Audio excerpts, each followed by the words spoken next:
Morning. Good morning. Very good. Everyone be seated. By a show of hands, anybody do a snow angel this weekend? Thank you. Anybody else? Nothing? All right. You didn't play in the snow? All right. I know there's not a lot, but thank you for all coming back. I realize it was a longer weekend.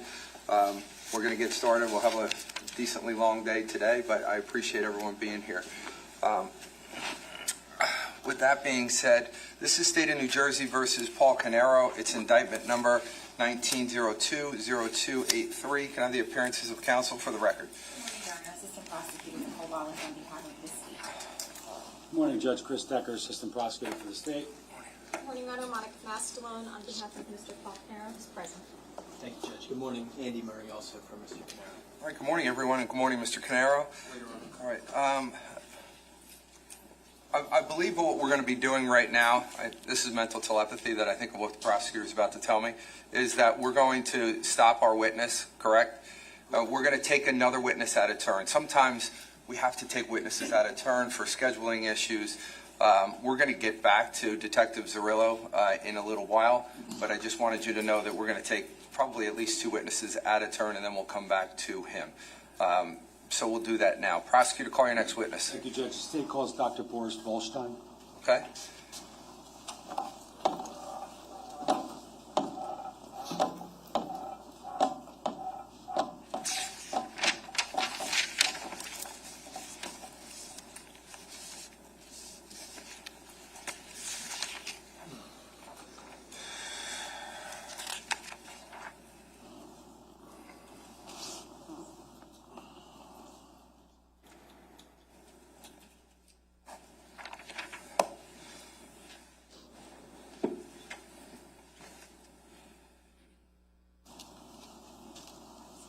Good morning, sir. Good morning. You can come right on up, come around here, just watch your step. Once you stand up by the witness stand there's a Bible there. If you could put your left hand on the Bible, raise your right hand for me. Do you solemnly swear or affirm to tell the truth, the whole truth, and nothing but the truth, so help you God? I do. Okay. Once you get seated and you're comfortable, can you state your full name for the record and spell your last name, please? My name is Boris Volstein, Boris Volshteyn.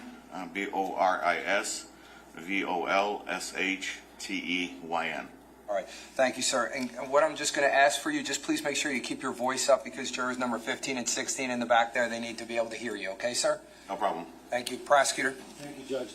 Good morning, sir. Can you tell us what you do for a living? I'm a plastic surgeon here in Monmouth County. Okay. Now I want to take your attention back to November of 2018. Can you tell us where you were living at that point in time? I lived at 2 Evergreen Lane in Colts Neck. Okay. Now, I want to draw your attention specifically to around noon, November 20th, 2018. Do you remember approximately where you were? Yes, I was on my way to Trenton, New Jersey, to meet with the Department of Business and Insurance. Do you recall whether or not you received some sort of communication which kind of forced you to turn around? Yes. Can you, without telling us exactly what was said to you, can you just tell us the circumstances of that? I was on my way to Trenton to meet with state officials, and as I was going on a Dutch lane right around the circle, I received a phone call from my landscaper concerned about smoke coming from my neighbor's house. And did he specifically indicate, you don't have to tell us, but did he specifically indicate to you whether or which neighbor that was? Yes. Okay. Now, can you just describe your location in relation to that neighbor's house, like the connection between the two properties? Our properties are adjacent. We have a fence separating us several hundred feet. We live in a subdivision, and his house is immediately outside of subdivision, but we share the same border. And based upon that phone call from your landscaper, can you tell us what, if anything, you did?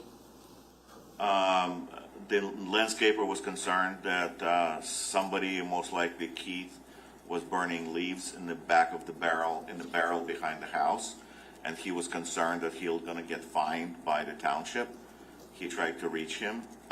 He couldn't, and asked me to see if I can help. And so I made phone calls to Jen and Keith. Nobody responded.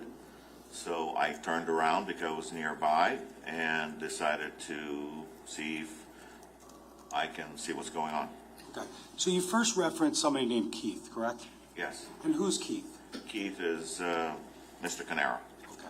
And Jennifer is who? his wife. Okay. And did you know them personally? I did. Okay. Now, I believe you said you reached out, made phone calls to the two of them? Yes. And were you able to connect? No. Okay. Did you, at that point in time, did you respond anywhere specifically? I'm sorry, can you clarify? I'm sorry. After you couldn't reach Keith and after you couldn't reach Jen, did you go anywhere?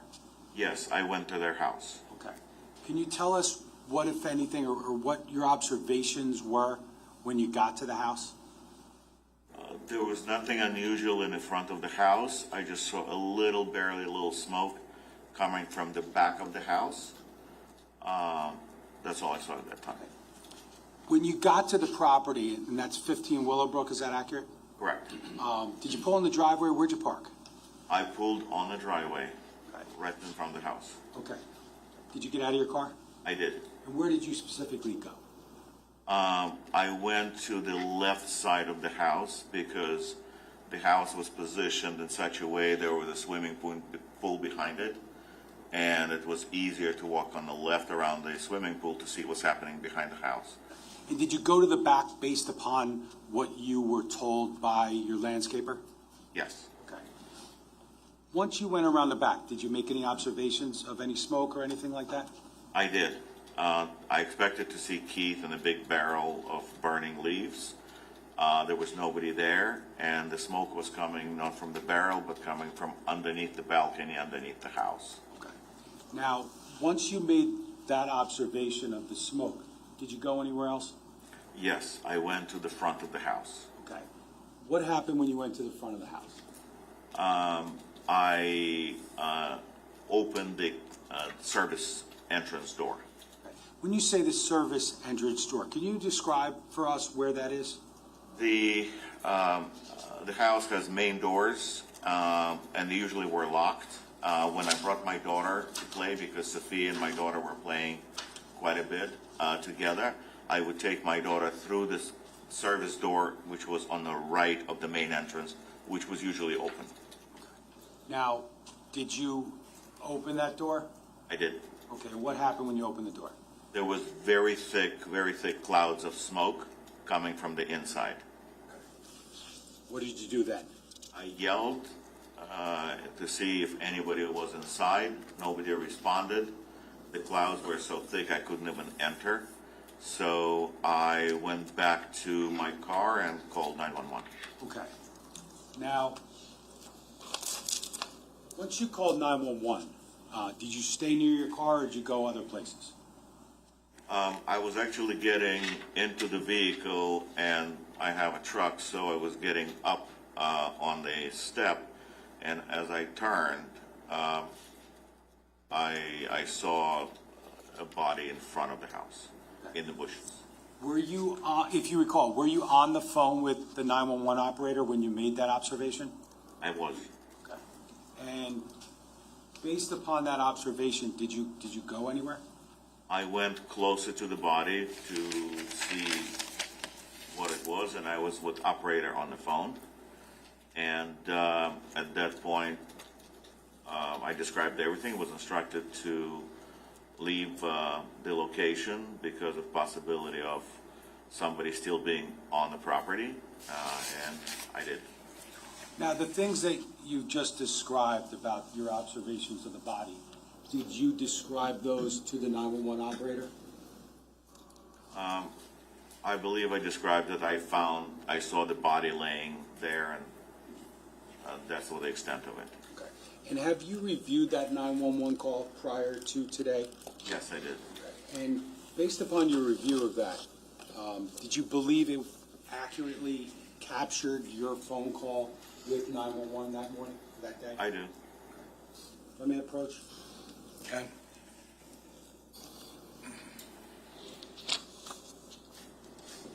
Doctor, I'm just going to show you what's been marked as S96 for identification. Do you see what that is?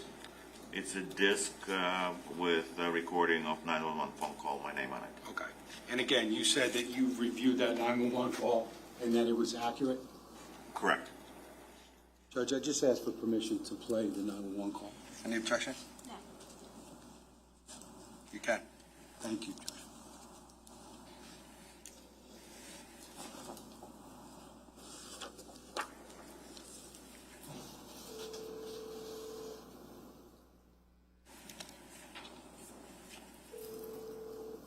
Hello?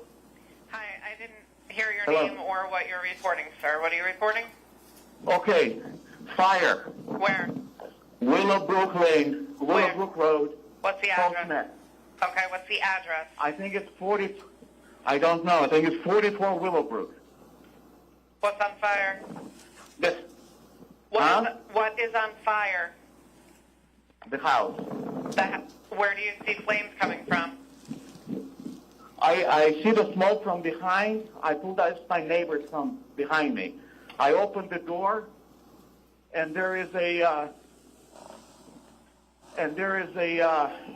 smoke's coming out, and there's a person laying down Where are they laying down? on Can the you get property over? Can you get over in to front them? of the house. All right, get over Yes, to I'm coming over. Okay. Oh my God, there's blood here. It's a corpse. It's what? It's dead. What's dead? There's somebody is dead here. Okay, sir, you need to get to a safe area. Hold on a second.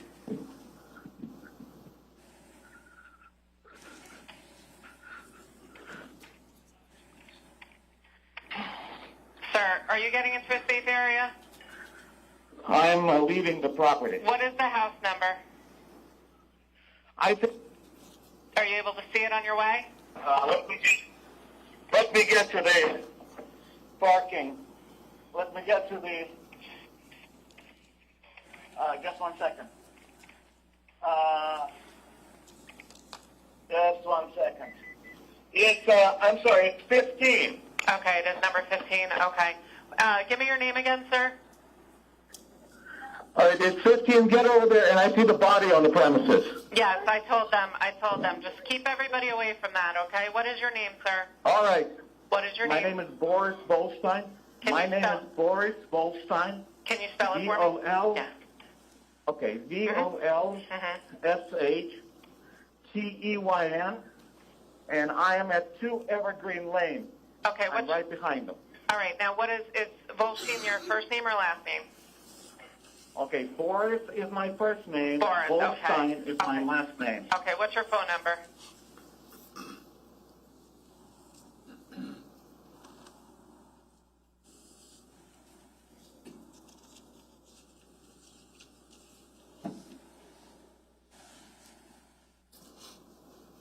And what's your house number on Evergreen?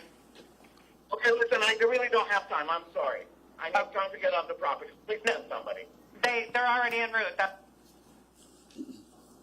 Doctor, did that accurately capture the 911 call like you said that day? It does. Now, after making that 911 call, or actually after the end of the 911 call, where'd you go? I parked my car across the street on the property, on the curb, and awaited arrival of police and fire. And did they ultimately respond to that location? They did. Did you have any other contact with any other neighbors around that time? I think I had a contact with my neighbor, Kathy, whose house I parked in front, but it's been a while, so. Okay. And where did Kathy live specifically in relation to 15 Willowbrook? She is right across the street, 15 and 44 across the street from each other. Just going to approach with S1C, slide 31, 131. Doctor, I'm just going to show you a photograph. It's S1C, slide 131. Do you recognize that photograph? Yes, And what does that show? it shows the body laying on the grass. Okay, is that essentially, does that look like what you discovered on November 20th, 2018 on the front yard of 15 Willowbrook? Yes.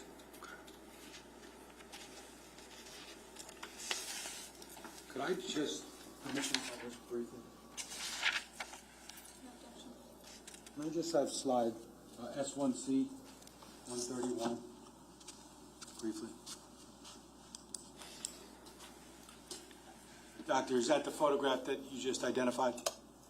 Yes. Okay, and is that essentially or similar condition to the way you found the body that you described on the call? Yes. Okay, and just to be real clear, when you first encountered that body, did you specifically identify who it was? No. Okay, how come? I presumed, I thought I knew who it was, but I didn't know for sure. Okay, you can take that down, thank you.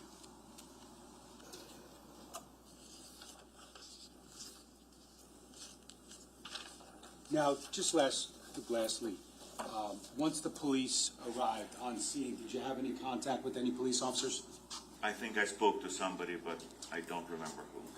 Do you recall whether or not you provided some of that information to the police officers?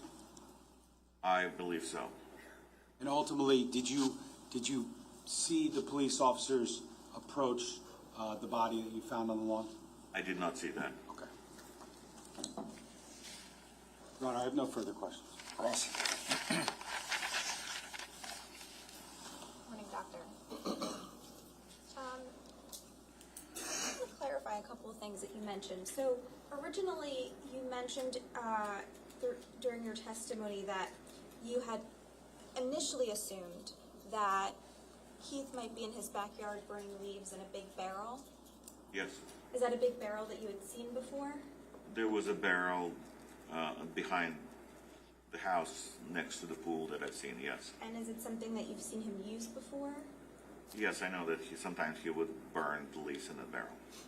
And you mentioned that your daughter was friends with Sophia, Keith's daughter? Yes. So you've been to the house before? Yes. And were you familiar with Claudia? No. When you saw what we now know as Keith's body lying on the ground, did you also notice a cell phone there? I did. And you had tried to call Jennifer and Keith, or just Jennifer? Both. Both. And obviously they didn't answer, right? No.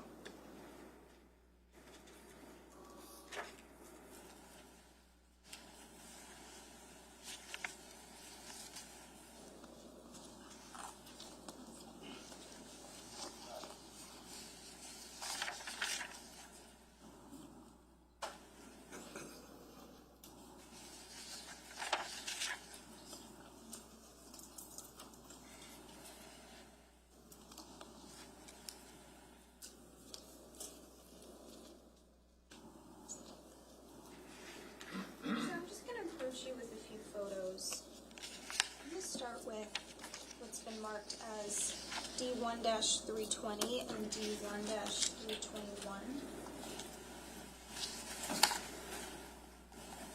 Sir, do you recognize, I'm showing you photographs of, would you agree this is 15 Willowbrook? Yes. Okay. And do you see your vehicle, I'm just wondering, do you see your vehicle in these photos? The vehicle you were driving at the time? I think this is my vehicle. That one, okay. And would this be the same one? Yes. Okay. And that's a fair depiction of what your vehicle looked like at the time, right? This is actually from that day? Do you Yes. recognize the responders? Okay. Permission to publish? No objection. So I'm going to start with D1-321.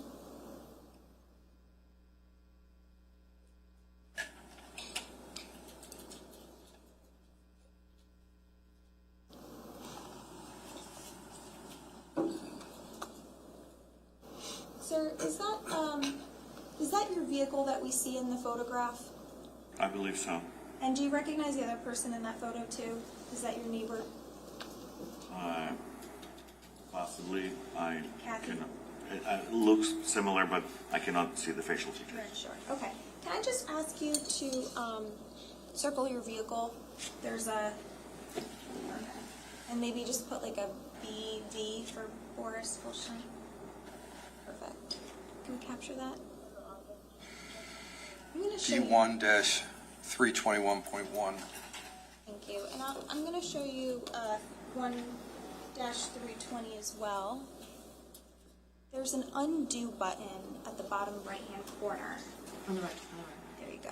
You just hold it down.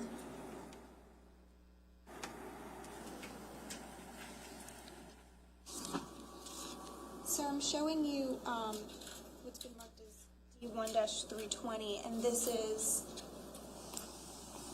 is after a few responders arrived that day, correct? Yes, You can see the police vehicles, and then it looks like maybe an ambulance or an EMS truck.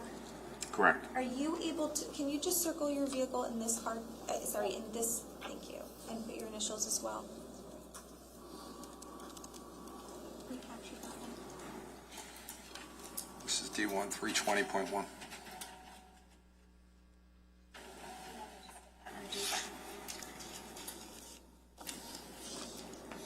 So I'm going to approach you with a few more photographs.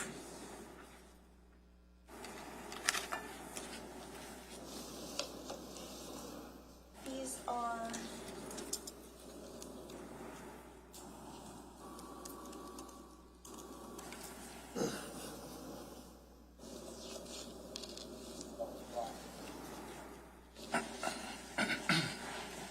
first, I'm going to show what's already been published to the jury. It's D1-301.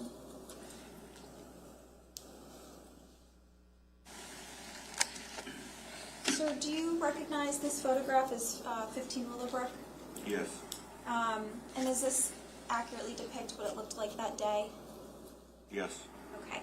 Can you just circle the door that you were referencing when you mentioned that you went into, they opened? Okay, that's the door that it was unlocked. Service door. Yeah, It was unlocked. unlocked. Correct. But it wasn't opened, right? No. You had to open it? Yes. Okay. Can you also just put your initials there as well? And maybe just put a U for unlocked. Thank you. Do we have a .1 on this? On 300, 301? 301. Let's take a look. Oh. All right, 301.2. Thank you.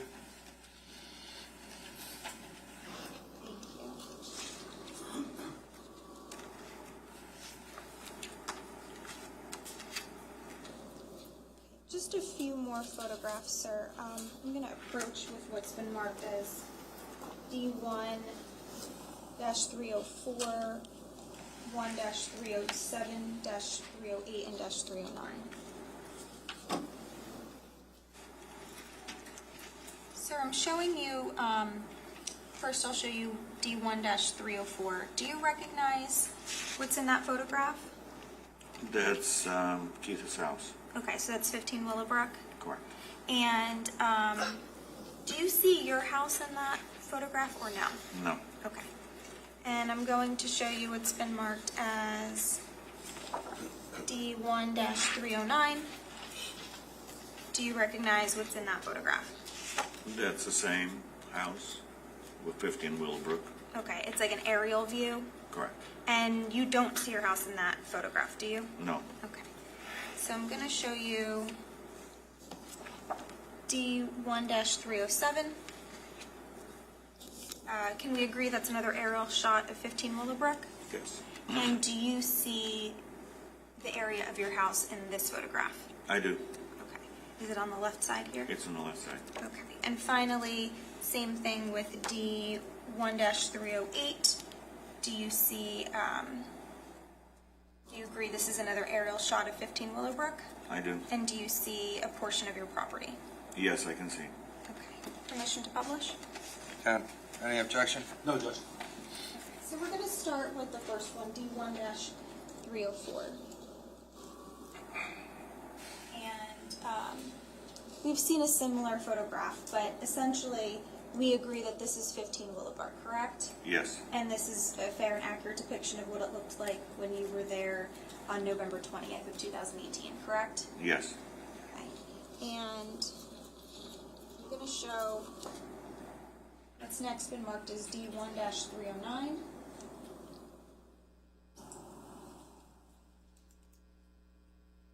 And sir, we agreed that this is also this is an aerial depiction of 15 Willowbrook, correct? yes, And that we cannot see your property in this photo, right? correct, But what we can see is this road that's sort of like diagonal across the bottom right corner of the screen. That's 15 Willowbrook. That's Willowbrook Road, correct? that's the Willowbrook Road. And then this is the driveway that we see leading Yeah. up to that property, correct? Correct, Now I'm going to show what's been marked as D1-307.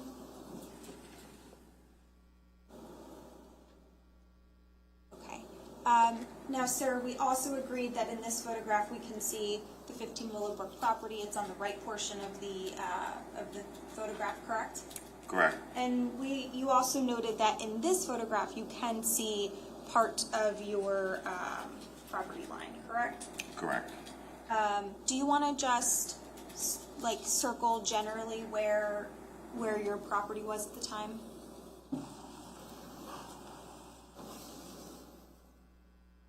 Maybe just put your initials as well.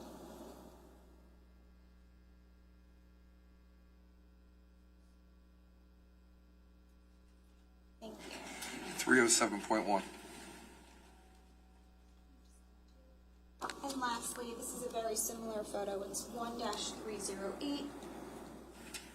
And this is the same thing, right? We see 15 Willowbrook, we see Willowbrook Road in the front, and then we see on the left portion your property, and then we see what's behind the property, correct? Correct.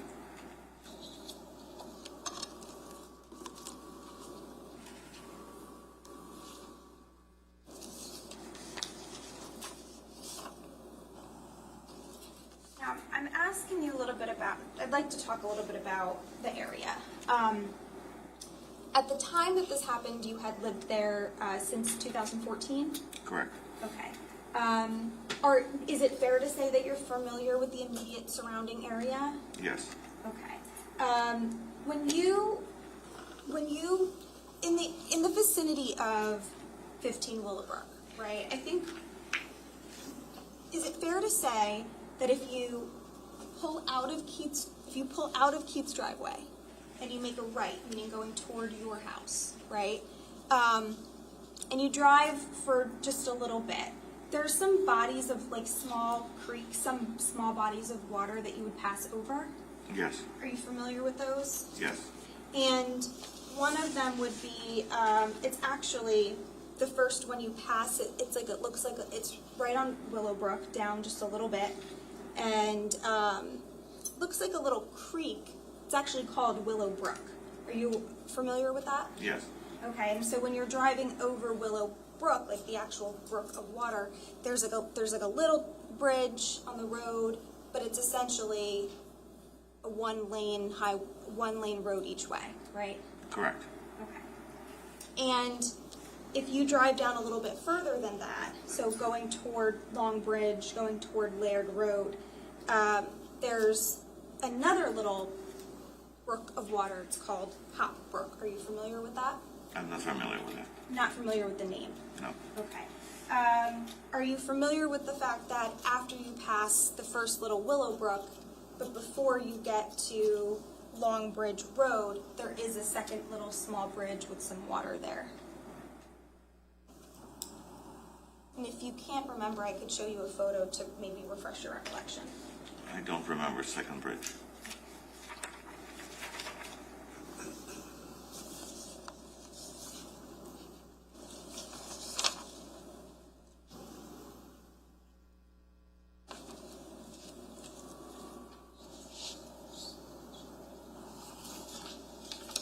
So I'm going to approach with what's been marked as D1-323 and D1-324. I'm going to show you first D1-323. Is this what we were speaking about earlier, where you would pass over Willow Brook, the first little stream of water?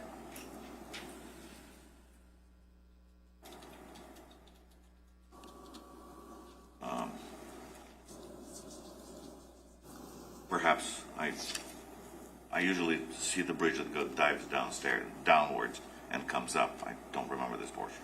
Okay. Maybe I didn't pay attention. How about this one? Only if you remember. Does this refresh your recollection as to whether you've passed over Hop Brook? Yes, this I remember. This one you remember? Yes. Okay. So this is a little bit further down Willowbrook Road, going toward Long Bridge. There's what you were able to remind yourself from the photo. There's like a little bridge and there's water. Correct. And it's a one-lane highway each way. Yes. Right.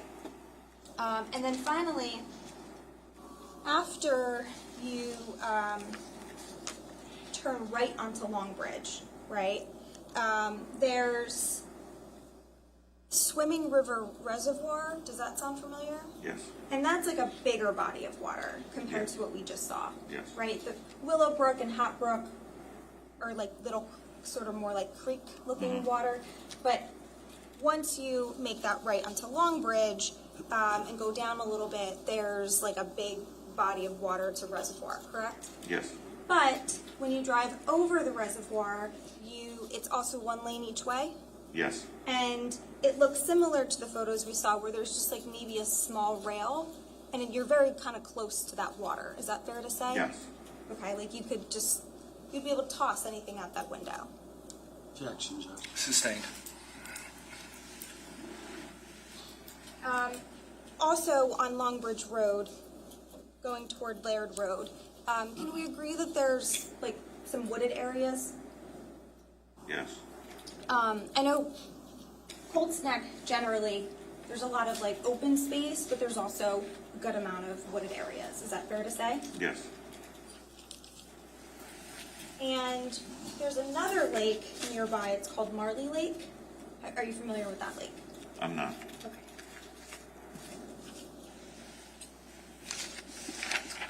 Returning to the night that this happened, sounds like your first interaction, so to speak, with what happened was when you received the call from your landscaper and when you saw the smoke yourself. Yes. Okay. So were you home that night during the overnight hours? Yes. And you didn't hear any gunshots? I did not. Was there anyone else home with you that night? Anyone else, any other family members? My wife and my daughter. Okay, and to your knowledge, they didn't wake Objection, you up? Judge. Sustained. Can't testify as to what other people. The question was whether they woke you up that night for any reason. No. And in addition to not hearing any gunshots, you didn't hear anything else out of the ordinary? You didn't any screaming or yelling or loud struggles or anything like that? No. All right.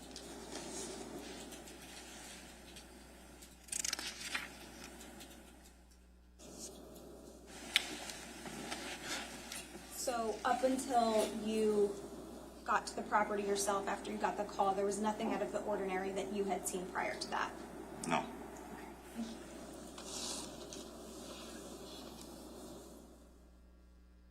Are you done? Yes. Okay, well, you didn't say anything. I said thank you. Any further? No, Judge, thank you. You can step down, thank you. Thank you. You sure can.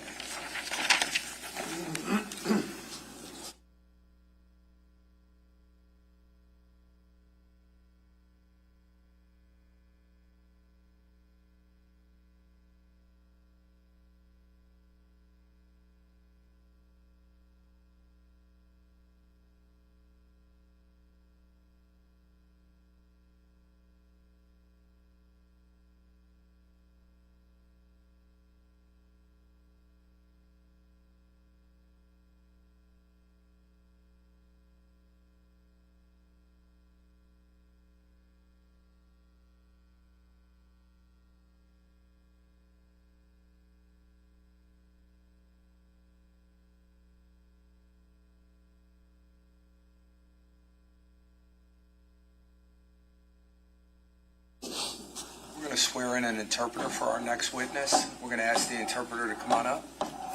You. Thank you so much. You can just come up for me. The witness will be up here.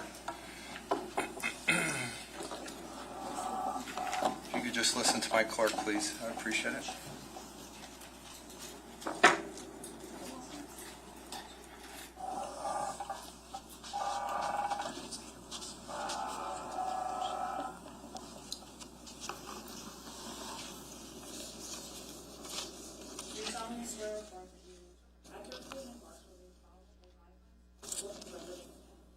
That are binding, I'm sorry, on you and discharge duties and obligations of official interpreter. Yes, I do. This is Margaret Serrano, Serrano. I am an AOC-approved Spanish court interpreter. I'm sent to you on staff from the New Jersey AOC this morning. I do. Julia Vargas, VAR, GAS, staff interpreter for the IOC. Good morning, Your Honor. All right, good morning to you both. Thank you. Ma'am, come over and take a seat. Señor, usted puede tomar asiento ahí en la silla. The interpreters are going to need to request if we could maybe get a chair because we need to stay close to each other when Sure. we're doing interpret. I don't know if there's any place we could find a chair. You can have mine. I don't need to do that. That seems a little unnecessary. I'll take it. Your Honor.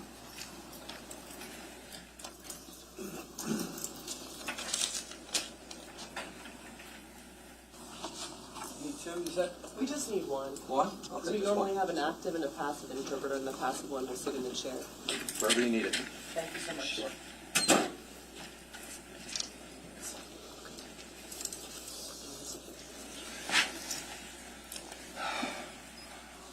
Can you please stand? Put your left hand on the Bible. Raise your right hand. Mano izquierda en la Biblia, levantándose la mano derecha. Do you solemnly swear or affirm to tell the truth, the whole truth, and nothing but the truth, so help you God? Ante Dios. Sí. Yes. Can you state your full name for the record and spell your last name, please? Por favor, diga su nombre completo para las actas y luego hay que deletrear el apellido. Giselle Restrepo. Giselle Restrepo.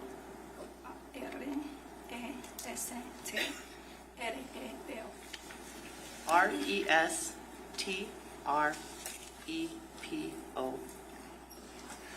Please, you can be seated and get yourself comfortable. Y puede ponerse cómodo. También le voy a pedir. The interpreter is just going to ask the witness to put these headphones on. Thank you so much. Estos auriculares para escucharme mejor si es necesario, sí.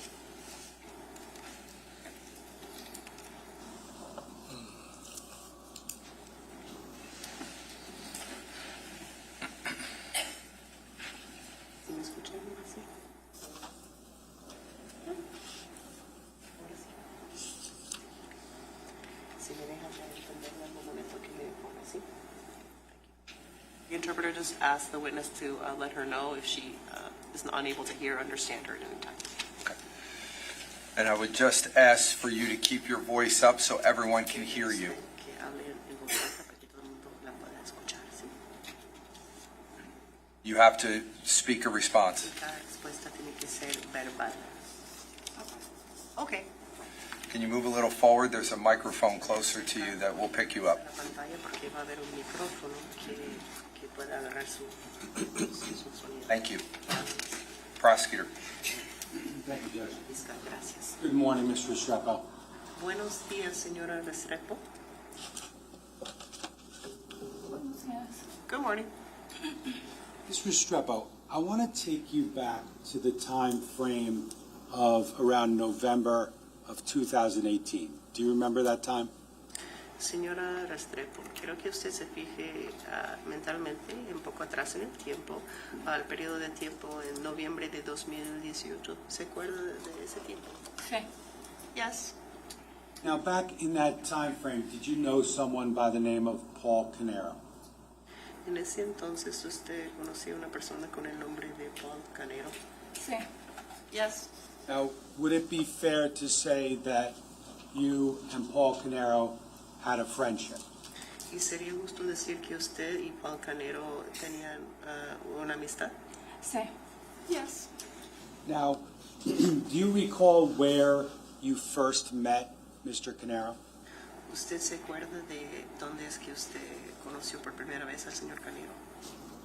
En un restaurante en Asbury Park. At a restaurant in Ashbury Park.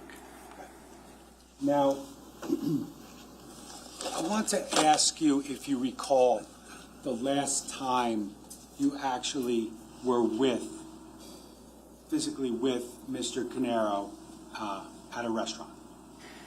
Quiero pedirle a usted que se acuerde de la última vez que usted estuvo físicamente en un restaurante con el señor Paul Caneiro. Okay. Okay. When was the last time you shared a meal with Mr. Caneiro? ¿Cuándo fue la última vez que usted compartió una comida con el señor Paul Caneiro? Para un cumpleaños de mi hija. It was for a birthday of my daughter's. Now, for purposes of context, at some point on November 20th of 2018, were you made aware of a fire at Mr. Caneiro's home, Paul Caneiro's? Para dar contexto, en algún momento del 20 de enero del 2018, usted supo de un incendio en la casa de Paul Caneiro? Sí. Yes. Now, approximately how many days earlier from that fire did you have dinner for your daughter's birthday? Aproximadamente cuántos días antes del día de ese incendio fue cuando usted compartió la cena con Paul en el cumpleaños de su hija? 2-3 días antes. It was 2 or 3 days before. Okay. Now, the night before the fire at Paul Caneiro's house, did you communicate with him at all on the phone or through any sort of messaging? La noche antes del incendio en la casa de Paul Caneiro, ¿usted estuvo en comunicación con él por teléfono, por mensajes de algún tipo? No que me acuerde. No me recuerdo. Not as far as I recall. I don't remember that. Okay. Now, on the morning of November 20th of 2018, how did you learn about the fire at Paul Caneiro's house?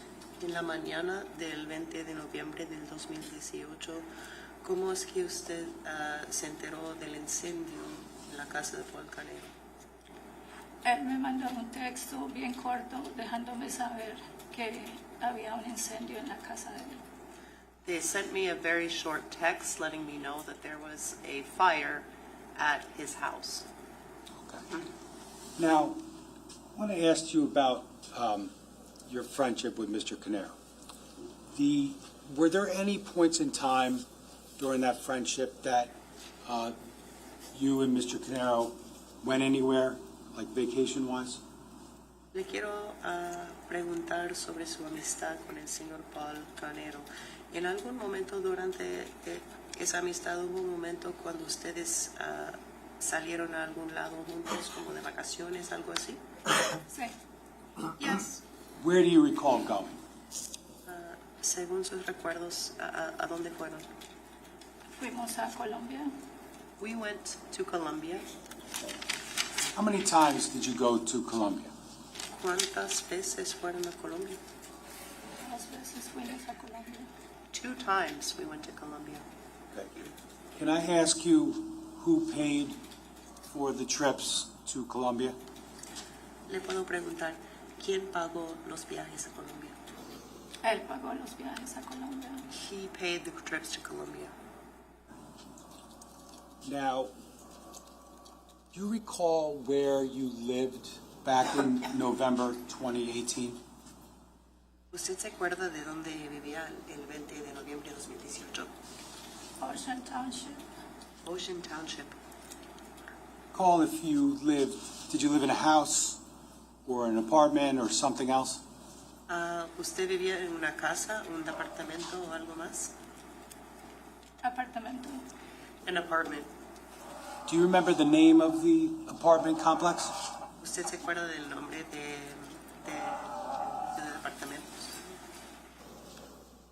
Twinbrook. What? Twinbrook. Twinbrook? Twin Brook Apartments? Los departamentos Twinbrook? Sí. Yes. Do you remember, Ms. Restrepo, what your rent was there back in 2018? ¿Usted se acuerda, señora Restrepo, de cuánto pagaba en alquiler en el 2018? Como 1,300. It was like 1,300. Was there ever a time when Mr. Caneiro paid that rent or helped you with that rent? ¿Hubo un momento cuando el señor Caneiro le pagó ese alquiler o le ayudaba a pagar ese alquiler? No. No.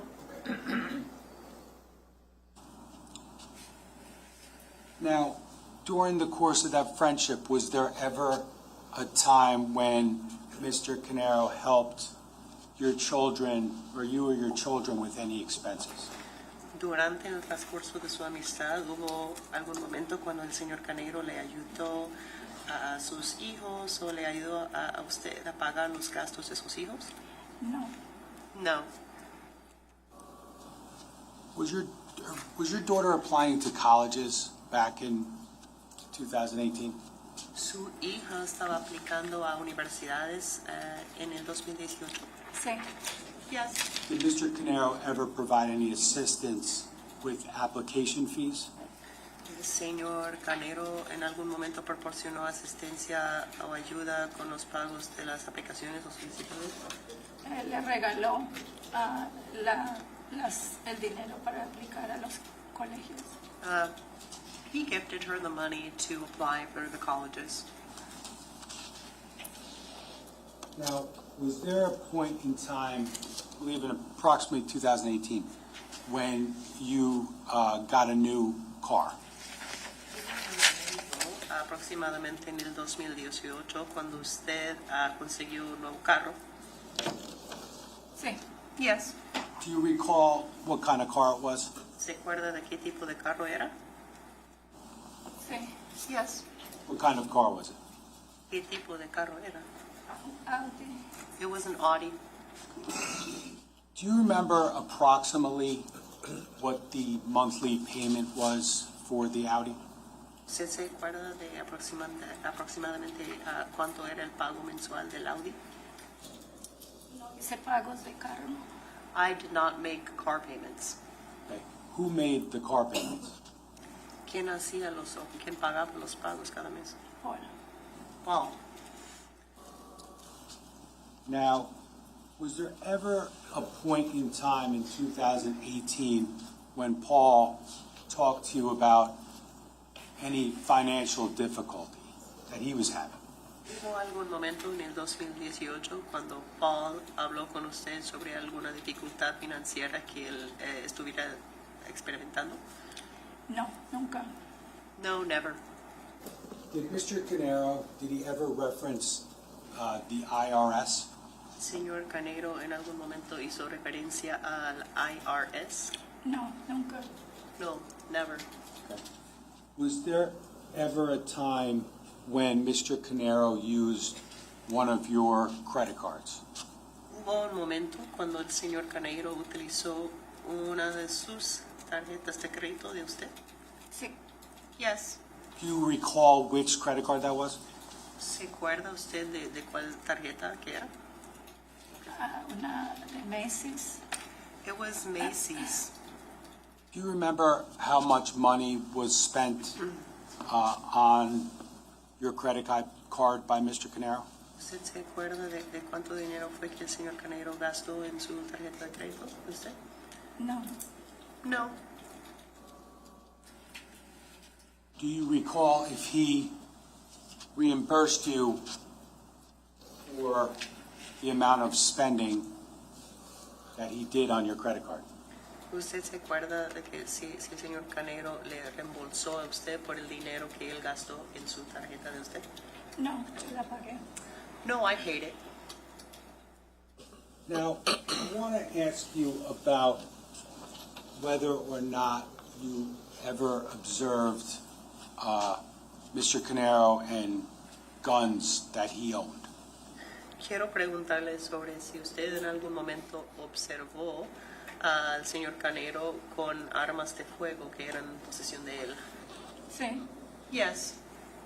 Where did you see these guns? ¿Dónde es que usted vio esas armas de fuego? Él tenía una. He had one. Did he have one gun or more than one gun? If you know. Si es que usted lo sabe, él tenía uno o más que una arma de fuego. Yo creo que más. I think more than one. Okay. Did you ever shoot a gun with Mr. Caneiro? ¿Usted alguna vez disparó un arma de fuego con el señor Caneiro? Sí. Yes. Okay, and where was that? ¿Y dónde ocurrió eso? El lugar donde va uno a practicar. It was like a place where one goes to practice. Like a shooting range? Would that be accurate? Sería como una pista de práctica de armas de fuego, lo que decimos en inglés, shooting range. Sí. Yes. Did you do that once or more than once?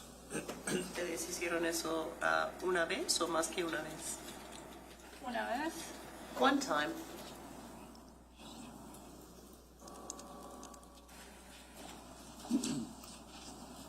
Now, you talked about going to Colombia twice with Mr. Caneiro. Did you ever go anywhere else in the United States with Mr. Caneiro? Usted mencionó ir 2 veces a Colombia con el señor Caneiro. ¿Usted alguna vez fue a otro lugar dentro de Estados Unidos con el señor Caneiro? Sí. Yes. Where did you go? ¿A dónde? Carolina del Norte, Las Vegas, Boston, North Carolina. Nueva York. Yeah. North Carolina, Las Vegas, Boston, New York. Yeah. Who paid for those trips? ¿Quién pagó esos viajes? Él. He did. Now, Ms. Restrepo, you talked about Paul Caneiro. Do you see that individual in court today? Señora Restrepo, usted ha hablado sobre Paul Caneiro. ¿Usted ve a esta persona, la misma persona aquí presente hoy? Sí. Yes. Could you point him out for us? ¿Usted nos puede indicar quién es? Identifies the defendant. Él ha identificado al acusado. Well, the state has no further questions. El Estado no tiene más preguntas en este momento. The interpreters will briefly switch.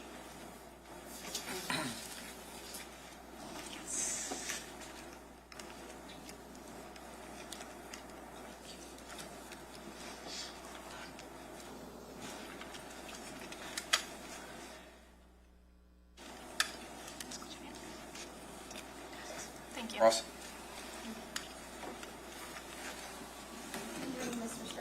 Buenos días, señora Restrepo. Buenos días. Good morning. I just have a few questions. Solo le voy a hacer unas preguntas. So,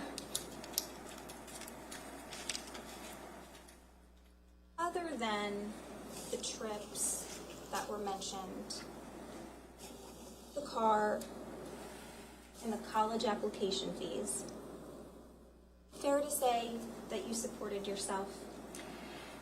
Aparte de los viajes que mencionó, el carro, las tarifas para presentar la solicitud de una universidad, ¿es justo decir que usted sola se mantenía? 100%. 100%.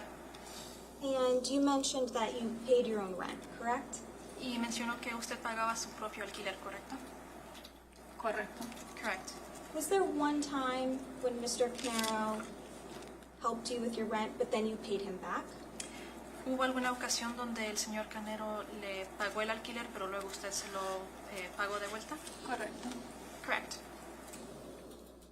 And Colombia, that's where you're from? ¿Y usted es de Colombia? Soy colombiana. I'm Colombian. So when you went to Colombia, you were visiting family? Entonces, cuando fue a Colombia, ¿estaba visitando a la familia? Sí. Yes. And the prosecutor said, asked you to agree that you and Paul were friends. Is it fair to say best friends? Y el fiscal le preguntó, le pidió si estaba usted de acuerdo con que usted y Paul eran amigos, pero es justo decir que eran mejor amigos. Sí. Yes. And during the time that you knew Paul, was he always very nice and supportive of you? Y por el tiempo que conocía a Paul, él siempre le fue amable, cariñoso. Sí. Yes. He was there for you as a friend. Le apoyaba como amigos. Todo el tiempo. All the time. And he helped tutor you with your English as well? Y también le ayudaba, le enseñaba el inglés. Fue una parte muy importante para que yo mejorara y practicara. He was a very important part for me to improve and practice. And would you agree that Mr. Caneiro, would you describe him as very smart? ¿Y está de acuerdo o describiría al señor Caneiro como alguien muy inteligente? Él es muy inteligente. He is very smart. And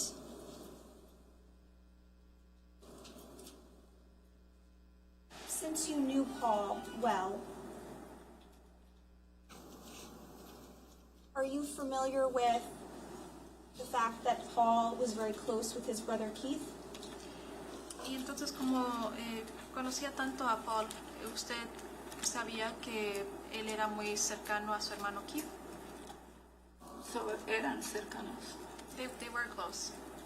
And was Paul close with Keith's family as well, like the kids, Jesse and Sophia? Y Paul también era apegado a los hijos de Keith, Justy y Sophia.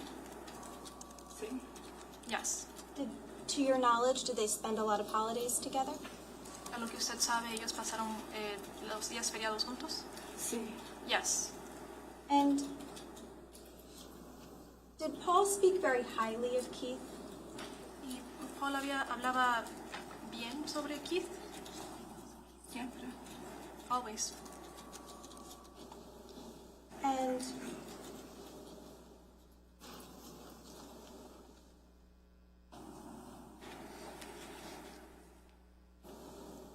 to this, you don't have any bad things to say about Paul, right? Usted no tiene nada malo que decir de Paul, ¿verdad? No. No. And lastly, the prosecutor asked you about Paul owning multiple guns. Y por último, el fiscal le había preguntado sobre Paul teniendo varias armas de fuego. Was that normal to you? ¿Eso le parecía normal? Sí. Yes. And was it ever anything abnormal or unusual? ¿Era alguna vez algo inusual o fuera de lo normal? No. No. Is it fair to say that Paul owned guns, liked guns, and you didn't really think much of it? Entonces es justo decir que Paul poseía de armas de fuego, le gustaban las armas de fuego y usted no pensó más allá de eso. Pienso que era un hobby. I think it was a hobby. Thank you. No more questions. Todas mis preguntas. Redirect. Segundo interrogatorio. Mr. Restrepo, did you ever meet Keith Caneiro? Señora Restrepo, ¿usted conoció alguna vez a Keith Caneiro? Nunca. Never. Did you ever see Paul Caneiro and Keith Caneiro interact then? Entonces, ¿alguna vez vio a Paul Caneiro y Keith Caneiro interactuar? Solamente cuando estábamos juntos y habían llamadas. Only when we were together and there were phone calls. Okay. No further. Recross.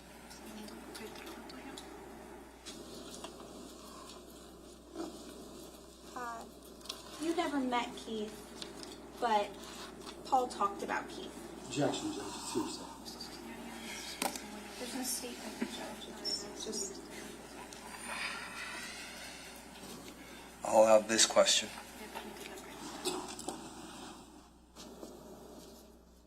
¿Cuál fue la pregunta? What was the question? Even though you never met Keith, Paul did talk about Keith, right? Aunque usted nunca conoció a Keith, Paul hablaba de Keith, ¿verdad? Por supuesto. Of course. Gracias. You can step down.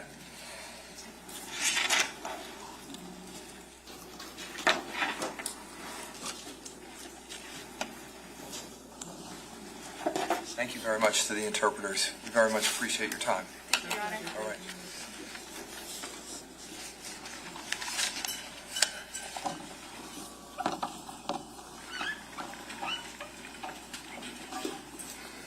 State can call our next witness. State calls Carmelo Lamarca.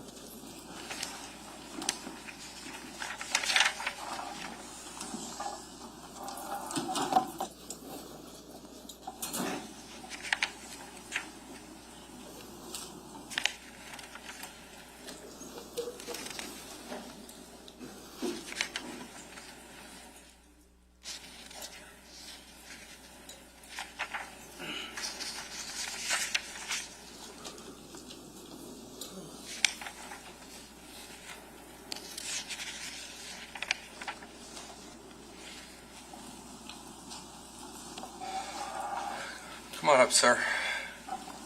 Just watch your step as you come up. Once you're up there, if you put your left hand on the Bible, raise your right hand, please. Do you solemnly swear or affirm to tell the truth, the whole truth, and nothing but the truth, so help you God? I do. Can you state your full name for the record and spell your last name, please? Carmelo Lamarca, Lamarca. All right.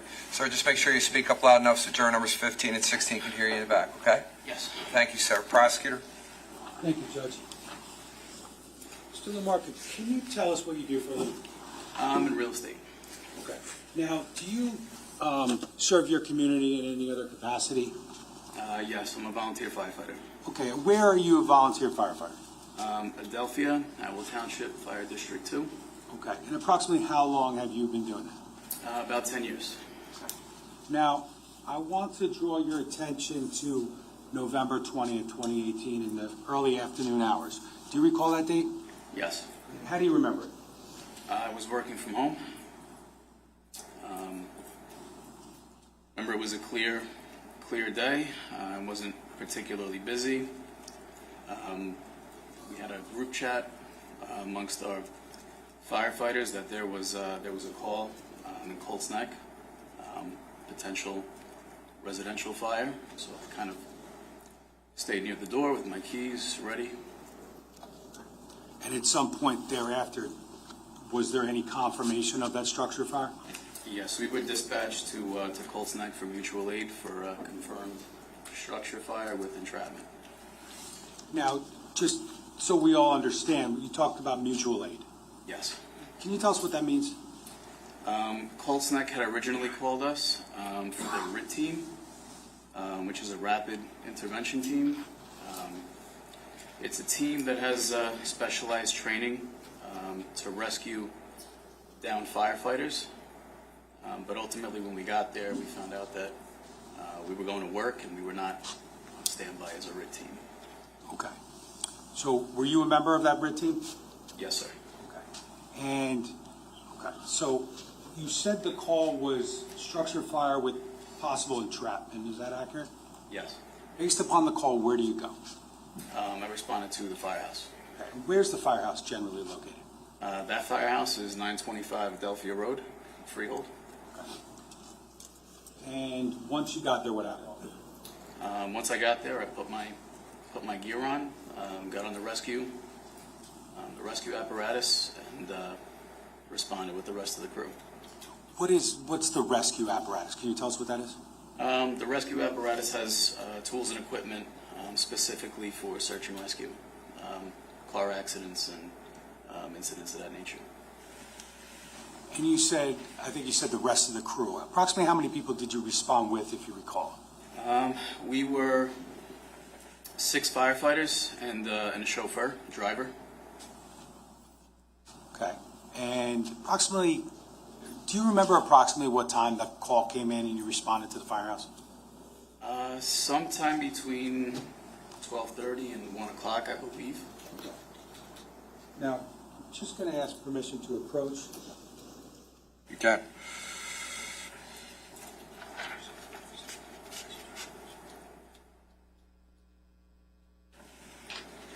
Mr. Lamarck, I'm just going to show you what's been marked as S106 for identification. Do you recognize what this is?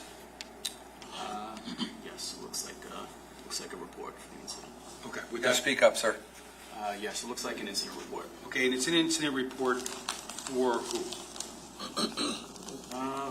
It looks like an in-first report. Okay. And does this concern your firehouse? Yes, it does. Okay. And is it authored or is there a name on it? My chief at the time, yes. Okay. Now, based upon your review of this, is there a section which talks about dates and times? Yes. Yes. Would you like me to? No, I'm going to ask you a question in a second, but does it indicate the call location or street address for that call? Yes, it does. Okay. Now, would that be for 15 Willowbrook Road? Yes. And would that report then concern to the incident that you're here to talk about? Yes. And you said there's a portion of that report that says dates and times, correct? Yes. Can you look at those dates and times, and then I'll ask you a question? Yes. Did you read that to review it? Yes. Okay. Now, based upon that, does that refresh your recollection as to like the alarm time and potentially the arrival time at Colts Neck? Yes. Okay. And what was the alarm time? 12:41 p.m. And what was the arrival time? 12:55 p.m. Okay. And that 12:55 p.m., would that represent arrival at 15 Willowbrook in Colts Neck? Okay. So when you get to 15 Willowbrook, it's you and the 7 or 8 total guys? 7, yes. Okay, 7 total guys. And that rescue apparatus, is that like a fire truck? Yes. Okay. And when you got to Colts Neck, did you see police cars? I did see some police cars. I don't recall exactly where they were located, but I remember seeing. Sure, but was there a police presence at the scene when you got there? Yes, there was. And was there any fire presence at the scene, if you recall? Yes, there was. Can you describe that? Like how many, who, if you remember? Fire apparatus. Yes. I remember seeing Earl Naval Weapons Station. They had their ladder truck parked in the driveway up near the house. I don't recall any other fire apparatus at the time from when we got out of the truck and we walked up to the house. Were you and your crew, were you one of the early fire responders at that scene? Yes. Now, when you get there, do you make any observation of smoke or fire? Yes, there was a heavy smoke condition. Did you see flames upon your initial arrival? I don't recall specifically whether or not I saw flames, but I do recall a very heavy smoke condition. Okay. Was it a large residence or a small residence? It was a large residence. Now, when you got to the fire scene that day, how do you decide, or how does someone decide where you're going to go, what you're going to do? Can you tell us? It was decided per command that my chief was going to assume control of operations for the scene, so my assignments were going to be given, my crew's assignments were given directly from my chief. Now, if you're a Howell Fire Department and you're going to Colts Neck for mutual aid, why was your chief at that point in time in charge of operations? To be honest with you, I'm not 100% sure how those roles and responsibilities were doled out. Okay. I can tell you that my chief was assigned operations, and I was taking assignments directly from my chief at the scene. Okay. So based upon commands from your chief at the scene, what's the first thing you did at that fire scene? My crew's assignment was to make entry from the Alpha side, the A side of the building, and to conduct the left-hand search.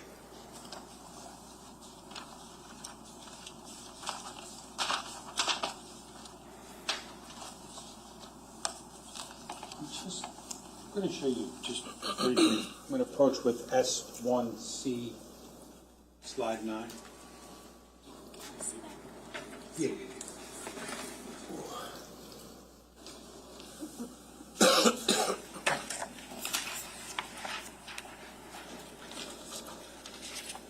Mark, I'm just showing you what's been marked as S1C, slide 9. Do you recognize generally what that picture shows? This is a picture from the Alpha Bravo corner of the residence. Okay. Now, when you talk about Alpha Bravo, can you just explain what that means? So if you're looking at the house from the driveway, the Alpha is going to be where the front door is. The left side is going to be the Bravo. Back of the house is the Charlie. Right side is the Delta. Okay. So A is the front of the house, then you work around clockwise? Yes, that's correct. B, C, D, correct? Okay. So you reference which corner? The Alpha Bravo corner. Okay.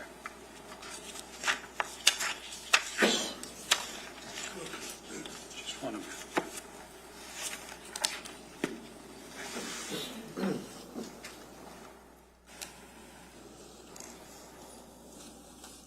Before I keep that way, one more question. On slide now. Where did you enter, you and your crew, where did you enter on that date? From the door here on the Alpha side. You got to speak up, sir. From the front door on the Alpha side that leads directly from the driveway. Could I permission to publish? No, good. Okay. Could I ask one C, slide 9?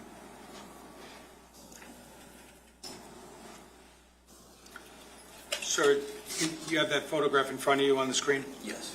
Okay, and could you possibly just hit this and just put a little box around where you entered?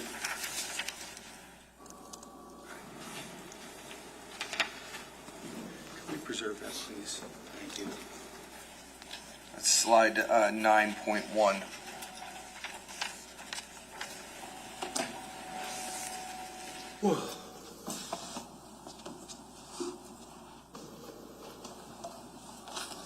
Now, Mr. LaMarca, can you tell us, like, what you encountered when you first went through that door? As soon as we got through the door, there was zero visibility, blackout conditions because of the smoke. So we were essentially operating by touch. Okay. Is that something that are you trained for that situation? Yes. Okay, so what do you do once you walk in, there's not a lot of visibility, how do you get to where you want to go? We conducted a left-hand search, so you're essentially keeping your left hand with contact at all times to the wall just to keep yourself oriented, and using your other hand, foot, tool, reach out as far as you can to feel for any potential victims as you move through the left-hand search. Now, based on what you just said, when you get there, do you get briefed on information that others have prior to your arrival? I don't recall us being relayed very much information at all. We were pretty much just given our assignment,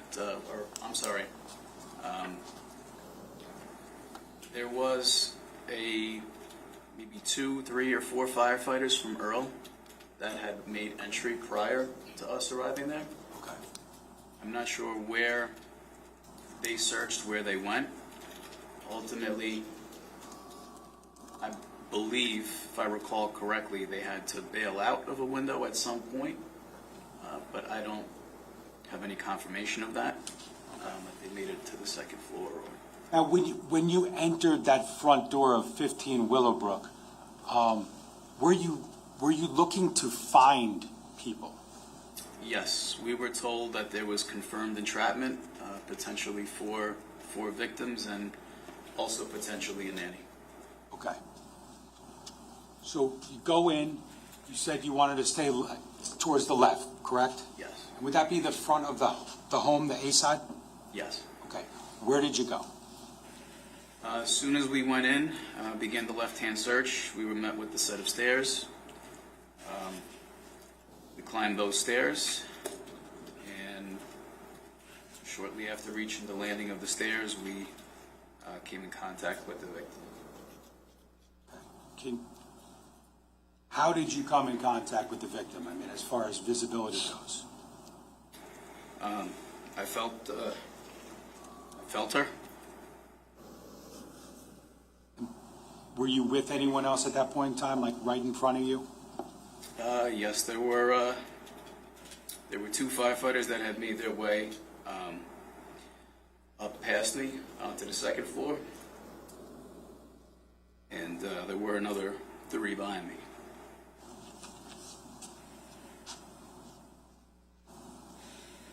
Was the visibility still extremely compromised on that landing area?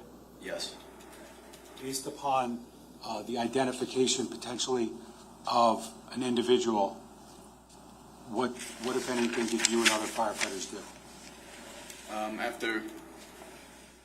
After it was determined that it was in fact the victim, I turned to the firefighter that was just below me on the stairs, and I told him that we're going to be taking them out. I grabbed the legs, and he grabbed her arms, and we carried her out. Where did you take her? Just by the garage doors. In front of the house? Yes.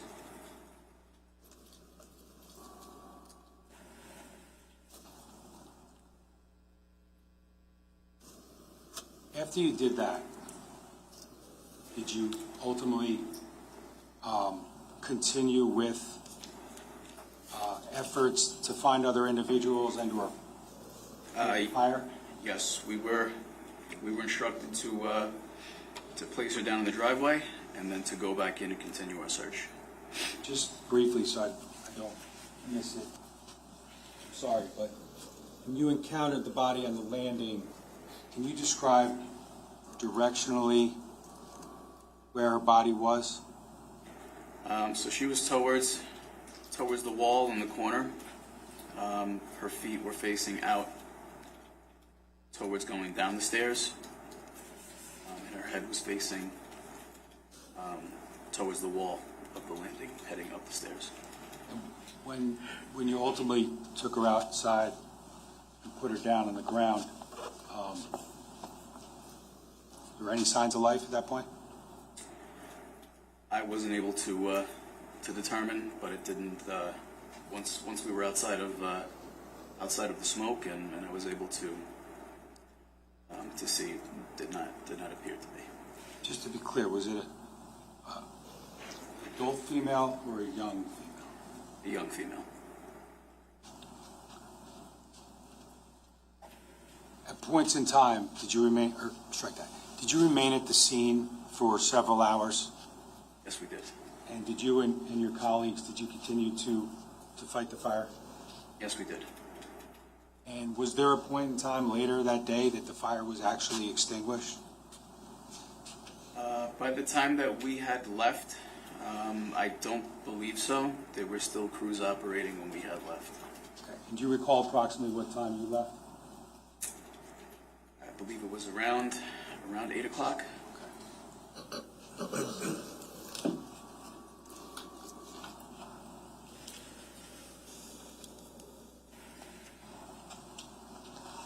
Your Honor, I have nothing further. Cross. I don't have any questions, thank you. All right. Sir, you can step down.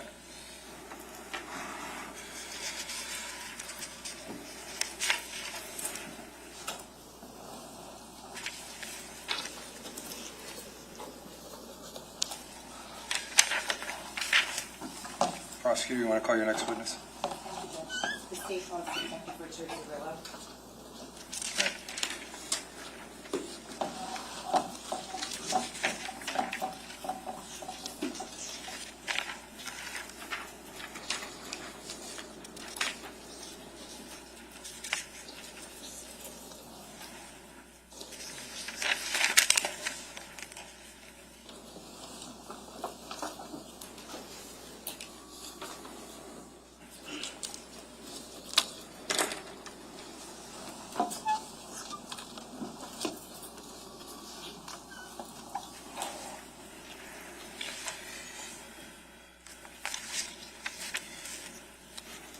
Detective, you were under oath when we left you on Thursday afternoon.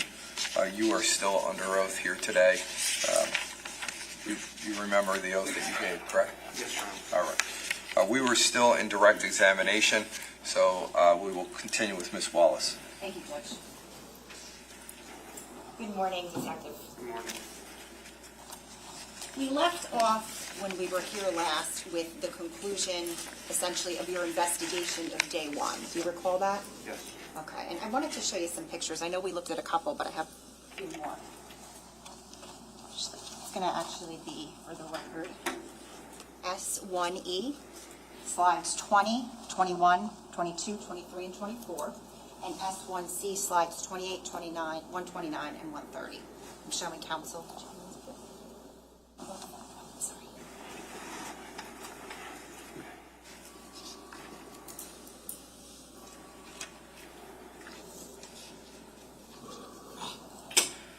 So Marie, is there objection to them being published now, or do you need the foundation before? I don't know, Judge. There's no objection. This thing can publish now. Okay, great, thank you.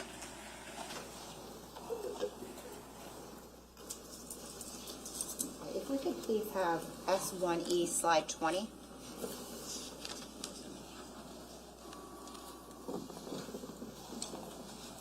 Detective, can you describe what we're looking at here? The rear of the structure, the house. All right, so if you're facing the house, where would this specifically be located? From the roadway, this would be to the right or to the west of the structure. Do you see the door there? Yes, Okay, what is on the other side of that door? a garage. Okay, and if you're looking head-on at the photo, is there, you spoke earlier about an electrical meter. Where would that be located? That's on the left side of the door, excuse me, on the corner of the structure. Okay, and how about the generator? Where would that be? Behind the shrubs on the right side of the door. Can we have slide 21, please? Do you see the electrical meter in this picture? Not 100% sure. I do see the meter pan cover. Sorry, the meter box. I do see the electrical service panel on the left side. Okay, and can we please have the next slide, 22? Okay, what are we looking at here? The meter service panel.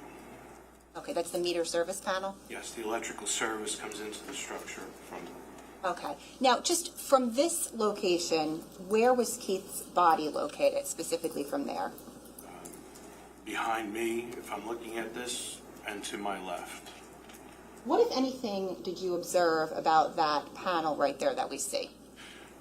The handle is in the down position, and there's no meter attached to it or a cover on it. Can you circle that handle for us?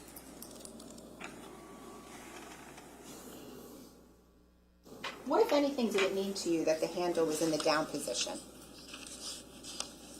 At that moment, I did not know what it was about until I looked into it a little further. It secured the meter into the box, or was able to bypass the service for the electric company to do work there. Okay, when you say you put the meter into the box, what are you referring to? There are clamps that hold the meter itself into the box, and that was used to secure it in there as well. Could you please have the next slide, which is, I believe, 23? Do we want to circle that? Do we want to print that, 22.1? Yes, Judge, I'm sorry. So this is S1E, slide 22.1. Detective, if you don't mind just doing the undo button, if you remember. Thank you. Have the next slide now, please.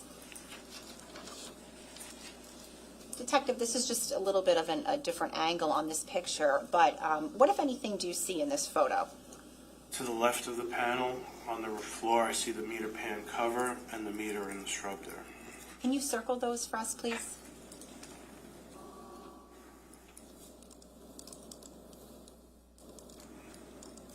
Now, you testified previously when you were on the stand that when you arrived, you were over by Keith's body and you made some observations about this particular area. Yes. Are those the observations that you were referring to, the door and the meter on the floor? Yes. On the ground? If we could please have the next slide. Do you want that captured? Yes, I'm sorry. 23.1. Undo? Yes, please.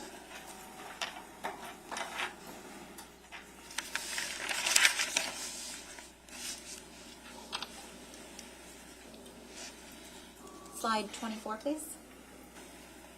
And sir, what is this that we're looking at? That is the meter from the meter pan. And is that how you found it? Yes.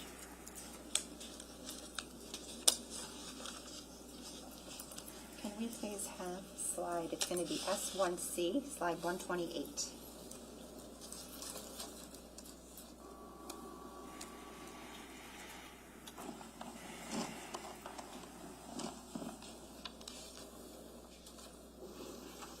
Detective, you had previously testified that when you were over by the electrical meter after you arrived, you received notification from a firefighter to come over to this particular area. Do you see that? Yes. Okay, and what was over in this particular area? That is where the live round of ammunition was located and where I placed the orange traffic cone. Can we please have slide 129? Is that just a little bit closer up? Yes. And slide 130, please. What are we looking at here? The round of ammunition that was found on the floor. Okay, thank you. You can take them down. Detective, I believe we're into now the next day of your investigation, so that would it be 11/21/18? Yes. All right, and I think you said last time, but just to clarify, that from Pennsylvania you had gone back to the scene at about 1 a.m. Yes. Okay, and when you arrived on the scene, what were your observations? Fire operations had concluded. There was a manned engine company for fire watch, and the scene was secured by Monmouth County Prosecutor's Office and Colts Neck Police Office. Did you go home from there that night? Got some sleep? Yes. And the next morning at about 8 a.m., where did you go? Back to the scene. And who was there when you arrived? I met Detective Petrozello there. There were members of Colts Neck Township Police, Prosecutor's Office, firefighters. Due to structural concerns, members from the USAR, Urban Search and Rescue Group, and the Neptune Township Office of Emergency Management were there. Okay, and what were they doing there? They were brought in to secure the location and shore it up to ensure that it did not collapse. And do you recall what specific location, was there a specific location in the house that they were concerned that would collapse? I believe they went into the basement of the location. They were concerned that due to the fire, there was a chance that it was going to collapse. And did they do what they had to do to make that area safe? Yes. On that particular day, what, if any, other detectives from the Monmouth County Prosecutor's Office were assigned to this case? There were several from forensics and Detective Basindos. Detective Bassender? Bassender. Okay. And do you know what unit she was in? Financial crimes. Did you leave the scene of 15 Willowbrook Road at some point that afternoon? Yes. Where did you go? I believe we went to the office in Asbury Park. Okay. Do you recall where specifically that was? I couldn't remember the exact address, 7-something Cookman Avenue. Cookman Avenue? Yes. Okay. And when you say the office, whose office are you talking about? That was where Keith and Paul Caneiro's office for Square One and Echo Star was located. Okay. Who went specifically with you? Detective Petrozello. Why did you the two of you go there? We wanted to make contact with Tiffany Rivera. Who was she? The office manager. Did you make contact with her at that point? Not at the location. We did speak to her by phone. Okay. And later that day, did you actually meet with Tiffany Rivera in person? Yes. Where was that? At the Monmouth County Prosecutor's Office. Did you end up taking a formal statement from her that day? Not that day, no. A couple of days later, did you take a formal statement from her? Yes. Okay. Nonetheless, on that day, so on the 21st, did you and Detective Petrozello speak with Tiffany? Yes. And did she provide you with information? She gave us basics on the business structure, some financials. I don't remember exact details. I apologize. At about 7:13 p.m. that night, did you receive anything from Ms. Rivera? She sent an email that was requested. The email was some conversations that she and Keith had via text message. Do you recall who else gave, do you recall if anyone gave a formal statement on the 21st? We spoke with Corey Caniero. Okay, and do you remember where that took place? At the Monmouth County Prosecutor's Office. And I guess when I say formal statement, just to clarify, was it like a typed written question and answer statement that you took from him? Yes, myself, Detective Petrozello, there was a typist there, a secretary, and questions were asked, he answered, and they were formalized. I want to draw your attention ahead a little bit now to about 7 p.m. that night of November 21st. What, if anything, happened with regard to yourself and the investigative team? We had a meeting at the Colts Neck Township Municipal Court building. I don't want you to tell us anything that was said, but what was the purpose of that meeting? Everybody came together in the same location to discuss where we were in the investigation. When you say everybody, can you just tell us generally who from what departments? You don't have to say specifically, but who are we talking about?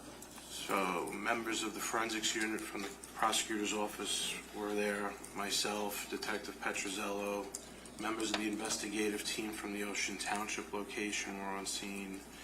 Their administration or higher-ups from all of the agencies were present as well. And what is the point of sharing information between the investigative team? So we're all on the same page where we are collectively. If additional things need to be taken care of, that would be the point where we would start, I guess, assigning them to the different people. And is that important for you to know as the lead detective from Colts Neck? Yes. So what specific, don't tell me anything anyone was said, but did you learn of other evidence that had been gathered by other investigators with regard to this case? Yes. What types of evidence was that you learned about? Forensics had collected ballistic evidence from the scene. There were many pieces of evidence collected from both scenes, actually. Okay, and you learned about those pieces of evidence? Yes.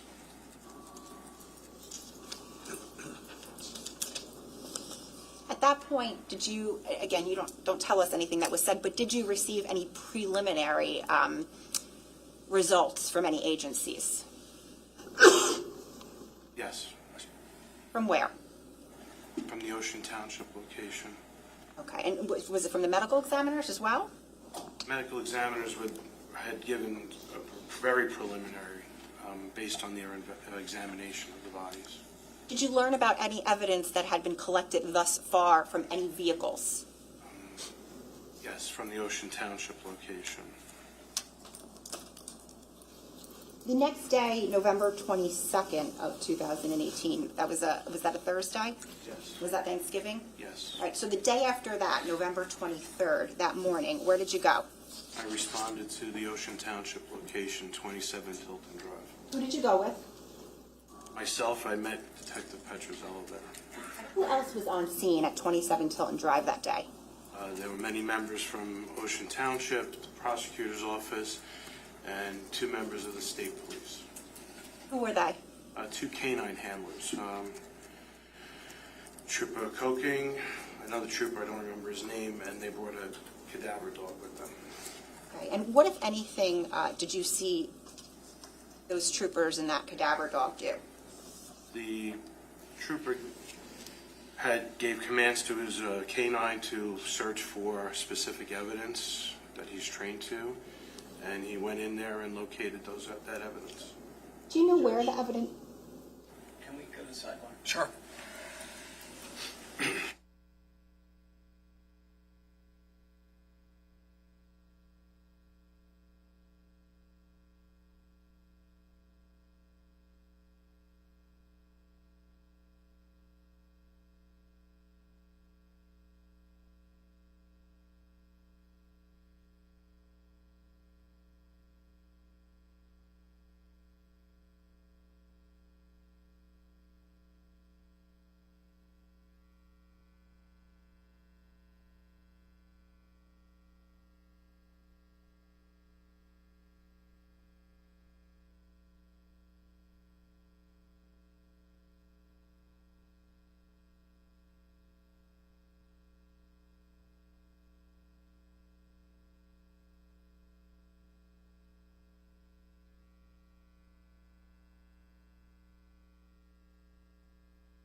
I'm going to sustain the objection. So anything that that was identified by this witness or just testified to as it deals with what the canine dog may have hit on or identified, that's going to be for a different witness, not for this witness.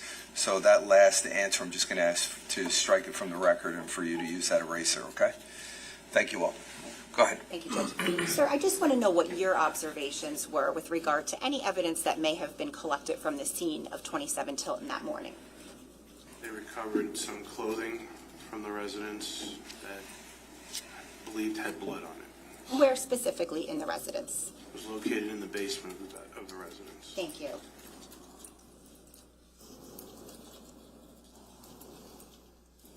After you left the scene of 27 Tilton that day, where did you go?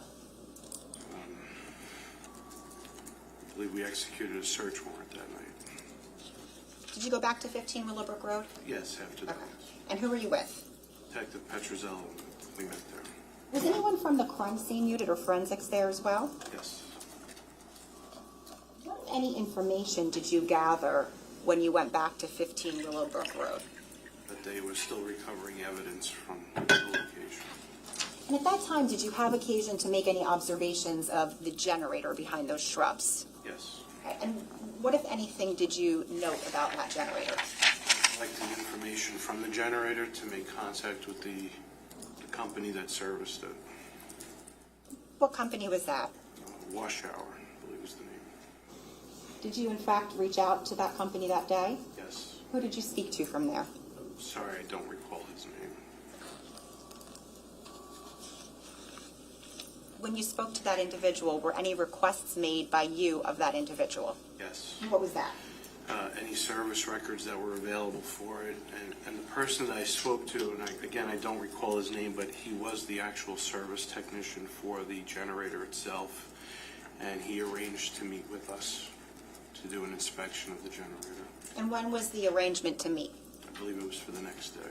Okay, so let's go to the next day at about 9:30 a.m. Where did you go?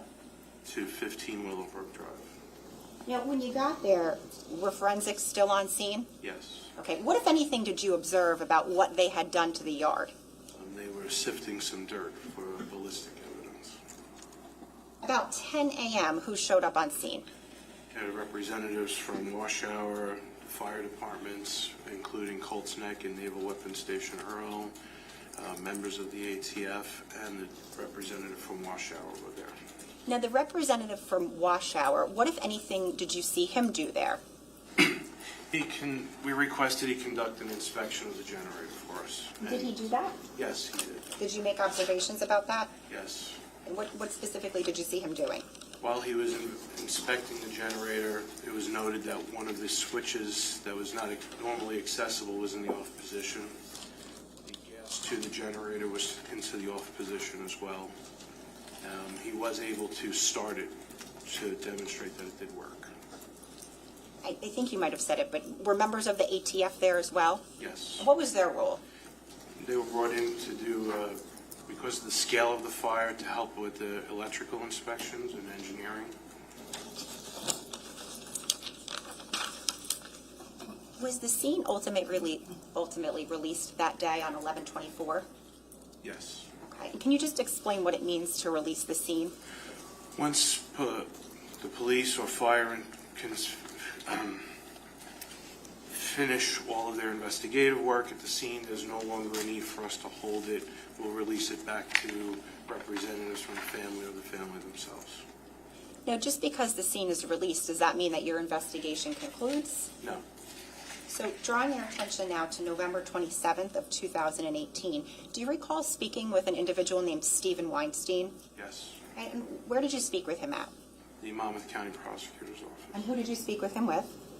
With Detective Petrozello, and I think Detective Basinda was there. Ultimately, did you obtain a formal statement from Mr. Weinstein? Yes. And was that later in January? Yes. On November 28th, the next day, do you recall meeting with Ronald Artegis? Yes. Did you obtain a formal statement from him that day? Yes. And then finally, on 11/29 of 18, do you recall that date? Yes. What, if anything, of significance happened with regard to this investigation?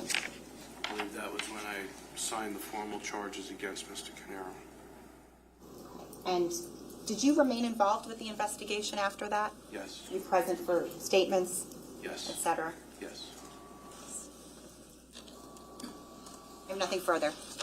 Okay, ladies and gentlemen, it's 10:15. We're going to take our 15-minute break. Don't discuss this case. Don't do any research. I'll bring you back out at around 11:30. Excuse me, 10:30. That would have been a long break, huh? Thank you.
Court is back in session. Okay, everyone can be seated. Feeling good? Yeah. We can start with cross-examination. Mr. Murray, whenever you're ready. Okay, thank you, Judge. Detectives, good morning. Good morning. So I think where you ended with the state just now was at the point in time when you approved formal charges against Paul Caneiro, right? Yes. And that took place on November 29th of 2018. Yes.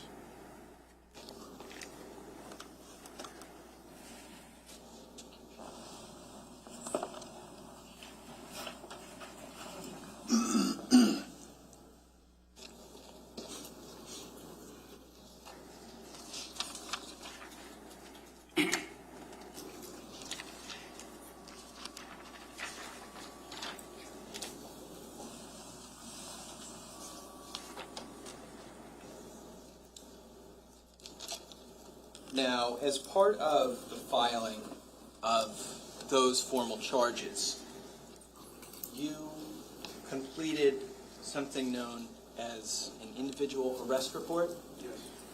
and that includes personal details about Paul Caneiro. Is that fair to say?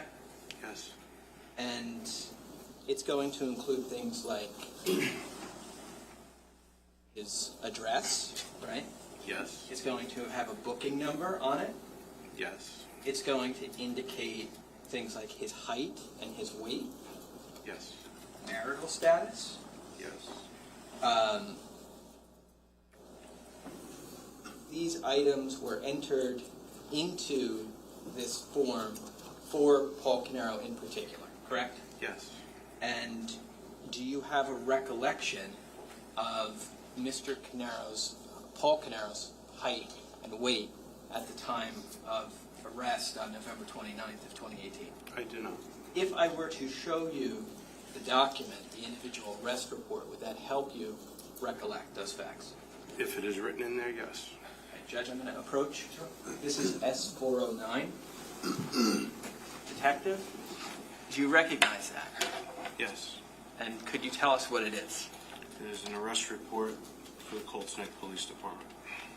Does For that- Paul Caneiro. For Paul Caneiro, Yes. relating to the charges that you approved on November 29th, 2018, correct? Yes. Does that document list Paul Caneiro's height and weight at the time of arrest? Yes. And could you tell us what those, what that information is? The information listed is 5'11" and the weight of 230. I'm going to take this back, okay? Okay. All right, so when you say the weight of 230, obviously I'm sure we all understand this, but just for clarification purposes, we're saying at that time, Paul Caneiro was 230 pounds, right? Yes. Okay.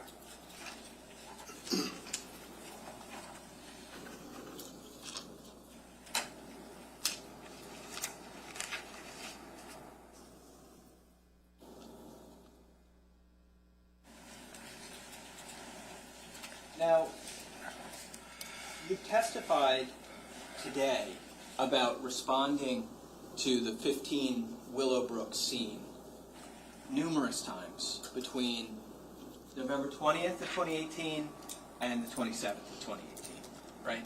Yes. Are you familiar with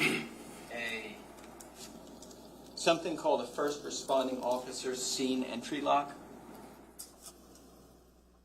Yes. Okay. Could you tell us in general what that is, what that document is? It would be a log of who entered, when they entered, what agency they're from, when they left. Okay. And when you say it would be a log of who entered and when they entered, would that be who entered a crime scene? Yes. Okay.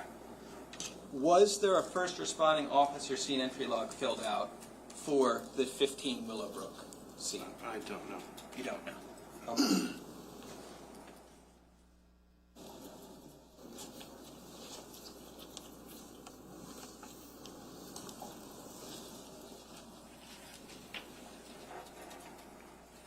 This is S103.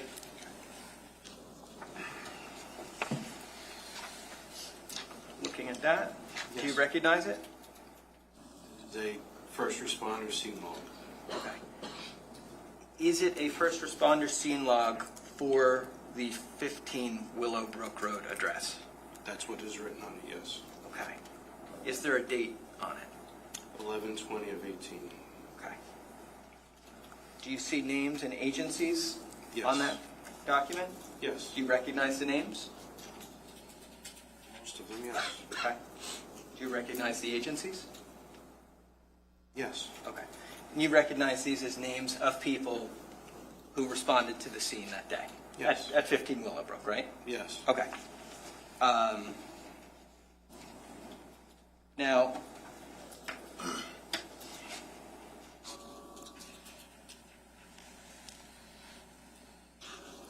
this document also, and I can show you if you don't know or don't recall, spans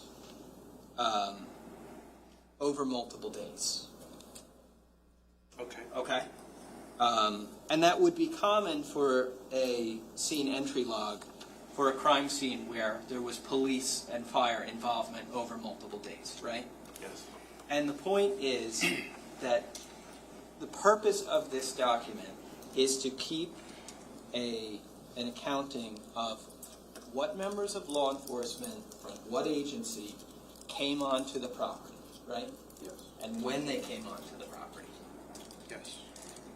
And obviously, this is a multi-page document because there were a number of different police and fire personnel who came onto the 15 Willowbrook property, correct? Yes. And they were from a number of different agencies, right? Yes. And there was also, aside from there being numerous police and fire response, there were also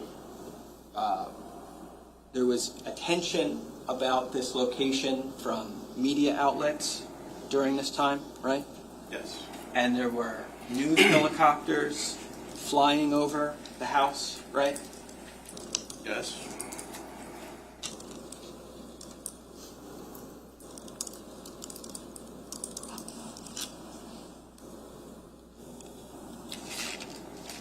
Now,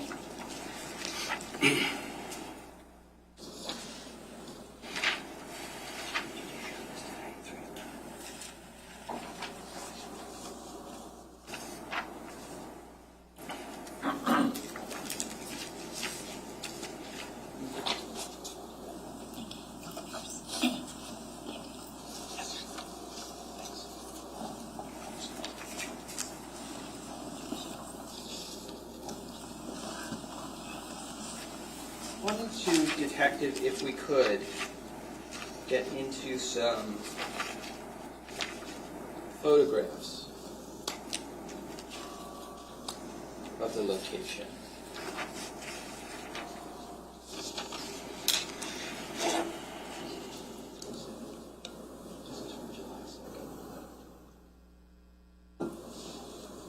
Prosecutor, you're okay to publish? Yes, Judge. Okay. So you don't have to go through that step, you can just do it on the screen. Okay, thank you, Judge. I'll save you the step.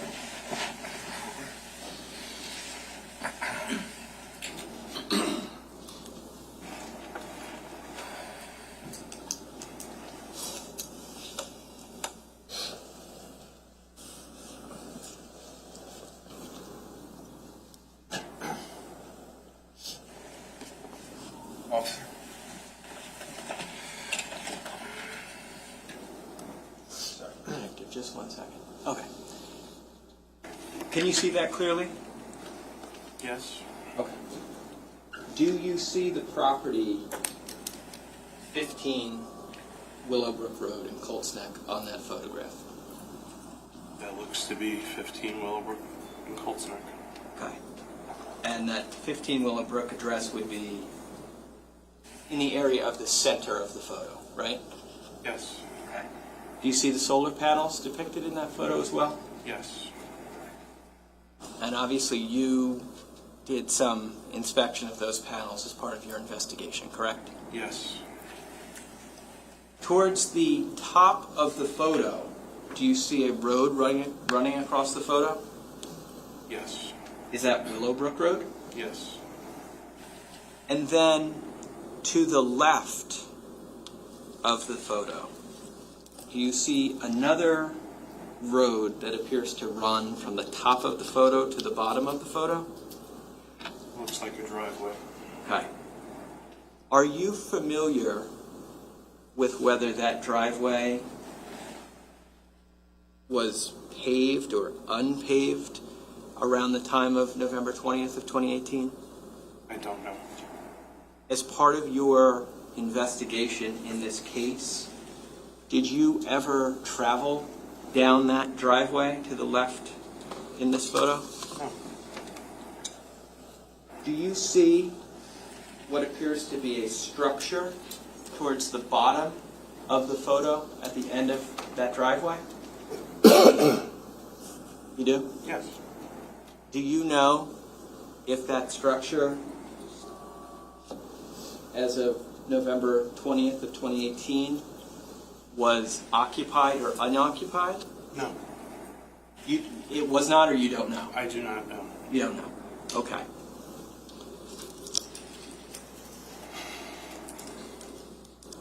Towards the top of this photo, between this driveway you've identified, we also see the driveway of 15 Willowbrook depicted towards the top of the photo, correct? Yes. Where it meets Willowbrook Road? Yes. In between that other driveway and the 15 Willowbrook driveway, we see a tract of land with what appears to be trees on it, right? In that picture, yes. Okay.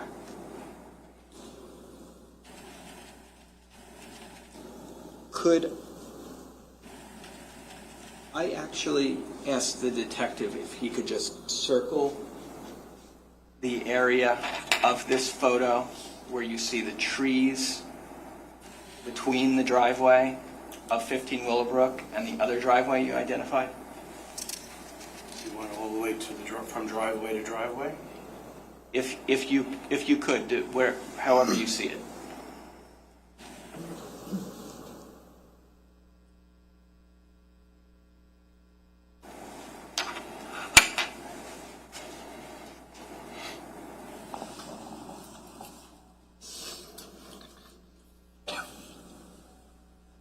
So Murray, can you tell me the number one more time? I apologize. Of the actual photo, it's D something. I forgot what it was. It's captured? It's captured. Okay, thank you. This is D1-317. So this is 317.1 that we just captured.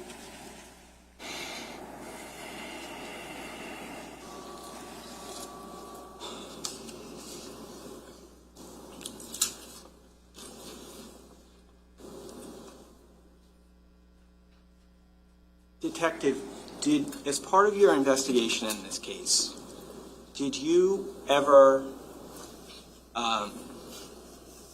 walk the area that you just circled in D1-317? I did not. You did not. So you did not walk in that circled area to do, let's say, a canvass for potential pieces of evidence, right? I did not. Okay. Did you take any measurement from the area of the house, 15 Willowbrook, to the area of the circle in the upper left corner of the photo? I did not. Okay. So you did not measure how far it is, let's say, from the end where that other driveway meets 15 Willowbrook Road to where the actual house of 15 Willowbrook Road is? I personally did not. Do you see inside of the circle that you drew on the photo? It would be to the right of the other driveway. Do you see a little area where it looks like you might be able to enter between the trees onto the 15 Willowbrook Road property? Possibly. Okay. as part of your investigation of this case, did you ever drive along that area of Willowbrook Road, specifically looking at this area that you circled? I did not. Okay.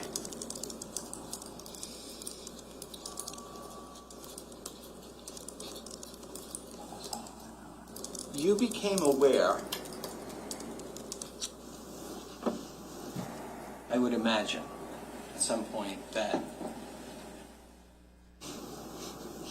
there was, let me retract that, I apologize. You mentioned a meeting that took place with law enforcement agencies and yourself at the municipal building, right? Yes. And the purpose of that was to coordinate the efforts amongst law enforcement, I'm sure to make sure that you weren't duplicating each other's efforts. Fair, yes.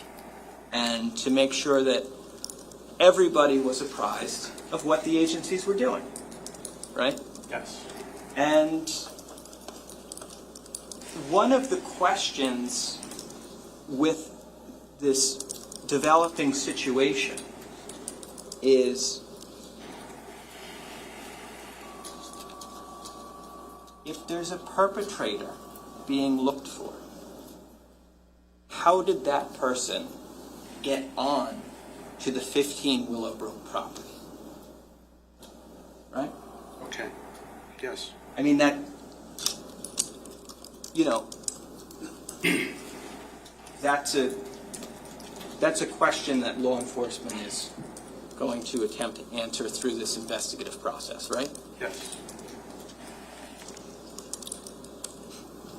And the indication, as far as you know, is that whoever this person is, this perpetrator that came onto the 15 Willowbrook property, didn't do it by driving down the driveway of 15 Willowbrook. I don't know that for sure. You don't know for sure? No. Okay.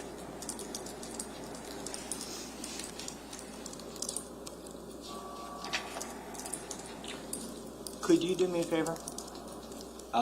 The circle that you've drawn, could you just retract that? It's Kevin.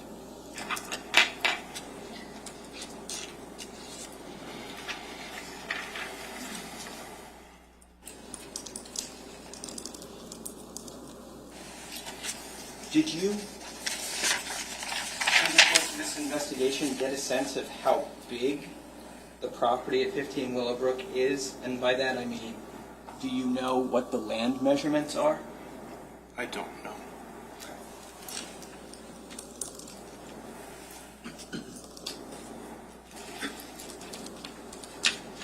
Would it be fair to say that in this time period, November of 2018, you were familiar with the roads surrounding Willowbrook Road in Colts Neck? Yes. And you were aware that if you were at 15 Willowbrook Road in the driveway, if you went out of the 15 Willowbrook Road driveway and made a left, you would go to Route 34. Yes. And if you made a right, you would go to Longbridge Road. Yes. And you're aware that other members of law enforcement who participated in this investigation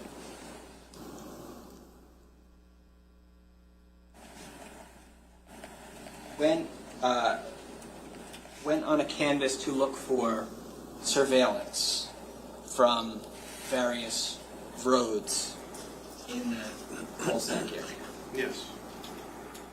And the purpose of that, as far as you understood, is to see where the person or people who had been on the 15 Willowbrook property, how they got to the location, and and the direction they took to leave the location, right? Yes. Okay. And you knew that at some point in time,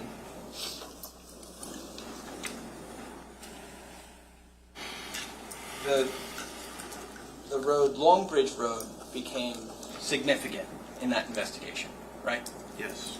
And Longbridge Road connects directly with Willowbrook Road, right?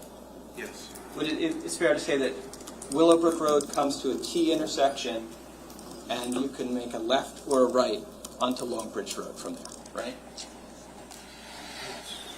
If you make a right and go and head down Longbridge Road, you come to a body of water, right? I believe so, yes. I don't work in the town anymore, so it's been some time. Okay. Are you speaking of the reservoir? I'm speaking of, yes, so I think that's Swimming River Reservoir, Yes. right? And Longbridge Road actually crosses over Swimming River Reservoir, Yes. and where it crosses over Swimming River Reservoir,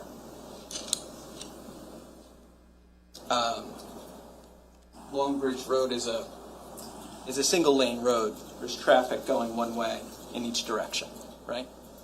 Yes. And where the road crosses over the reservoir, there's water on both sides of the road, right? Yes. When we're talking about these streets in Colts Neck in 2018, Willowbrook Road was not, if you know, was not a heavily trafficked road late at night, right? Correct. Nor was Longbridge Road. Correct. Longbridge Road is what we might describe as a rural road, right? It's not a highway. It is not. And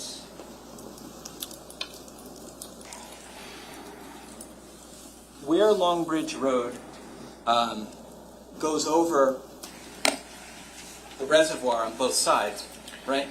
Obviously, it's a bridge. The road is a bridge at that point in time, right? Yes. As part of your employment and experience in Colts Neck, I'm sure that prior to November of 2018, you had been on Longbridge Road. Yes. You probably had been on it many times, right? Fair, yes. And you know that that bridge section of Longbridge Road where it goes over the reservoir, there's just basically a guardrail on both sides of the road. Yes. There's not like, for example, high fencing on the road at that section, right? No.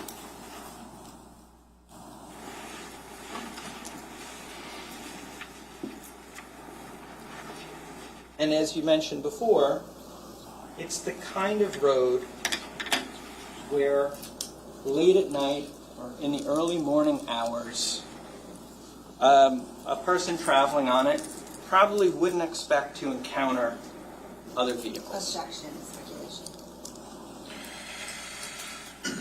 If you know. No. No, they wouldn't. They wouldn't. Okay.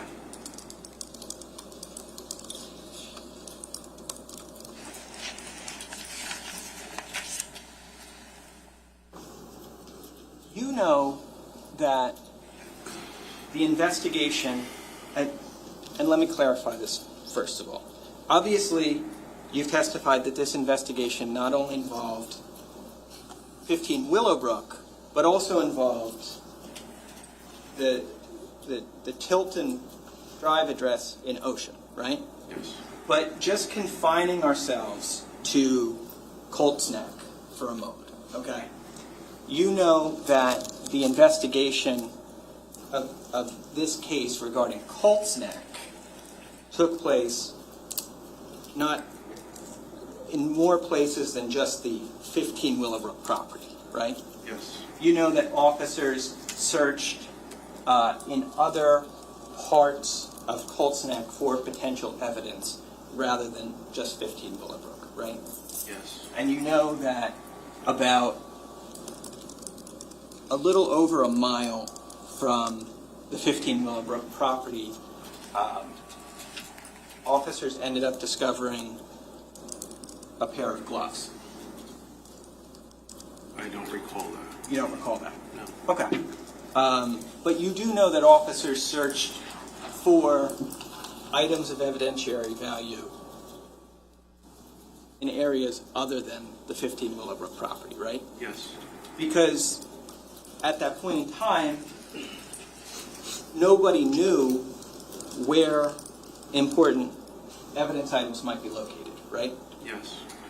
And obviously, a person who came onto the 15 Willowbrook property to commit these crimes might have disposed of evidence as they were leaving the property, right?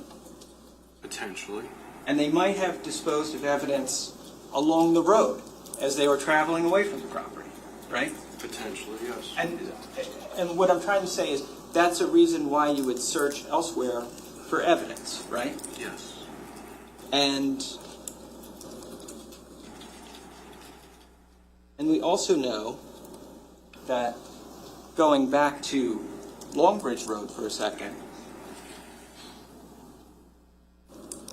Longbridge Road, specifically going over this reservoir, is a route that one could take to travel from Colts Neck to Ocean Township, right?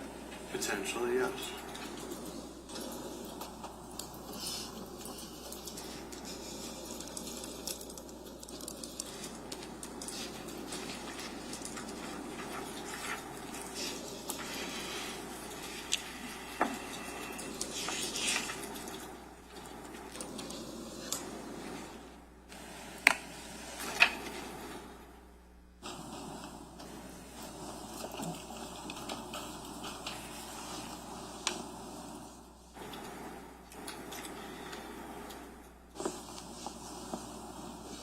We saw during your direct examination, the state showed you a photo of a garage door. Yes. Okay. Now, that garage door was a door at the 15 Willowbrook property, right? Yes. Now, the 15 Willowbrook property, the garage is set up that at the front of the house, it is a 3 garage bay garage, right? Yes. And in the back of the garage, there's that 1 garage bay door, right? Yes. So that photo we saw before, we were actually looking at the back of the garage. Yes. Okay. Now,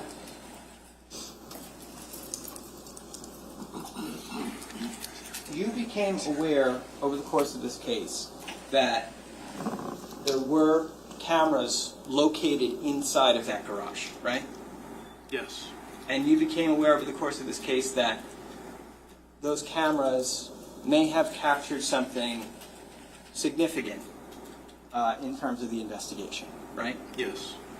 And because those cameras at around 2:36 in the morning on November 20th record what appears to be a human figure walking by that garage door, right? I believe so, yes. Did you ever see the I footage? saw it once a long time ago. Okay.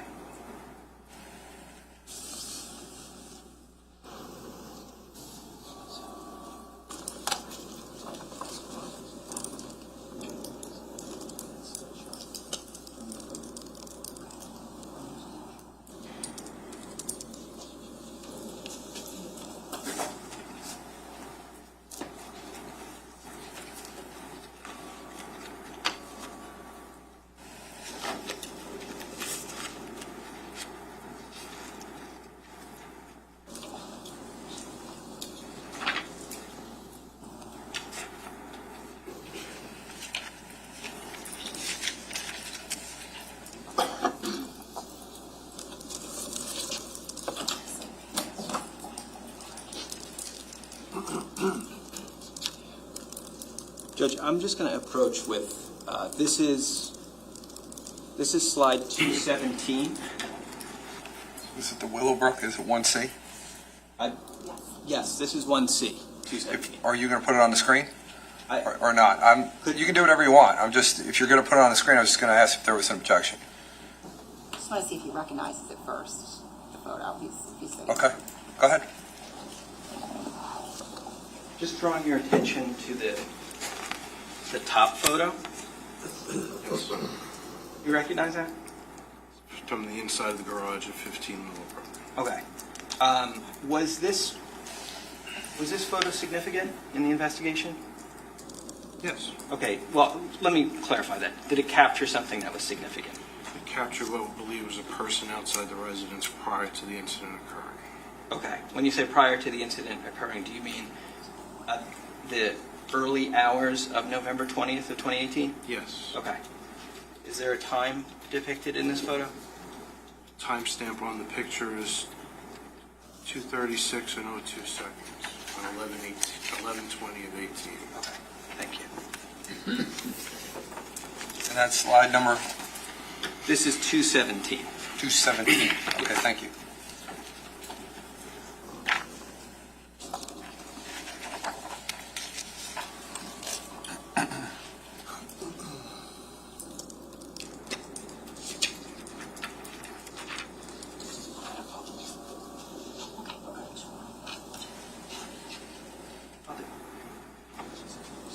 Judge, this is going to be with the state's consent, 217 and 218. Okay, go ahead. No objection, right? No, Judge.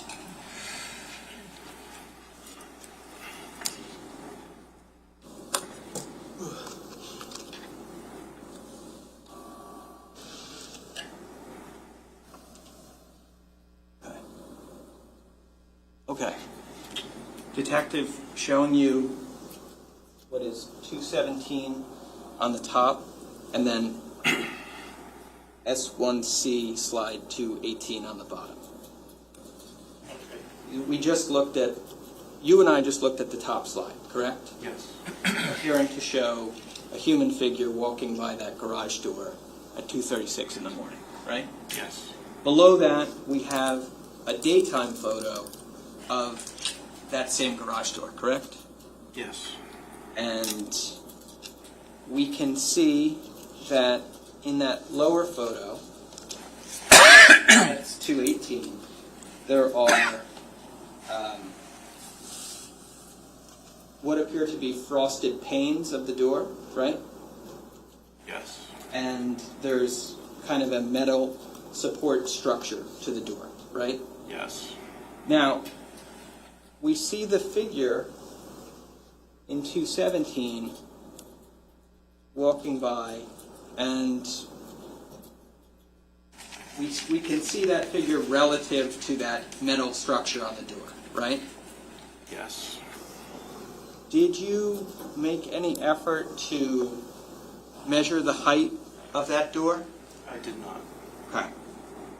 Did you take any effort to measure, for example, how high it is from the upper half of the metal support structure to the ground? I did not.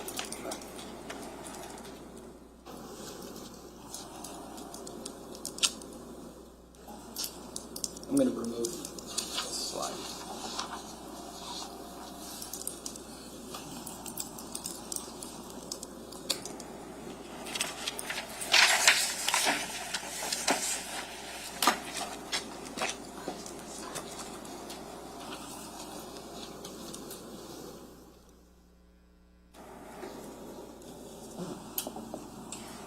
So, no measurements were taken by yourself then?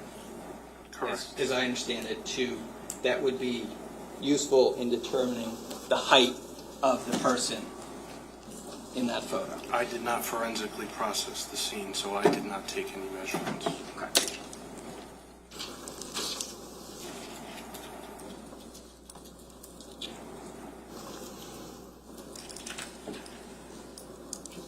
You mentioned a person during your direct testimony. This is going back to last week now, okay? you mentioned a person who contacted 911 to report hearing shots early in the morning on November 20th, right? Yes. And you said that that person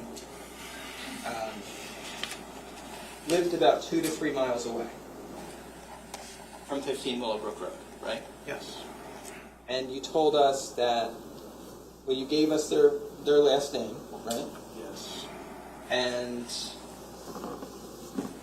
you determined this information because you said as part of your job you would daily monitor calls that came in, right?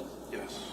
And so you actually found out about this because it's one of the calls that came in the night before, right? Yes.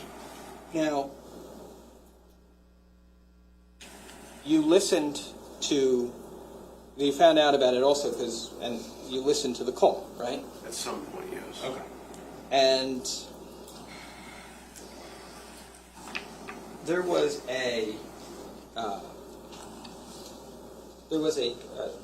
this call became part of what's known as a CAD report, right? Yes. Would you tell us what a CAD is? It's a computer-aided dispatch record that's created when the 911 call comes in or any call for service comes in. When this call came in on the morning of November 20th regarding shots fired, a CAD was created, right? Yes. And the CAD would have listed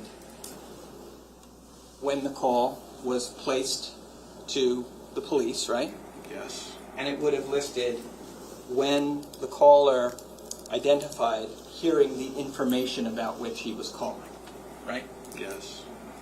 And it would have given a brief description of why the caller was calling, right? Yes. And the CAD in this case, for that call, describes all those things we just talked about, right? I believe it did, yes. Okay. Do you remember when the call from this caller came in? Okay. Do you remember when they reported hearing the shots? No.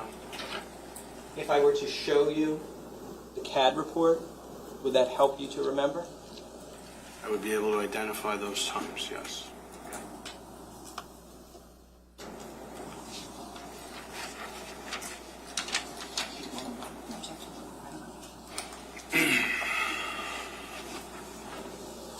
This is D109.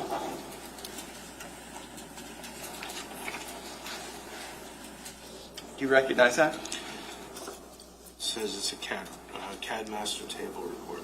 Okay.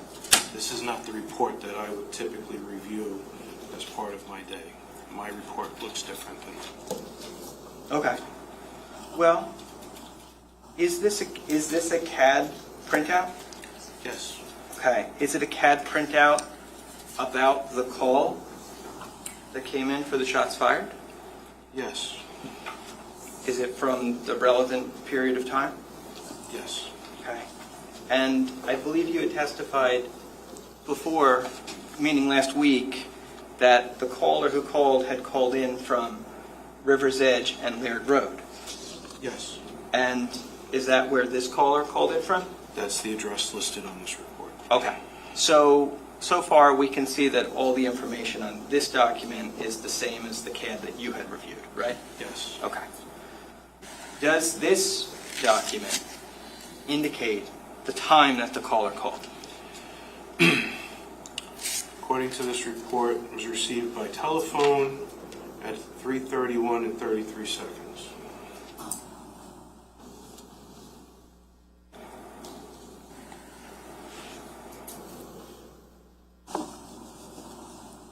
And we see that there's a time for when reported. 3:33 and 43 seconds. So 3:33 and 43 seconds is when this CAD list is reported. According to this report, yes. Okay.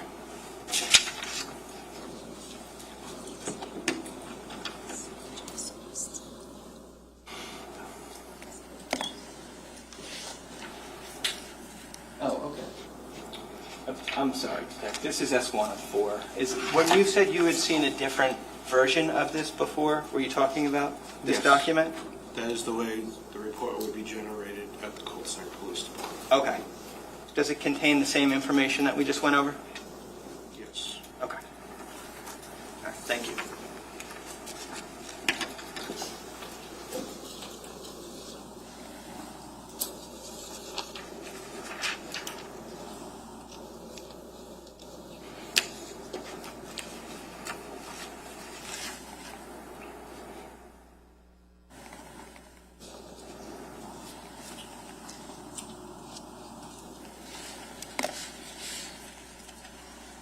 Now,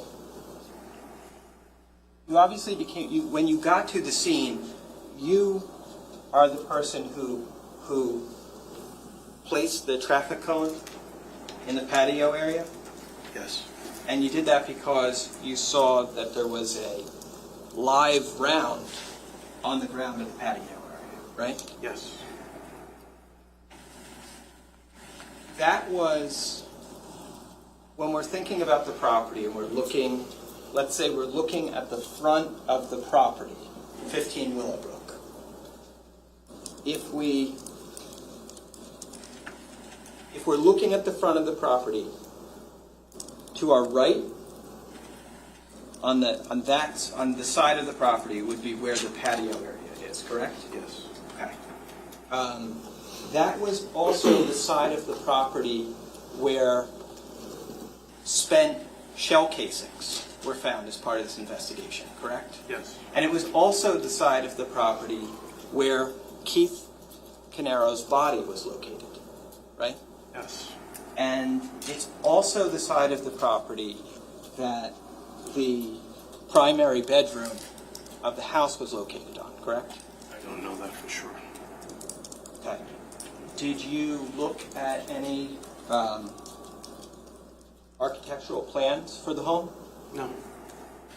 And did you do a walkthrough of the home? Yes. And you went to the second floor of the home? Yes. And you looked in the bedrooms of the home? Yes. And you knew that on the second floor there was a balcony?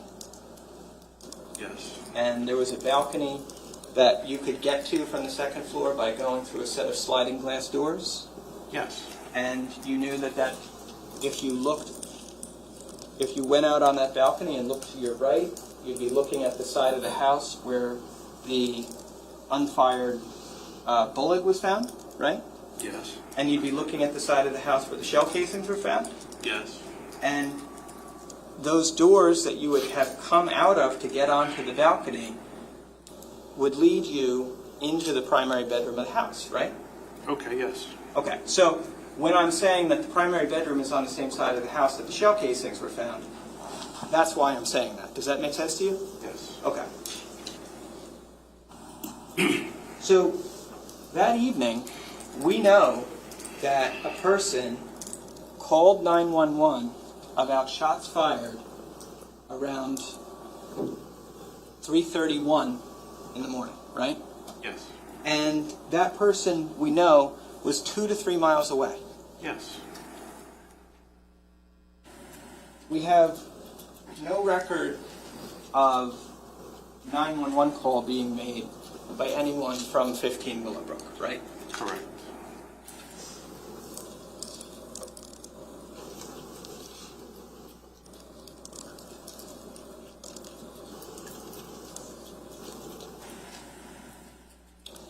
Numerous electronics were taken from the home. Is that fair to say? Yes. And that would include computers, right? It would include cell phones as well. Yes. It would include surveillance systems. Yes.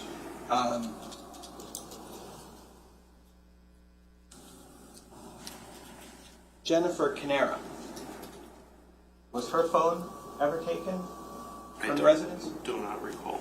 You don't know? I don't. Okay. Do you know, so you don't know if her phone was ever collected? I don't recall. Do you know if her cell phone records were ever obtained? I do not know.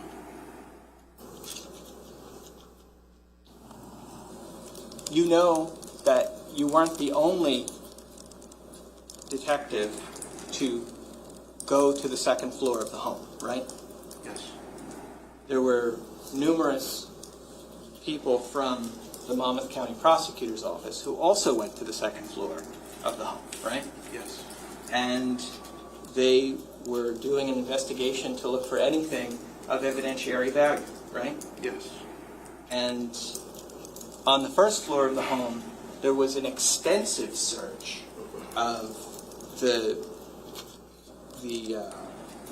areas of the kitchen, the foyer, and the stairs, right? Yes. And debris from the fire was taken from inside the house and brought out and inspected, sifted through outside in the yard, right? Yes. And that the sifting and going through that, all that was for the purpose of finding anything that could be of evidentiary value, right? Yes. But we don't know, with all that searching, whether Jennifer Canero's phone was ever found. Objection asked and answered. He said he doesn't know. So I'm going to sustain the objection. I'll ask a different way. Okay. Phone, just as part of a normal investigation, right? Obtaining phone records can be an important step in the investigation, right? Yes. Phone records can tell us who a person is in contact with, right? Yes. They can tell us, potentially, where a person was when they made or received a phone call. Yes. And you know that phone records were obtained in this case, right? I believe they were, yes. Okay.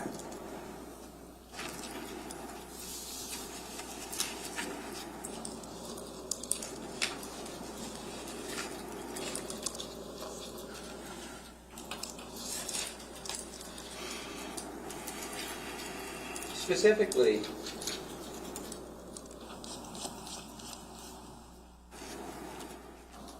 your report does indicate that phone records were obtained for Keith Caneiro. Okay. Yes, if it's in the report, then I wrote yes. I mean, do you want to see it, or do you? I could look at the report. It was 7 years ago for me. I'd be happy to show it to you. I believe somewhere in the report it says that multiple warrants and affidavits were done as well.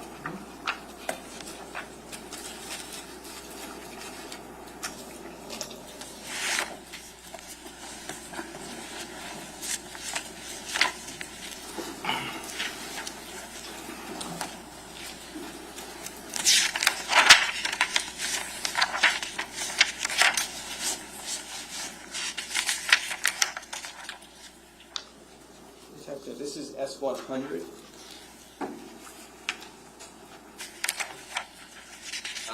Whenever, yeah, go ahead. Okay. Okay. Does that document include the report you wrote in this case? Yes. And do we see that report starting on page 17 of this document? Page 18 of 55, yes. Okay. And that's where your report begins, right? Yes. All right. I'm going to just direct your attention to page 46.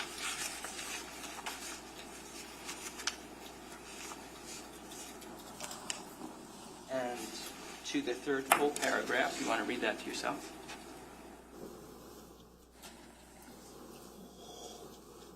Okay. Okay. So we do know that phone records were obtained in this case, right? Yes. And they were obtained for, in particular, Keith Caneiro, right? Yes. And another thing that phone records do is potentially show us where a phone has traveled to, right? Yes. Because when a person receives a call or a text, it comes to them from a cell tower, right? Yes. And that cell tower has a certain geographic range that it can reach to, right? Yes. So I know if I have phone records showing me that a person, or I shouldn't say a person, but showing me that a person's phone bounced off of a certain cell tower, I would know that phone was in the geographic range of that tower, right? Yes. Okay.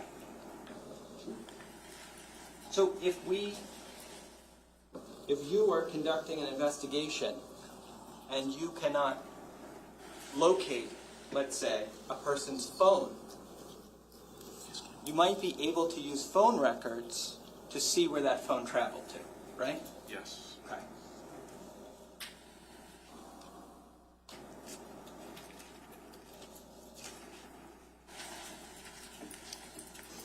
But your testimony is you don't remember if phone records were requested for Jennifer Caneiro's phone. I do not recall. Okay.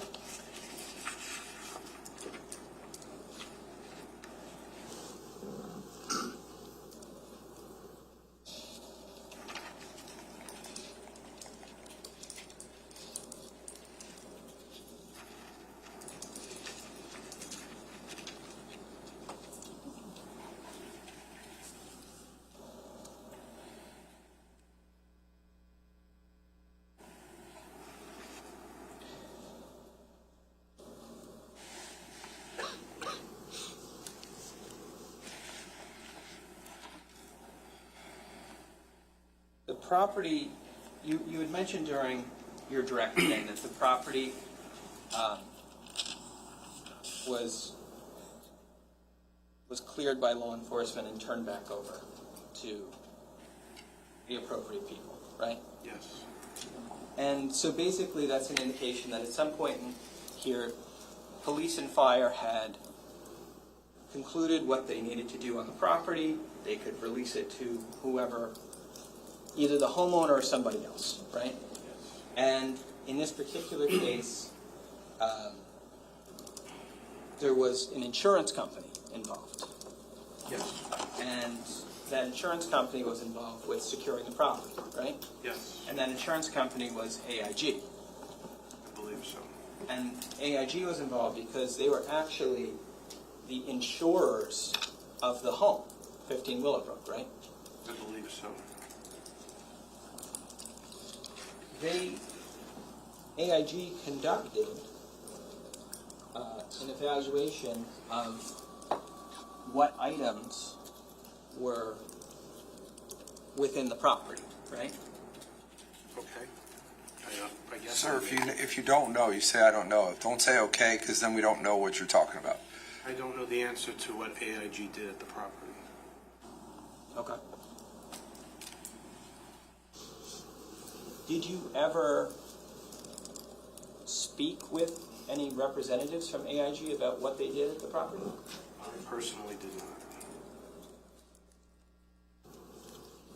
You were, just so we're clear, and let me ask you this question first, actually.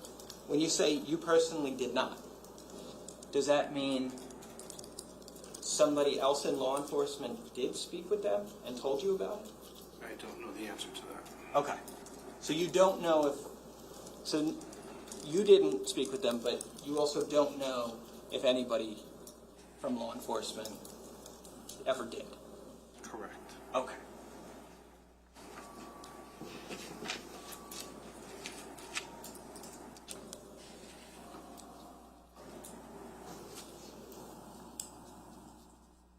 Now, you were the lead detective for Colts Neck on this case, right? Yes. And what does it mean to be the lead detective? I don't understand the question. Well, so the words you've used are lead detective. So it's detective who's leading the investigation. Yes. Okay. And what does it mean to lead an investigation? Determine what needs to get done at the scene, who to interview, and other parts of the investigation. But while I was the lead detective for Colts Neck, I had a partner from the Monmouth County Prosecutor's Office, and we were co-investigating this case.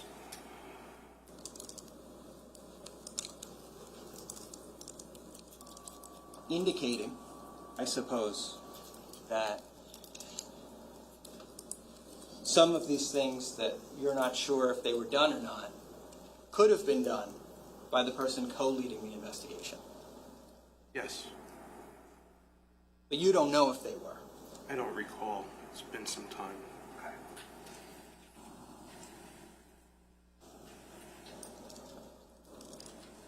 Just so the jury's aware, the person you're talking about who was co-leading the investigation, that's Detective Petrozello. Correct. Okay.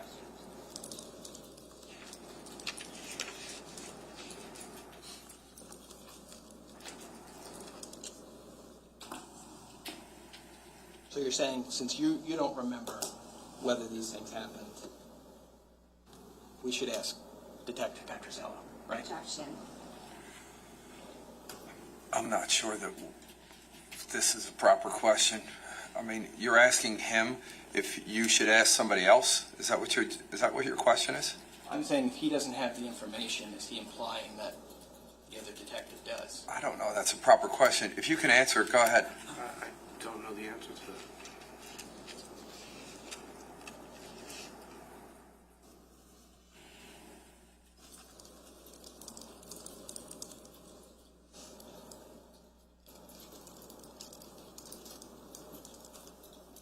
You mentioned in your report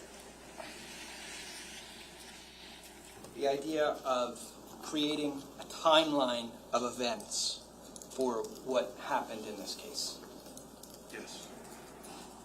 A timeline would establish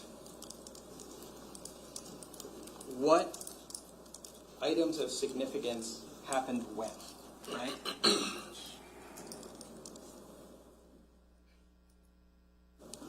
Timeline gives us an order for a series of events, right? Yes. And a timeline is an important investigative tool. Is that fair? Yes.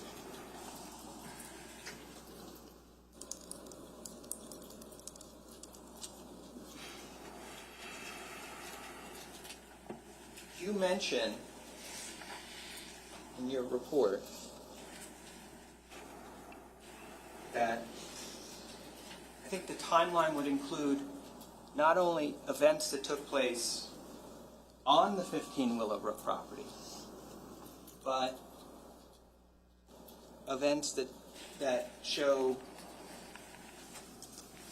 when people of interest came onto the property and left the property, right? Yes. And when they might have been driving down the road away from the property, right? Yes. And one of the things that you put in your timeline is that a vehicle of interest, in this case, is seen driving away from the property at 3:45 in the morning. Yes.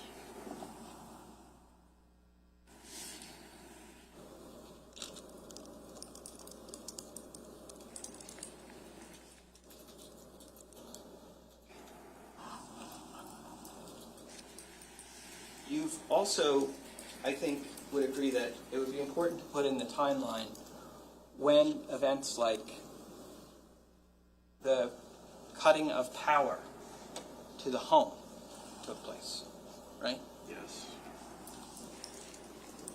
There was the de-energizing of the home, and then there was also perhaps some manipulation that happened with the generator, right? Yes. And there was also a Verizon Fios line to the house that was cut, right? I believe so, yes. Okay. Did you document the times that it was believed that those items took place? They might be in the report. I don't recall them. Okay. Do you know if they are or are not? I don't recall. Okay. If you, I think you'd agree that those are significant, right? Yes. They're a significant part of this investigation? Yes. So if you knew them specifically, you would place them in the report? Yes.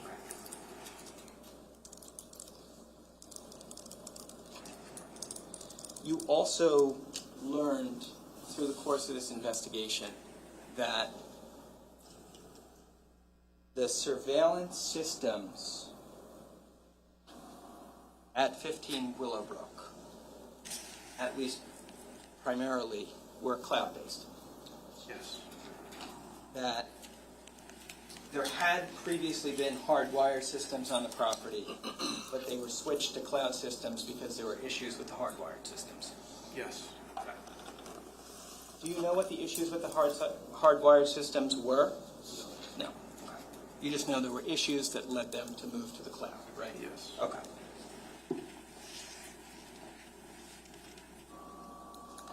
One of the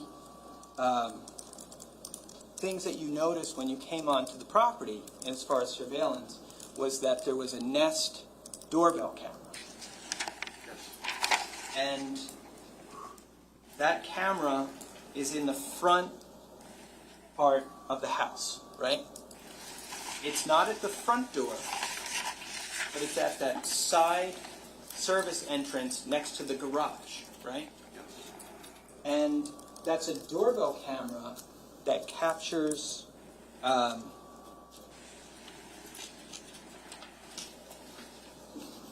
some area in the front driveway area of the house, right? Yes. Okay. Now, are you aware that that was, or do you know if that was a motion-activated camera? I do not know. Okay. Did you ever review footage from that camera? I don't recall. Do you know if footage from that camera was ever sought out or obtained by law enforcement? Possibly, I don't know. You don't know? No. Okay.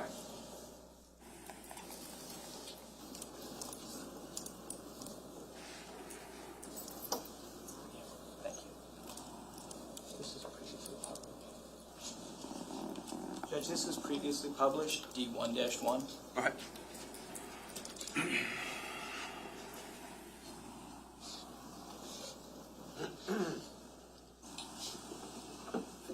Showing you what's been previously published, Detective, as D1-1. Do you recognize that as the front of 15 Willowbrook? Yes. And do you see in the upper right-hand corner of the photo it says Nest, Yes.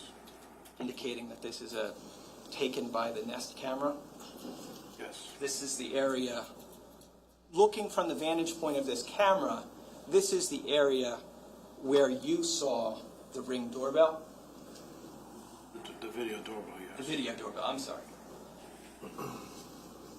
So this would appear to you, this item as marked D1-1 would appear to be video from that video doorbell, a still shot of video from that doorbell, right? Yes. Okay.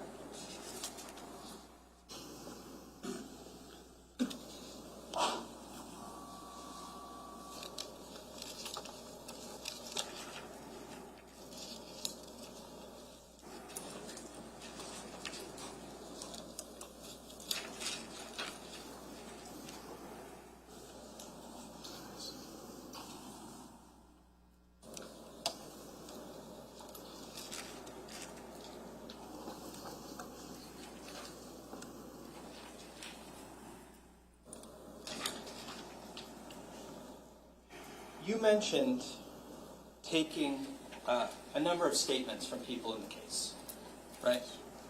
And you participated in statements involving Tiffany Rivera, right? Yes. And Steve Weinstein, Yes. and Ron Ortigas, Yes. and Detective Bassender also participated in all those interviews. Some of them, yes. And she actually was involved in this case because she was involved in financial crimes. Yes. And you were looking at this case in terms of how finances potentially played a part in it, right? Yes.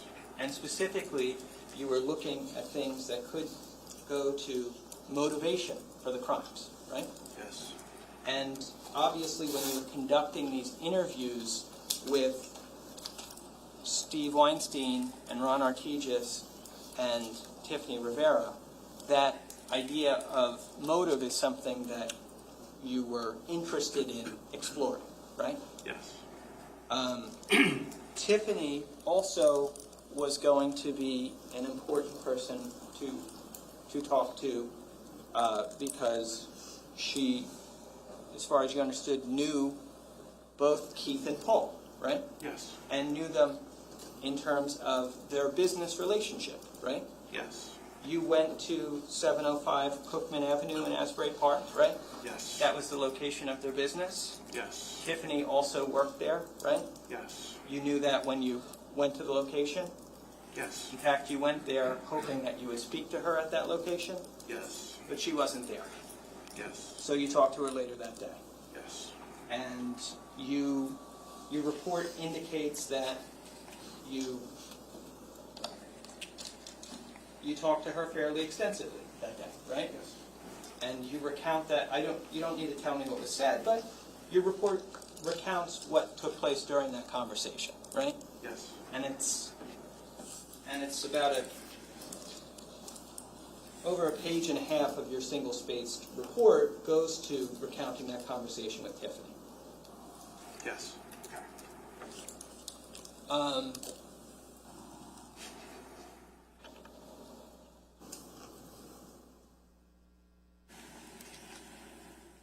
You also mentioned that Detective Bassender was on scene at 15 Willowbrook, right? I don't remember seeing her that day. I'm sorry, when you testified earlier today, I thought you said that on November 21st, when you were at 15 Willowbrook, Detective Bassender was there. I don't recall. Did I mishear you? I don't recall saying that she was there that day. Okay. All right. Well,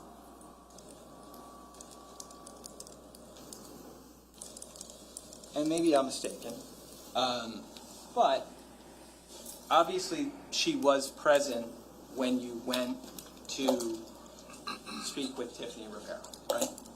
I believe she was present during one of the interviews at the Monmouth County Prosecutor's Office. And she was present during the interview with Steve Weinstein. I believe so, yes. Do you want to see your report?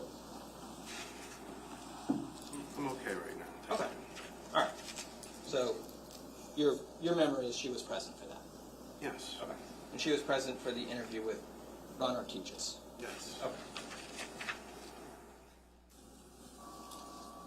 And obviously, like Tiffany Rivera, you're meeting with these people so you can get background on financial information that could be relevant to your investigation, right? Yes.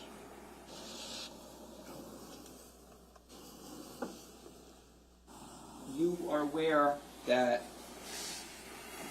and I think you testified last week, that when you first got to the property at 15 Willowbrook, you obviously didn't know who was still inside the house, right? Correct. And there was a point in time where you thought that the babysitter could still be inside the house. Correct. But over the course of that day, you learned that that person is not in the house, right? Correct. You also learned that person's name. At some point, yes. Okay. And that person's name was Claudia Tamayo. So, yes. Do you want me to show you? If I were to show you your report, would that help you refresh your recollection? Okay. This is for Claudia's name, you're saying? Yeah, just for her last name. Do you have any reason to disagree with what you're being asked as what her last name was? No, Your Honor. If it's in that report, that was the name that was provided to me. Okay. I'm going to save you the step. Okay. That's the name. Okay. So this was Claudia Tamayo. Okay. Claudia is identified through this investigation as the babysitter of Keith and Jennifer's children, right? Yes. And actually, law enforcement officers take a statement from her, right? Yes. And now, law enforcement wanted to speak with her because she was at that house very often, right? Yes. And knew who would come over to the house to visit the people she babysat for, right? Yes. And she knew who came and went from the house, right? And Jeff, to the speculation of what she did. One of the reasons you would want to speak to her is because you believe that she may have information of that nature, right? Yes.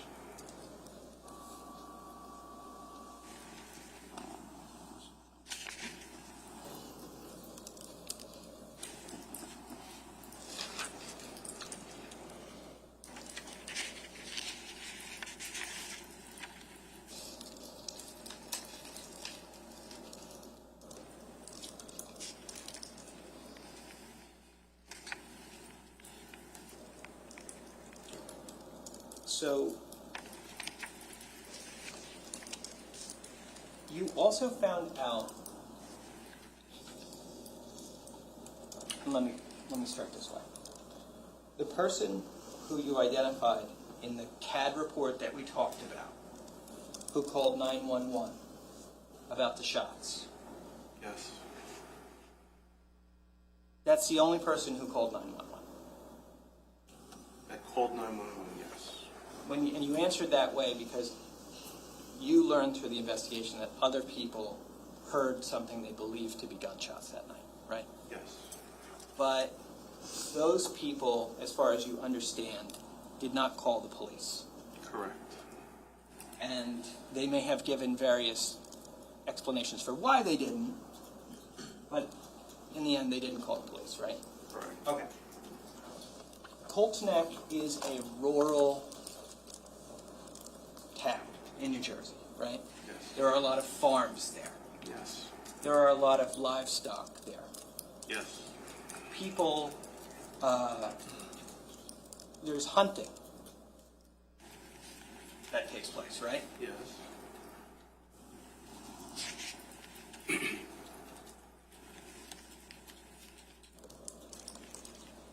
Do people hunt at, are you allowed to hunt at night in Colts Neck? Or, let me clarify, were you allowed to hunt at night in November of 2018? No, I don't believe it's legal to hunt during those hours.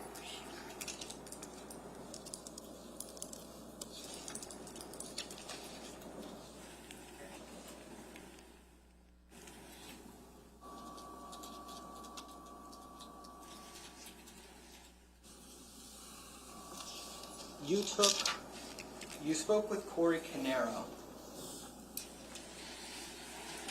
on more than one occasion as far as this investigation, right? One time you spoke with Corey Caniero, you were in Pennsylvania. Yes. And you drove to Pennsylvania to meet with him there, right? Yes. And you did ask, before you drove all the way out there, obviously you were involved in this investigating the scene at 15 Willowbrook, right? Yes. And so I'm sure you didn't want to leave that investigation to drive all the way out to Pennsylvania unless you had to, right? Yes. It would have been obviously more convenient for your investigation if Corey Caneiro had come to you, right? Yes. But that you determined was not going to be possible, right? Correct. And if you wanted to talk to him that night, you would need to drive to Pennsylvania. Yes. And that was because Corey had a medical condition that prevented him from driving at night? That was what was told to Detective Petrozello, yes. Told to Detective Petrozello by Corey? Yes.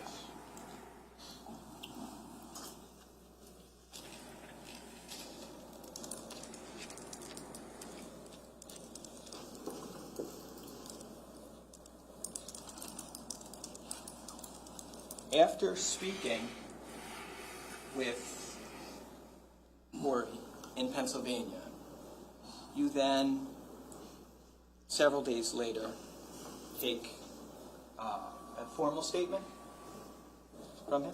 The next day. The next day, I'm sorry. Take a formal statement. Yes.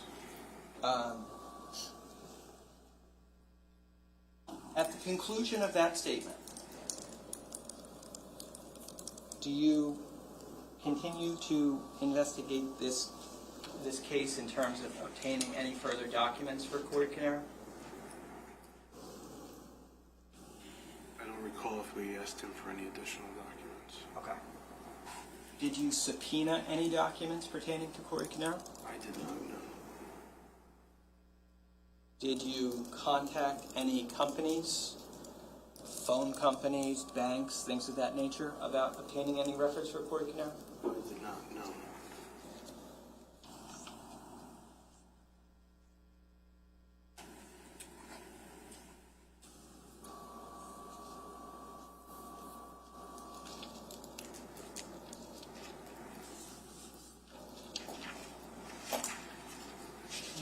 You said during your direct that on one of your returns to the 15 Willowbrook property, you saw forensic personnel from the prosecutor's office sifting through dirt in the ground, right? Yes. And they were specifically looking for ballistic evidence? That and any evidence that would be there. Okay. And your understanding is that they dug in the dirt and found some additional ballistic evidence, is that right? Yes. And that was located in the ground underneath of where Keith Caneiro was found lying, right? Yes. And that was included in what was found there was a shell casing, right? I believe so, yes. When you say you believe so, do you... There was ballistic evidence recovered. I don't remember exactly what it was. Your report would indicate what it was, right? Yes.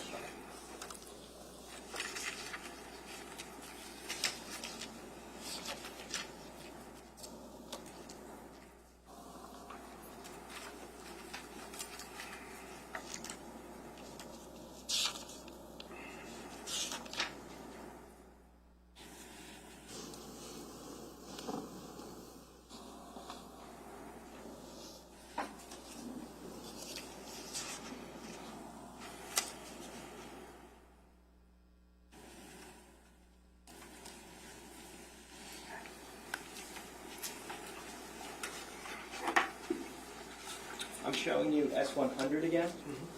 Your report, this is page 33 of 55. Just referring you to the second full paragraph on the bottom. From the bottom? Yeah. Second full paragraph. This one here you want to go to? Yes. The DNA part of it? You're pointing to this? Yeah, I'm part? sorry, I'm pointing you there. I'm sorry. There were projectiles found during the forensic investigation. Okay. So underneath of Keith was a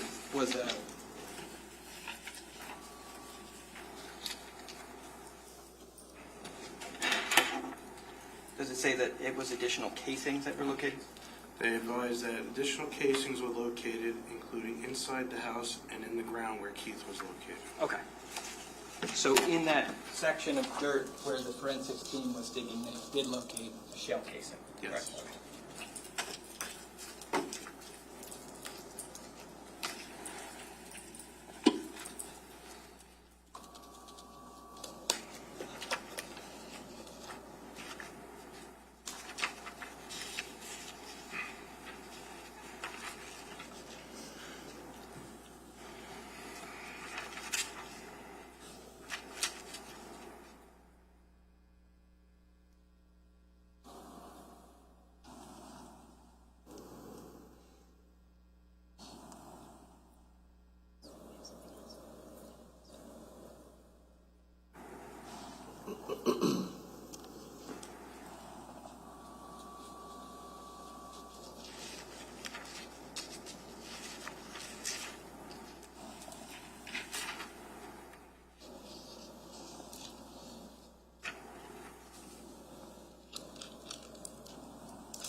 As part of this investigation, did you ever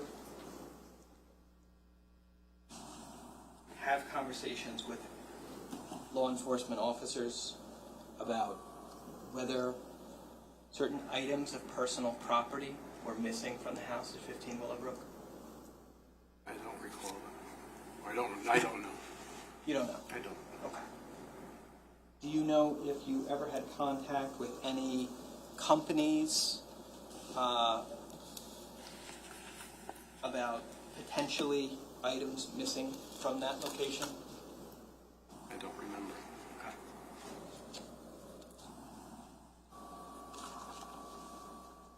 Do you know, you don't remember doing it yourself, do you know if anybody in the investigation did? I can't answer to what others did. No. Okay. Well, if you were aware, but you're not. I'm not aware. Okay.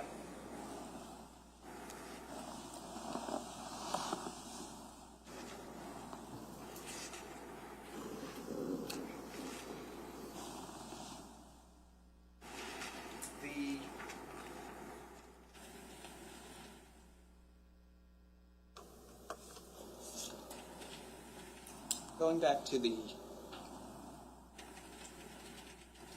Ring doorbell, or the doorbell camera on the side entrance of the house.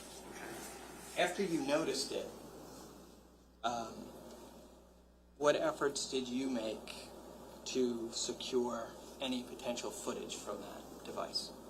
I did not. I believe that came up during the investigative meeting to obtain any surveillance that was available. Let me understand that answer. You believe it came up during the investigative meeting? I personally did not acquire any of the video from the location. There were other detectives obtaining information, search warrants, affidavits, whatnot, for various records as needed. Okay.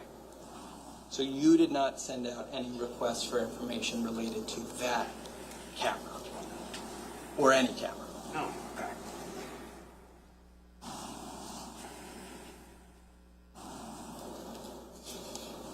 Your understanding, though, to go back to what we were talking about before with the cameras in the house, your understanding, though, was that that was a cloud-based camera system? At some point, yes. Well, when we say at some point, what I mean is that was a cloud-based camera system as of November 20th of 2018. Yes. So, just so everybody here is clear, when we say cloud-based, what do we mean by that? Storage of the images on the premise. So, when the device records, the data from the recording goes somewhere other than the physical location of the property. My understanding, yes. Okay.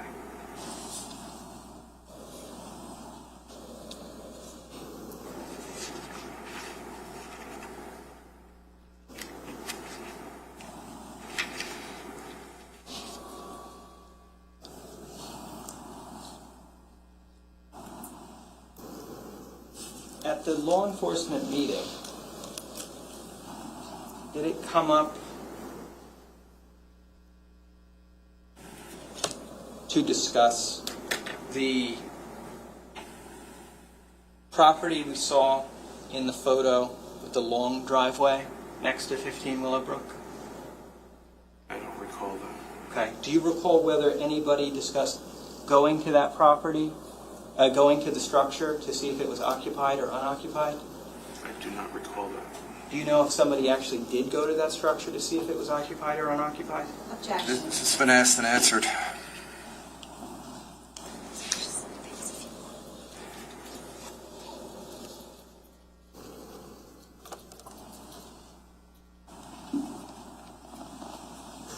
In the second statement that, or in the statements that you took from Corey, he provided you with certain email communications, right? Yes. And without going into what they were communications between Keith and Paul? I believe they were.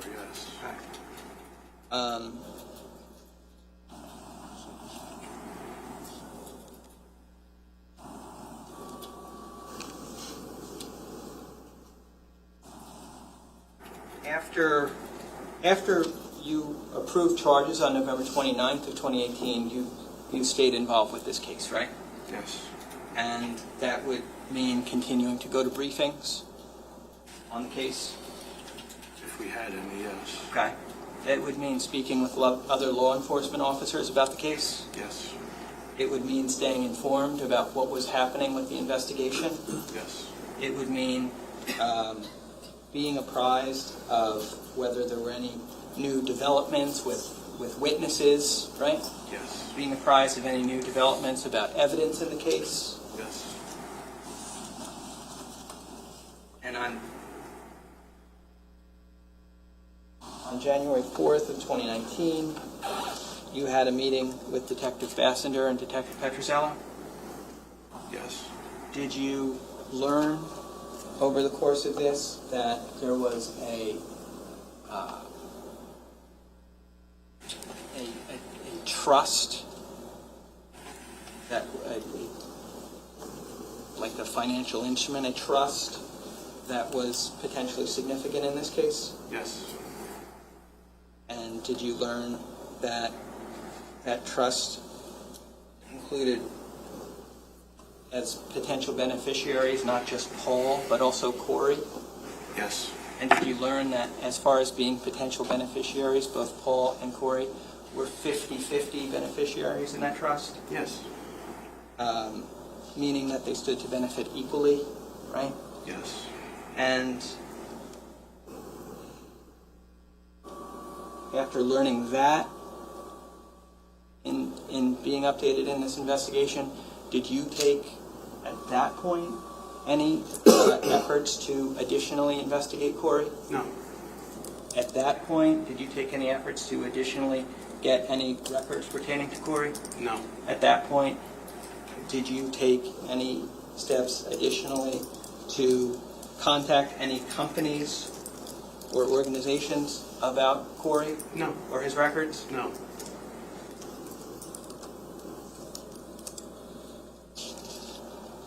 This was obviously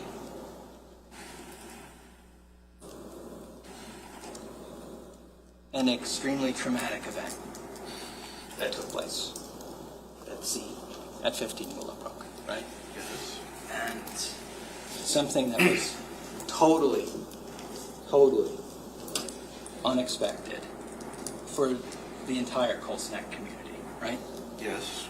And something that certainly deeply impacted the Colts Neck community in its aftermath, right? Yes. I don't have anything further. Redirect. Detective, this is just a little thing, but you were asked about gathering some personal pedigree information from the defendant at the time of the charges. Do you recall that? Yes. And I believe the weight that was given was 230. Yes. Did you weigh him? No. So you're going by what he's telling you, right? Correct. Now, the crime scene log, can you just explain a little bit, and maybe I should have asked you this, but how does that work at the crime scene? Like, who establishes it? An officer is typically designated to be the keeper of the log. He'll identify everybody that's coming into the location, what agency they're from, when they get there, when they leave. Now, you observed that crime scene log? Yes, it was shown. Okay. And Officer Mazzicola, was he the first one on scene? He was. Okay. The crime scene log, do you recall that it indicated 1,300 hours? I believe so, yes. Okay. Why would it say that if he was there a little bit before that? That was the time that the log was established. Okay, so the log itself was established at 1,300 or 1 p.m.? Yes. Okay. You were asked some questions about the first time that you met with Corey Caniero in Bethlehem. Do you recall that? Yes. Okay. Let me ask you, Detective, was Corey difficult to get in touch with that night? No. Did he speak to you or your partner as soon as you called him? I spoke with Detective Petrozello. Okay, and did he agree to meet you that night? Yes. Okay, and was he in fact cooperative? Yes. And he agreed to meet with you again to provide a formal statement? Yes. And he actually met with you again the next day and provided a formal statement, is that right? Yes. And by the way, did you notice any injuries on Corey Caneiro that night? No. Corey, you indicated this on cross-examination that he had an eye condition, I believe you said, that prevented him from driving? Yes. You were asked about that. Do you recall that? Not verbatim, but he did have something that would not allow him to drive at night. Okay. Corey was actually at his in-laws' house with his children that night. Isn't that correct? Yes, check. Already answered. Well, Did you meet the children that night? not the children, no. You just met him? Yes, sir. All right. I sustain the objection. Ladies and gentlemen, as I pointed out to you before, you erased the fact that you heard about the children. Now, Corey provided you with certain information as it came up on cross-examination regarding emails. Do you recall that? Yes. Okay, and those emails were between Keith Caneiro and the defendant. Do you recall that? Yes. Did he come into headquarters waving those emails around? No. Did Corey essentially provide information to you as you were asking it to him? Yes. Detective, there was a lot of talk about the fact that you didn't subpoena any records for Corey Caneiro for any sort of financial records or anything like that, right? Yes. To your knowledge, was Corey Caneiro involved with the businesses of Keith and Paul? No. To your knowledge, was Corey Caneiro the trustee on the trust document? Not at that time, no. To your knowledge, was Corey Caneiro taking money from the trust on a routine basis? No. Was there any physical evidence connecting Corey Caneiro to either of the crime scenes? No. Yes. I have nothing further. Any recross? Just two questions. When you say there was no physical evidence connecting Corey to the crime scenes, that would include, I guess, physical evidence like DNA, right? Yes. But if no one ever got Corey's DNA, it'd be impossible to answer that question, wouldn't it? DNA was collected and matched. I'm asking you, did you collect any, are you aware if DNA was collected from Corey Caneiro? No, I'm not. Okay. And without that, could we match Corey's DNA to anything on a crime scene? No. No. And injury on Corey, when you met with him in Pennsylvania, you were asked about just now? When you met with Corey, did you ask him to take his shirt off? No. You ask him to remove his pants? You tell him you want to take pictures of his body? No. Did you photo document his body in any way? No. Anything? Okay. I have no further questions. All right, Detective, you can step down.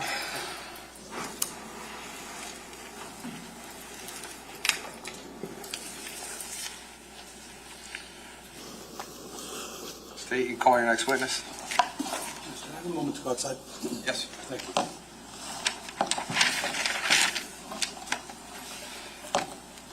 How's everyone doing? Anyone need a bathroom break? Okay. All right.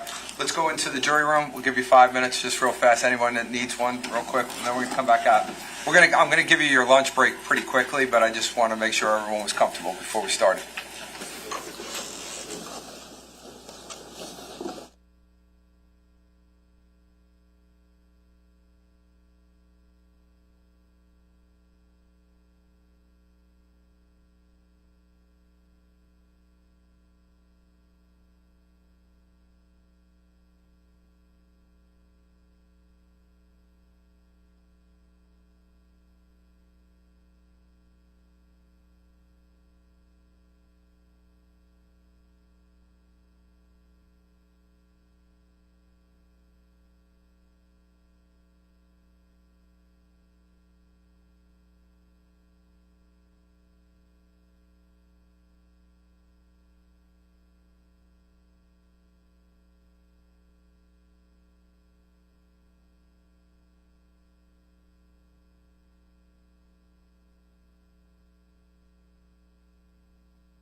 Everybody can be seated. Thank you.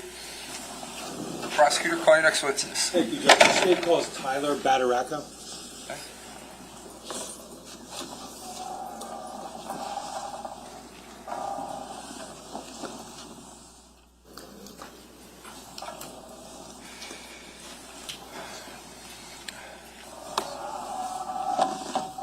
Well, sir, just watch your step. Once you get up next to the witness stand, can you put your left hand on the Bible, raise your right hand? Do you solemnly swear or affirm to tell the truth, the whole truth, and nothing but the truth, so help you God? Okay. Once you're comfortable and seated, can you state your full name for the record and spell your last name, please? Tyler Badaracco, Badaracco. Thank you. Prosecutor? Sir, can you tell us what you do for a living? I'm an operations manager for an electrical contracting business. Are you actually an electrician? I've grown up in the trade. Okay. Now, I want to ask you some questions about your role in a certain fire company. Are you a member of volunteer fire company? Yes, sir. And where? Colts Neck. Okay, and approximately how long have you been a member of that fire company? Roughly 19 years. Just going to ask you to keep your voice up a little bit just so everyone can hear you. So you said about 19 years? Yes. Okay. I want to draw you back to November 20th of 2018. Do you remember that time frame? Yes. And what was your role in the fire company back then? I was the chief of the department. Okay. Now, specifically, I want to refer to the early afternoon of November 20th, 2018. Do you remember that day? Yes. Do you remember if you received a call regarding a fire in Colts Neck? Yes, I did. Do you know where you were at the time you received that call? I was at work on a project in the Meadowlands. In the Meadowlands up north? Yes. Now, as a result of that, did you do anything? I got my stuff together and headed down to the fire. Okay. So when you say the fire, do you recall the address? 15 Willowbrook. Okay.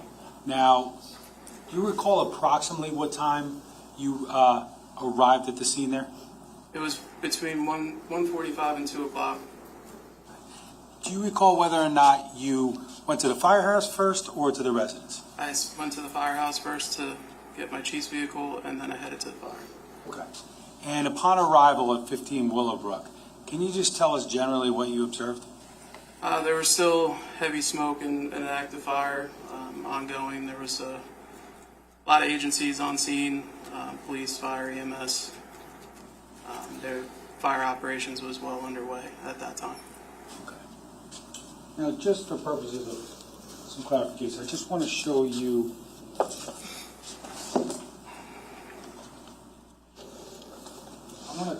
want to show you some photos from S1E in 15 Willowbrook. Is it okay? Andy, Monica, is it okay if I publish some photos? Okay. Can we have the back table, please? Thank you. Again, this is S1E. I'm going to ask if you could put up slide 3, please. Do you recognize what's depicted in that photo? Yes, that's the front of the residence of 15 Willowbrook. Okay. Now, is that a fair depiction of what the scene looked like upon your arrival that day? Yes. Now, as far as like where the fire was worse, would it be in the front or the back of the house visually? Visually, it would be towards the front left side, called the AB corner. Okay, you say AB, so we talk about A being the front of the house, B being going around clockwise. So the B side would that be the east side of the residence? Yes. Could I have slide 12, please? You recognize that? Yes, sir. And what does that show? That's also the front of the house in that AB corner with heavy fire blowing out of the windows. Can I just have slide 11, please, as well? Do you recognize that photo? Yes, that's the east side, the B side of the residence, and also showing part of the back that heavy fire shown. Okay. The area there's a firefighter in that photo, correct? Yes. And is that you or someone else? That's one of our guys. Okay. But it's not you? No. Now, just underneath where the water's being shot, is that the entrance to the basement? Yes. Now, your guys, as you said, members of the Colts Neck Fire Department, do you recall approximately how many of your guys were there that day? On the initial, we had 7 guys from our department there. Were there more that came later? Yes. Now, during the course of operations like this, do people need to get breaks and things like that? Correct. Okay. Now, as far as upon your arrival, were you briefed by anyone at the scene, like a commander or anything like that? Yes. The ex-chief at the time, Mike Burke, he had the scene. He was the incident commander with the help of one of the Naval Weapons Station Earl Chiefs. When I got there, I had a briefing with him, did a 360 on the house, and we went from there. Okay. Now, where, if you know, were the guys from your department upon your arrival? The guys from my department were in this side of the house, on the east side, and as well as the front side of the residence.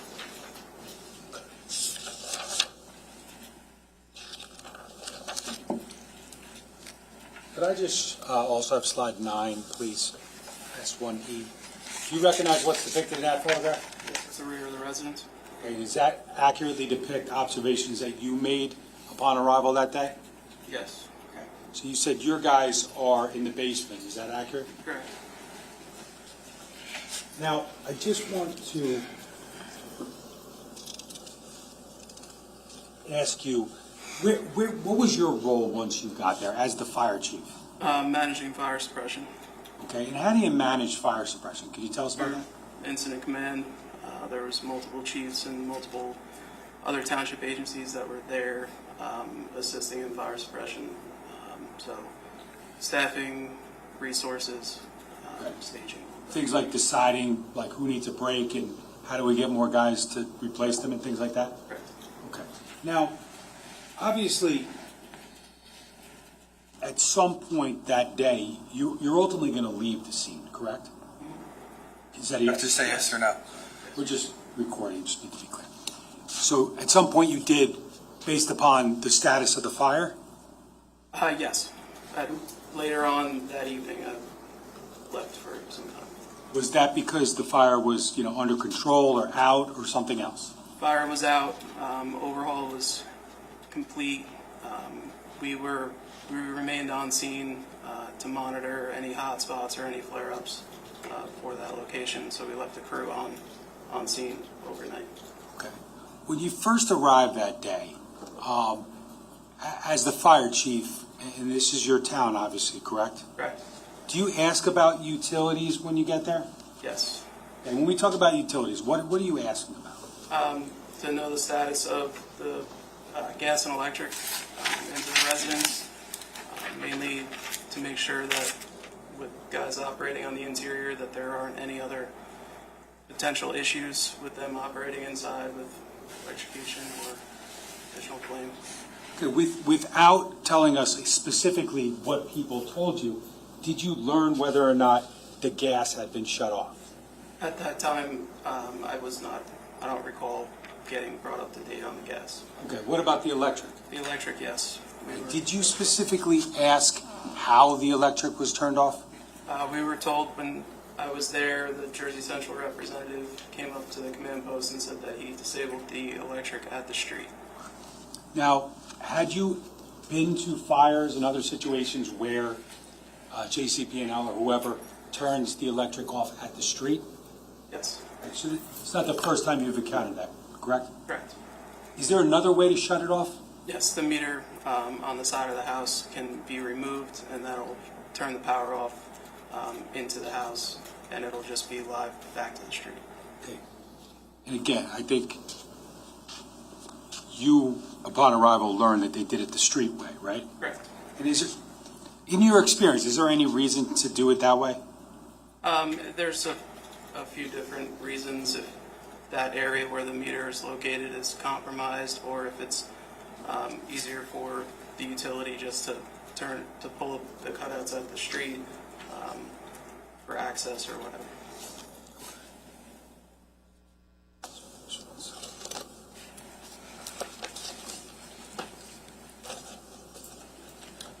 So, you indicated previously that at some point you leave 15 Willowbrook because the fire's out, but you're going to leave a crew overnight, correct? Correct. Now, before you left the scene, what, if anything, did you do? Before we left the scene, myself and some of the other chiefs, along with the representative from the fire marshals, we did a 360 on the house. We just wanted to make sure that everything was safe for leaving a crew overnight. So we went for a walk. Okay. What, if any, observations do you make when you go for the walk around the property? At that time, we left the command post. We headed west towards the D side of the building. Our main objective was to make sure that utilities were disabled for safety precautions. At that time, we found the meter pan with the cover off and the meter on the ground. Also, we checked the generator. The home had a backup generator. We wanted to make sure that that generator was in the off position. When we inspected the generator had been disabled prior. And for precaution, we disabled the breaker that fed the house, just in case something did go wrong and the generator did start, it wouldn't feed power into the house. And we also disabled the disconnect that was the feed from the solar array that was on the west side of the residence. Okay, so you mentioned the solar array on the west side of the residence, correct? Correct. You mentioned the electrical panel? The meter pan, yes. Meter pan. And then you also mentioned the generator, correct? Correct. Now, starting with respect to that solar panel, and I think we've all kind of seen photos, can you tell us the condition you found it and what, if anything, you did to it, to be clear? The solar panels were, the disconnect that fed back into the house was still in the closed position, so power could be fed that way. We opened that disconnect up to eliminate any sort of... Okay, so you're trying to eliminate any ability of that solar panel to feed the house? Correct. Now, had that solar panel been feeding the house prior to going around and looking at it? Like, yes. Okay. Now, as far as storage goes, did you make any determinations regarding the solar panel and storage or anything like that? Did not. Okay. Now,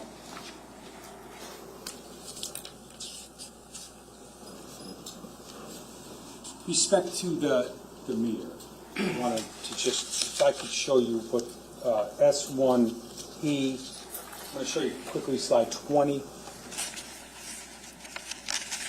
You recognize what's depicted in that photo? Yes. And what's that generally? That is the east side or the D side of the residence behind the garage. Okay. And then I'm just going to show you slide 22, same. Recognize that? Yes. What do you see there? That is the meter pan that feeds the house. Okay. And was that the condition that you first saw it on November 20th, 2018? Correct. And then can I have slide 23, please? This is S1E still. And do you recognize that photograph? Yes. Is that just a little closer up picture? Yes. And do you see anything on the ground there? The cover to the meter pan. And then also S1, I'm sorry. And also the meter in the shrubs. Okay. I'm going to show you slide 24 of S1E. Do you recognize that? Yes. What's that? That is the meter to the house. Okay. Now, were you made aware of anyone that had contact with that meter panel prior to your inspection of it? We discussed it with the incident command team. Nobody was instructed to remove that meter or do anything with the power. Jersey Central was called to disconnect the power from the house. That's where we stopped. Now, fair to say, as fire chief and as a firefighter, have you been to many fire scenes? Yes. And have you paid attention to electric at those fire scenes in the past? Yes. Now, is it normal to find the meter on the ground? No. Is it normal to encounter a meter that doesn't have that door on it? No. Would your firefighters ever, under your command, take the door off and leave it on the ground? Just kidding. Just speculating. If you know. they would ever judge. In this case, they didn't. If you know, have you ever had a situation where someone took the actual door off the meter in one of your fire investigations? Not in my 19 years of doing this. Okay.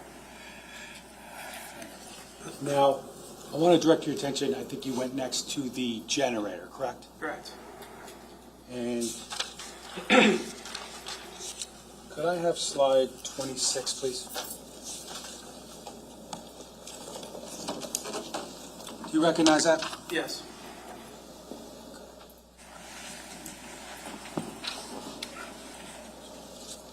Now, does that fairly accurately depict the generator that you located or made observations of at Keith Caneiro's house on November 20th? Yes. Now, those two front doors that we're looking at, what are we looking at there? Those are the compartment doors to the engine for the generator. See, I'm going to show you a few photos from S1C, 15 Willowbrook.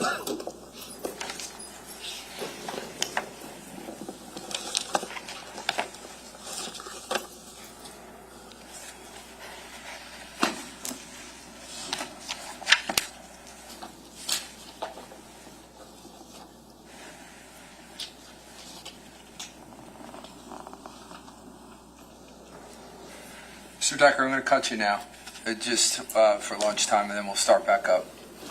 I want to give jurors enough time to go downstairs. So it's lunchtime. Don't discuss this case. Don't do any research. I'll bring you back up at about 1:35 or so. Actually 1:40, because I need to talk to the attorneys about one thing. So you guys will be taken downstairs, and we'll have you back in your seats at 1:40. Thank you.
right, good afternoon. Please be seated. Ready to have a good lunch? Very good. Well. Very good. Who made it for everybody?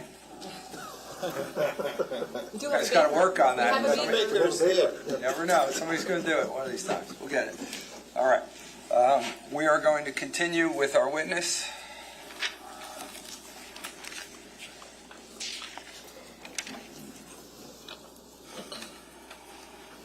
Sir, I'm going to remind you that you're still under oath. This is State of New Jersey versus Paul Caneiro, indictment 19-020283. Can I have the appearances of counsel for the afternoon? Good afternoon, Your Honor. Assistant Prosecutor Nicole Wallace on behalf of the state. Good afternoon, Judge Chris Decker for the state. Good afternoon, Your Honor. Monica Mastalone on behalf of Mr. Paul Caneiro, who's present. Good afternoon, Judge Andy Murray for Mr. Caniero. Okay. Good afternoon, everyone. Good afternoon, Mr. Caneiro. All right. And we're ready to go. Move that back table again.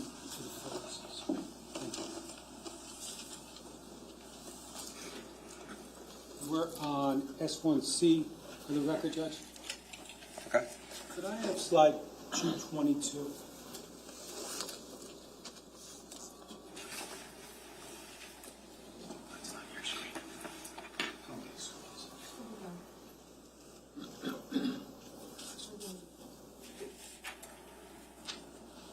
Ignore that for a minute. Now, Mr. Badaracco, I think you already indicated this is the generator at 15 Willowbrook Drive, correct? Correct. Now, could I have slide 223, please? Do you recognize what that shows? Yes. Is that one of the front two doors we saw? Yes. And what's in there? The engine for the generator. Could I have slide 224, please? What do you see there? It's the control panel for the generator. Does it look the same as it did when you looked at it on November 20th, 2018? Yes. Could I have slide 226? Recognize what that shows? Yes. What is that right there? That's the compartment where the on-off and automatic switch are for the generator controls. Okay. Can I have slide 227, please? You recognize that photo? Yes. What's it show? It shows that the generator's been disabled. The light indicating on the right side bottom so that the generator is off. Okay. If I may approach, Ron? Ken? Now, I believe you could kind of see there's a light on in that picture. Is that accurate? Yes. Could you just put a little square around that light? And what does that light indicate? That the generator's been disabled? It's been disabled? Yes. Okay. Was that light on when you first observed it? Yes. And is there any other switch that would have made that light come on? This switch, there's a rocker switch up on next to the lights that'll have the generator either run or stop or run in automatic. Can you point out that switch? Square? Yes. Okay. Now that's toggled to run or something else? Mm-hmm. Okay. Is that a yes? Yes. Okay. Now, again, that's the photograph or slide 227. Is that consistent with the way that you found the generator on November 20th? Yes. Okay. Can we preserve that, please? Print that as 227.1.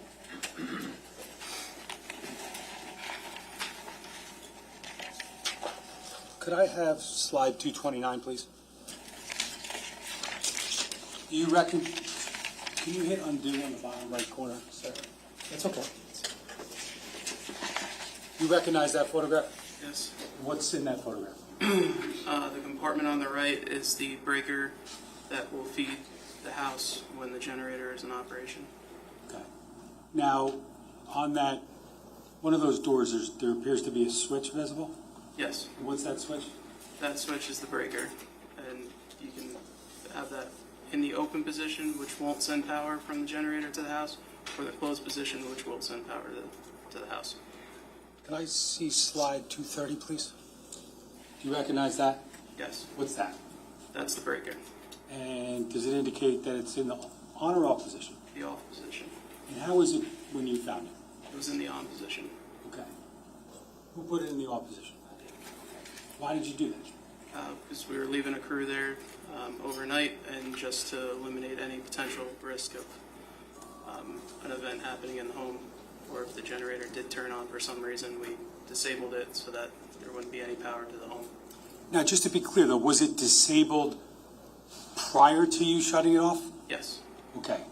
So this was, is it fair to say this is just another step to make sure it's off? Correct.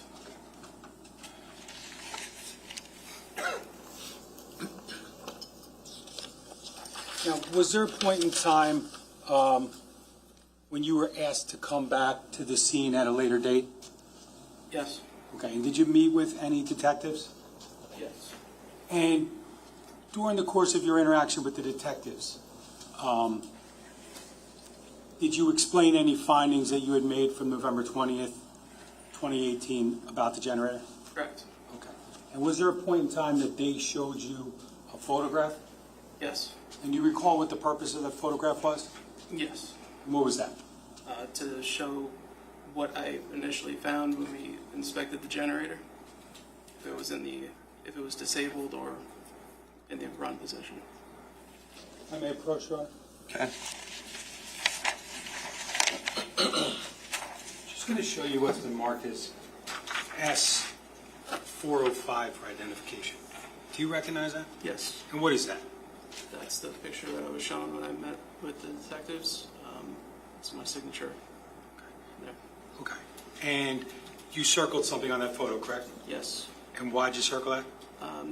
That's the breaker that I disabled. Okay. Thank you. Can you turn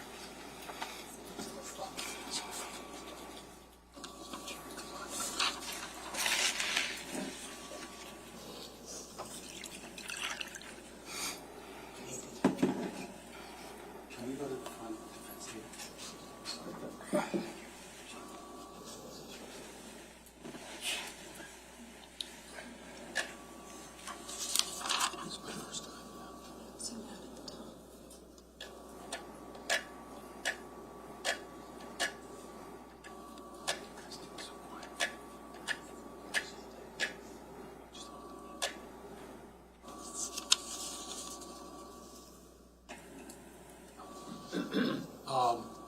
Mr. Badaraka, what's on the screen in front of you and on the big screen over here?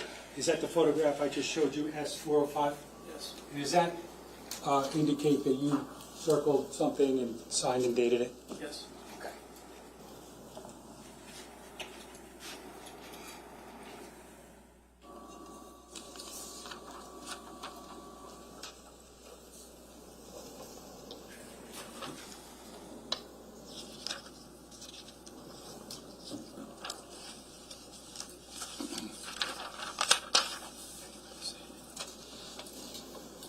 Your Honor, I have no further questions. Okay. Ross?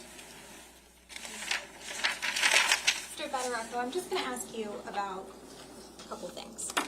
The first thing I want to, just in reverse order, regarding when you arrived on scene, we just talked about the generator, right? And with the generator, tell me if I'm understanding correctly. The generator itself, which we saw, it's the machine, the blue-green machine. It has two different mechanisms on the machine itself where you could turn it on or off, essentially. Yes, basically, yes. Okay. And those... Can you speak up? Thank you. Those two mechanisms, one is called like an emergency stop or something. Did I get that right? Yes. And the other one is like the main breaker. Correct. And just so we're clear, when the purpose of what you were explaining to the jury is simply to say when you arrived, the emergency stop was off, correct? Correct. And you then later also disconnected the main breaker or turned off the generator via the main breaker. Yes. Okay, so it's like, I think as the prosecutor said, it's sort of just an extra step or an extra way to turn it off. Correct. Okay, so it was turned off prior to you being there the first way, and then the second way you later turned off. Yes. Okay. with respect to the solar panels, those were normal upon arrival, and you guys disconnected them, or I'm going to use a colloquial term and just say you turned them off. Correct. Okay. And with respect to the electrical meter, that was also something you testified to, and what we learned is that the electrical panel or meter was disconnected. The meter was disconnected from the panel. Did I say that right? Yes. And it was on the ground, right? And what you explained was that to your knowledge, your people did not do that. Correct. And that you found it like that. Correct. Now, when I say your people, what fire department are you from again? Colts Neck. Colts Neck. But I think you also mentioned on direct that there were a variety of different fire departments there that day. Correct. I'm just going to run through some of them, and if you can tell me whether or not you agree they were there that day, just let me know. Do you recall Earl Fire Department? Yes. And Colts Neck Fire Department? Yes. Glendola Fire Company? Yes. Howell Township Fire Department? Yes. Marlboro Fire Company? Yes. Millstone Fire District? Yes. The Monmouth County Fire Marshal at some point? Yep. Seabright Fire Rescue? I don't remember if they were there or not. And Shrewsbury Fire Department? I don't remember if they were there or not. What about Southard Fire Department? Yes. And Tinton Falls Fire Company? Yes. And lastly, Union Beach Fire Department. I don't remember if they were there or not. Okay, so it sounds like you remember 9 of the 12 I just mentioned. Okay. Lastly, the only other thing I want to ask you about, sir, is we've heard a lot of testimony about A, B, C, D corners of houses, sides of houses, and northeast, west, south. Just so we can orient ourselves, I'm gonna these have been previously published. I'm gonna just put up on the screen here. It's D1-301.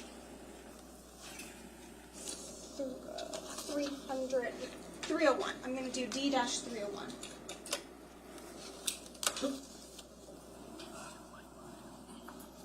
And, sir, is this, do you recognize this as 15 Willowbrook? Yes. You responded to that structure that day? Yes. And does that accurately depict the structure as you saw it?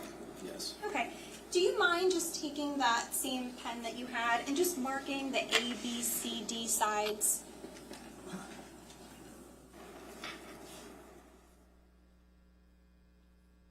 Okay. So if I'm understanding correctly, the front is the A, and then we go clockwise around the house. Correct. Okay. And now, if you don't mind, if you could also, if we could capture that. This is 301.3, I believe. And then, can you also designate northeast, southwest on that as well?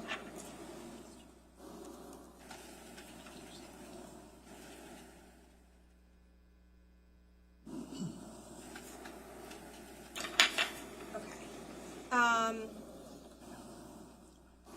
And the west side of that house is going toward Route 34?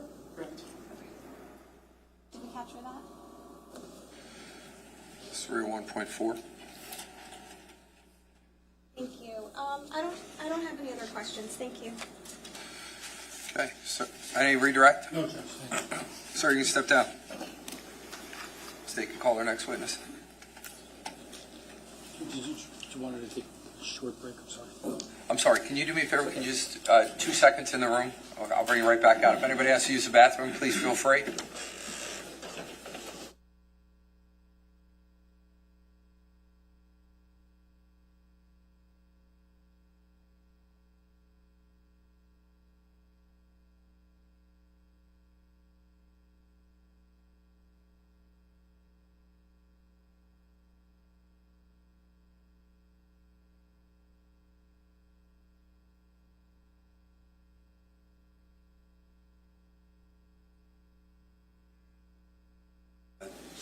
Sergeant Mahoney, he can come and take a seat. You can put load up what you need, and I apologize, I forgot that. I said we were going to take a break. Is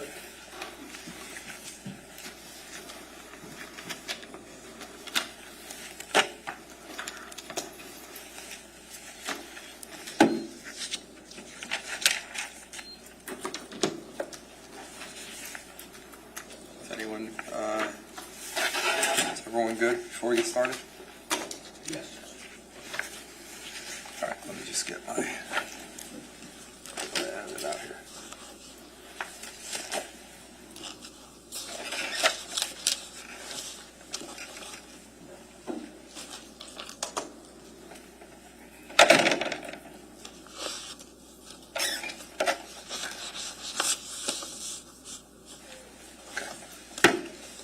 See if they're ready.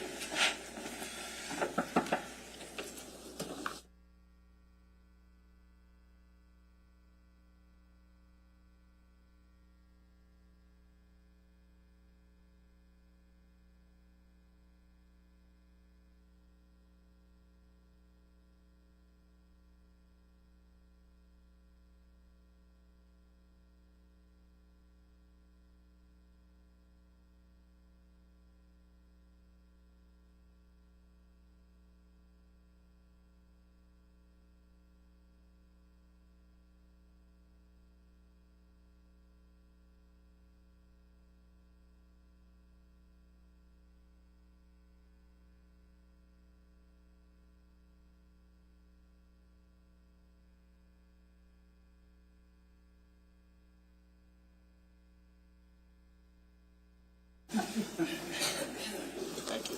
I'm trying to keep weight off. Appreciate it. Prosecutor, when you're ready. Thank you, Judge. State Clause Detective Sergeant Ryan Mahoney.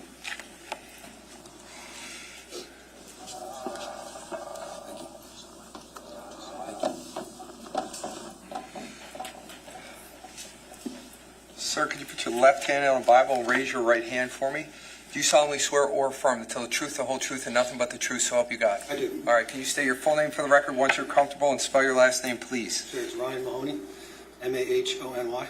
Thank you. Prosecutor, when you're ready. Thank you, Judge. Sergeant Mahoney, can you tell us where you work? For the Monmouth County Prosecutor's Office? Now, approximately how long have you worked for the Monmouth County Prosecutor's Office? Almost 10 years. Okay.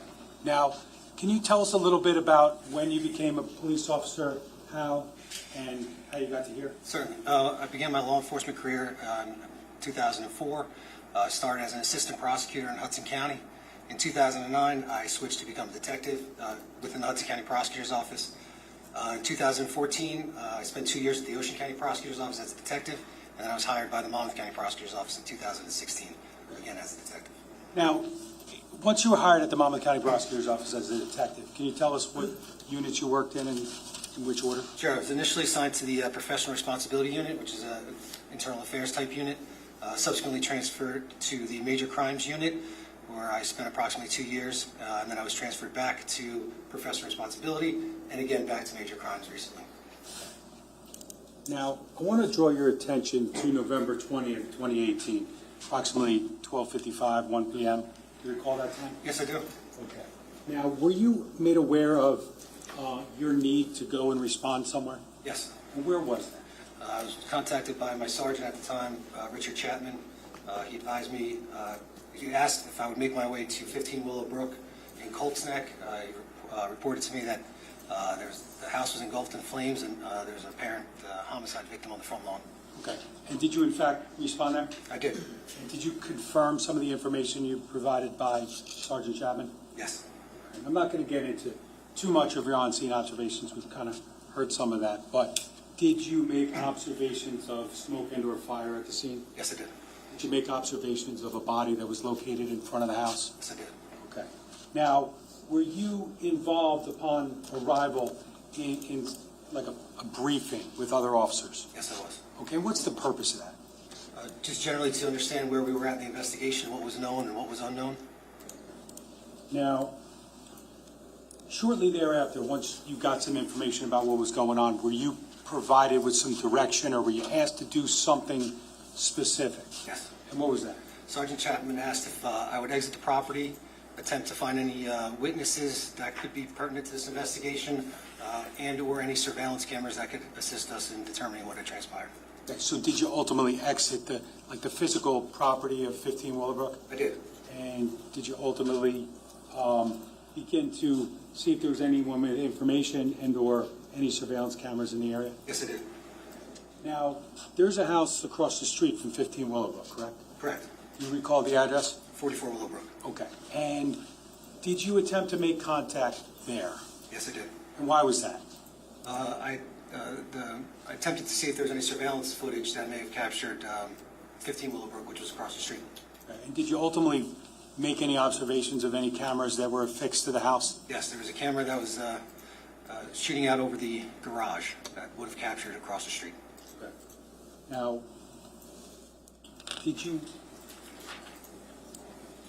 Now, so you said it would have captured across the street. Did it capture any portion of 15 Willowbrook, the actual structure? Yes. Limited view, but yes. And when you say there's a limited view, what do you mean by that? Why is there a limited view? If you look across the street, the 15 Willowbrook is obstructed by hedges and bushes and numerous trees. Could you see Willowbrook Road clearly, though? Yes, you can see the road clearly. Now, were you able to determine whether or not the camera that you located on the front of 44 Willowbrook, if it was running continuously or if it was motion activated? They were motion activated cameras. Now, did you make contact with the homeowner? Yes. You recall his or her name? Mrs. Malabano, I believe it was. Now, did you know her Kathy previously? Malabano? No, I did not. Now, did you request anything from her to discuss the camera? Yes, I requested if we could view the cameras to see what they captured, what they depicted. Okay. Now, was she amenable to that? Did she agree? Yes, she did. Okay. And based upon the fact that you identified a camera, you identified someone who's willing to let you look at it, what, if anything, did you do? I viewed the camera briefly to see what it captured. Once I made the determination that it may have captured some relevant information, I contacted our electronic surveillance unit and requested that they come out and obtain the footage from the surveillance system directly. Okay. And did ultimately any detectives from your office, the electronic surveillance unit, did they come? Yes, Detective Valenti and Detective Siderakis. And did they ultimately secure the footage? Yes, they did. Okay. Now, we'll get into a little bit in a little while, but did you ultimately review footage from 44 Willowbrook? Yes, I did. And based upon observations you made at the scene that day and later, were you able to determine the accuracy of the footage from 44 Willowbrook? Yes, it was. Was it accurate? It was. Now, I want to direct your attention, because I should say this first. On November 20th, 2018, you went to the scene, correct? Correct. Did you speak with anyone outside the scene at different times during the day? Yes. People with information and the like? Yes, there was a crowd that gathered out front due to the fire and the large amount of emergency personnel. I spoke to 4 or 5 individuals that were there. And ultimately, you identified this surveillance footage on 44 Willowbrook? Correct. Now, at some point, you're going to leave for the night, correct? Correct. Now, did you continue efforts with respect to video surveillance identification on the next day, the 21st? Yes. Okay. And where did you go? We responded to, Sergeant Chapman and I responded to 85 Willowbrook. Now, did you look at all the houses in that vicinity? Either I did or a member of the investigative team did. And 85 was the next house you went to, because why? Surveillance camera was observed outside of the residence, close to the road. Did you make contact with anyone at 85 Willowbrook? Yes. And who was that? The homeowner, a woman by the name of Debbie Mercantile. Now, ultimately, were you able to, based upon the conversation with her, make arrangements to secure video from 85 Willowbrook? Yes, she didn't know how to operate the camera, the surveillance system. She contacted her husband. He was spoken to. He agreed to let us duplicate whatever footage they had. Okay, and did someone ultimately do that? Yes, I believe Detective Valenti responded to that location after I had left and obtained the surveillance footage. Now, I'm just going to show you what's been marked as S262 for identification.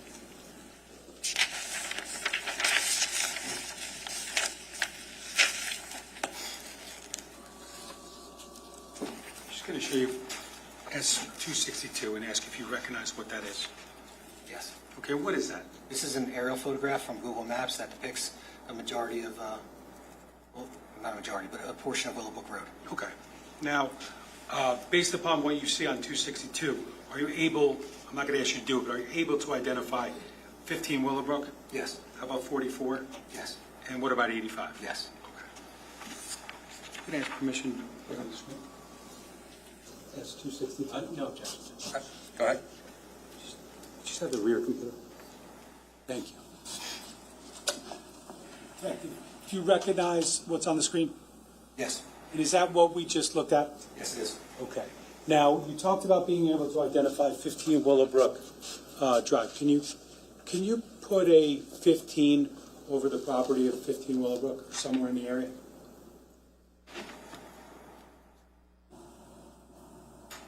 Okay. And how about 44 Willowbrook? Those fours? I was trying to figure out what those words do. How about 85?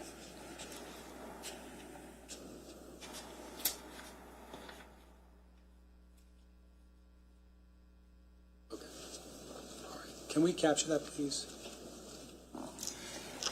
262.1. Thank you, Judge.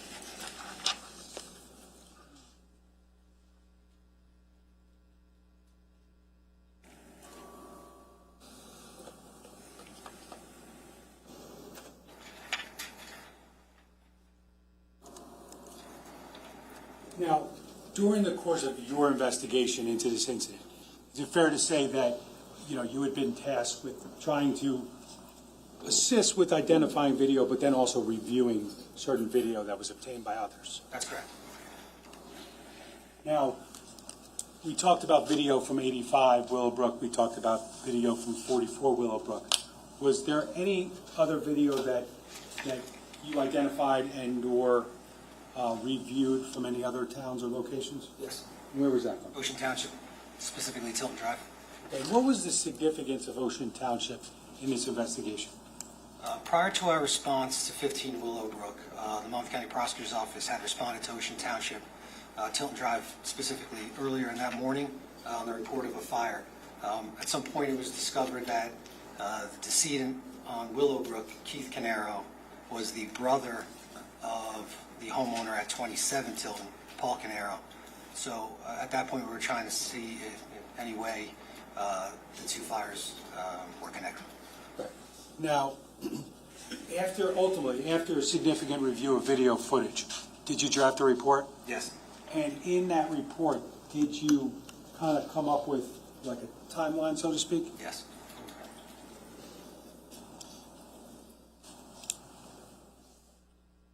In that report, did you document the first video that you documented was from where? 27 Tilton. Okay. Now, 27 Tilton is whose home? That's Paul Caneiro's home. Okay. Now, was that 27 Tilton video, was that specifically part of your video review? No, it wasn't. Okay. Now, did someone review that? Yes. And who was that? Captain Weisbrot. Now, what was Captain Weisbrot, or then detective and now Captain Weisbrot's role in the investigation at 27 Tilton? Captain Weisbrot was assigned as the lead detective at the Ocean Township scene. I'm not going to ask you about that video because we'll ask him about it, but have you reviewed it? Yes, I have. And is it included as part of your timeline in your report for those purposes? Yes. Now, was there other video from Tilton Drive that you ultimately reviewed? Yes. And what was the time frame of the video obtained? The early morning hours of November 20th, 2018. Now, I'm going to draw your attention to footage from a residence at 30 Tilton Drive. Did you review any footage from there? Yes, I did. Okay. How many cameras were located there? There was 2 cameras located at 30 Tilton. Do you remember how they're labeled? Yeah, camera 7 and camera 5. Now, starting with camera 7, are you able to tell us the vantage point from that camera? Yes. Camera 7 is situated on the house, pointed in easterly direction, down Tilton towards the direction of Paul Caneiro's residence, 27 Tilton. So that camera, I think you said, is generally facing in an eastward direction? Correct. Maybe a little northeast? Correct. Now, I just want to show you what's been marked as S261 for identification.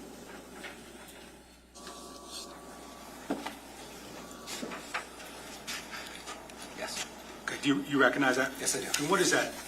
This is a Google Maps aerial photograph which depicts Tilton Drive. Okay.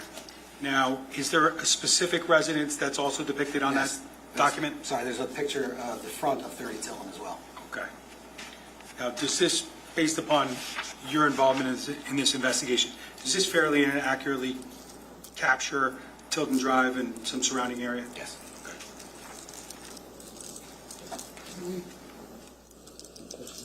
No. Just going to ask the public 261. You can. Now, Detective, is that what we just looked at? Yes, it is. Detective, can you just do the undo Sorry. of your really good-looking 80, 45, and Right 44, please? Right.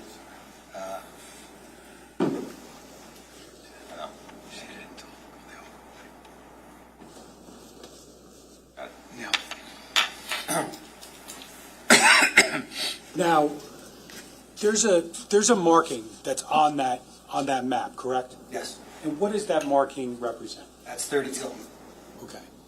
Now, is that the house that we just described with 2 cameras, Yes, it is. number 5 and number 7? Yes. Now, are you able to identify where, if at all, 27 Tilton is on that map? Yes, I can. Can you write 27?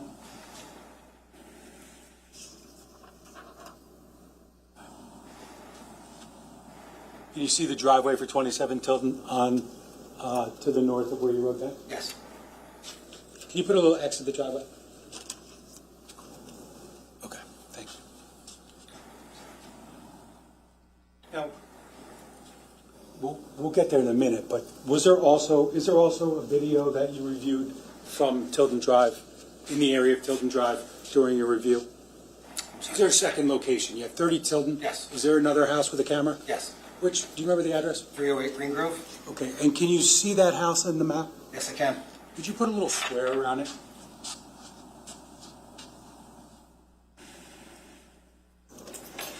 And you said the address is what street? 308 Green Grove? And is any portion of that home on Tilton Drive? The driveway faces Tilton Drive. The front door is on Green Grove. Could you just put like a Y at the front of the driveway?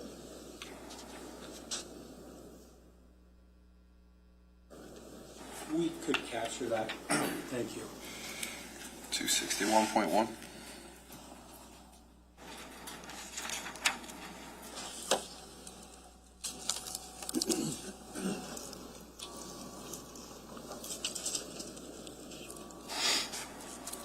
Sergeant Mahoney, I'm going to show you what's been marked as S263 for identification. Do you recognize what that is? Yes. And what is it? This is a video DVD surveillance cameras that were placed as evidence that depicts 30 Tilton, 308 Green Grove. Okay. And some others. Okay. And have you reviewed all the footage from 30 Tilton and 308 Green Grove during the course of your review? Yes. And in furtherance of developing a timeline and identifying certain things? Yes.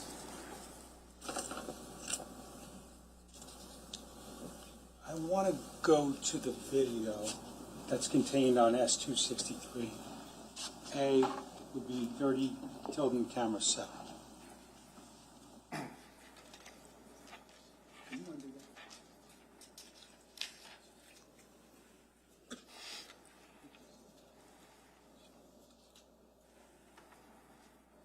Now, Sergeant Mahoney, do you recognize what's on the screen right now? Yes, this is a 30 Tilton camera 7, channel 7, I believe. Okay.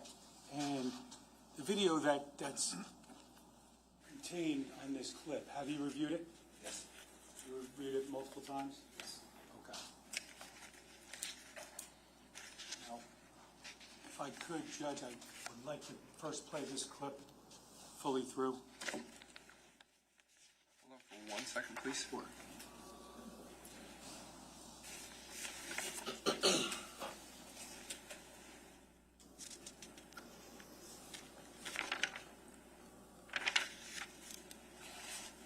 Is this 263 if we're looking at the exhibit list A? Yes, sir, I'm sorry. Okay, I just want to make sure we're on the same page. Camera 730 Tilton Drive. Okay. Any objection, counsel? To playing the video all the way through? No, Judge. Okay. I have no objections. All right, thank you. Go ahead. Thank you. Can you play that, please?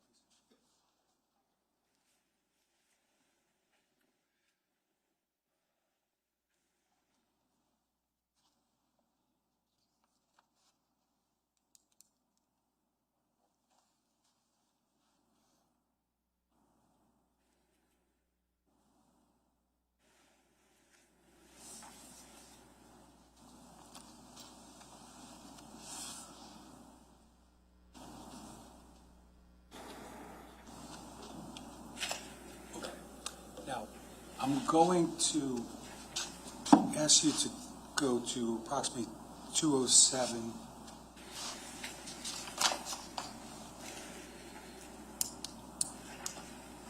Actually, before we do that, can I just ask you a couple questions about what you see on that video in front of you? Sure.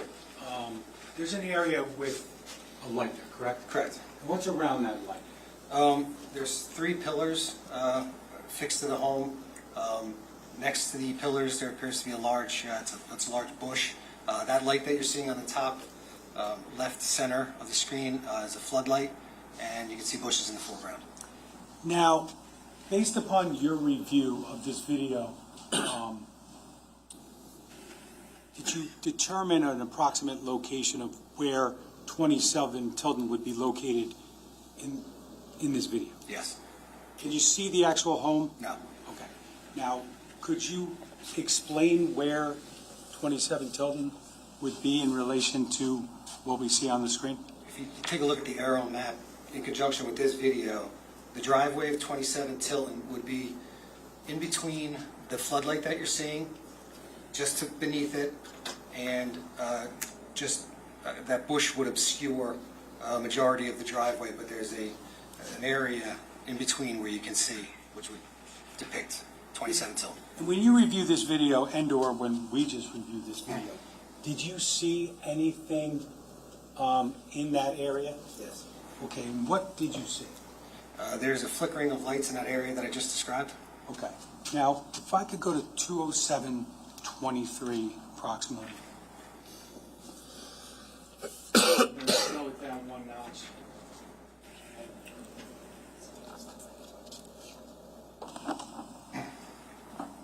And I'm just going to, once we run it now, if you could just explain what it is you see. Yeah, in the area I just described, you're seeing a flicker of light several times. Okay.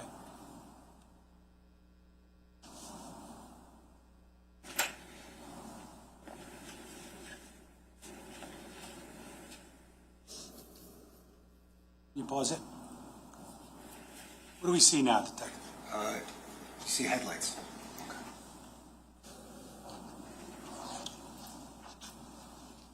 You can keep going.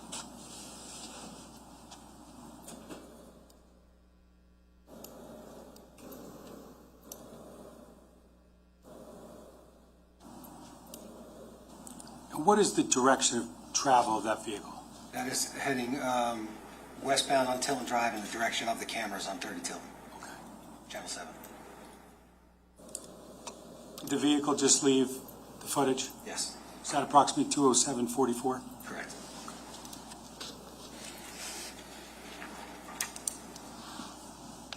Now, that vehicle, is there an intersection that that vehicle would be approaching based upon your review of that camera right there? Yeah, if we just go back to the aerial map that we saw, there's an intersection with Green Grove Road and Tilton Drive. There's a stop sign up ahead.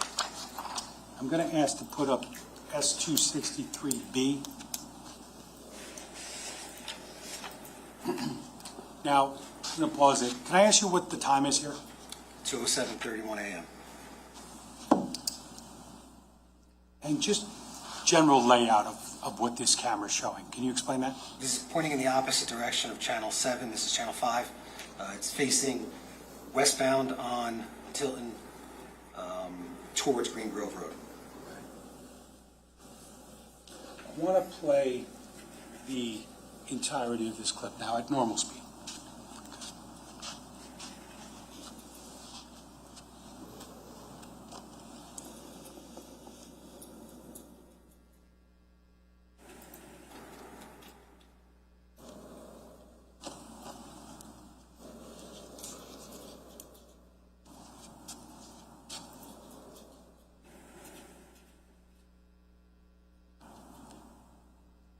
Now, I'm going to ask you to run it again, and I may pause it at a certain time.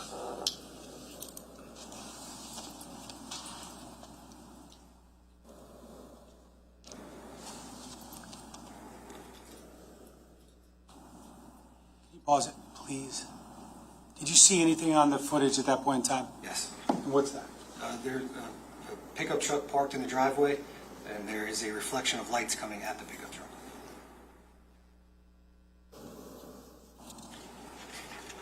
Now, based upon your review of this video, the two cameras from 30 Tilton, is there a degree of overlap? Yes, there is. Okay. They just show the same thing from different angles? Correct.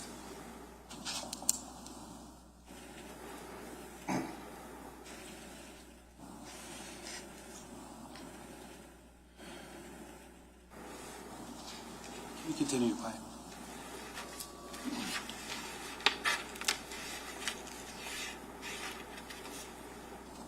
Can you pause it?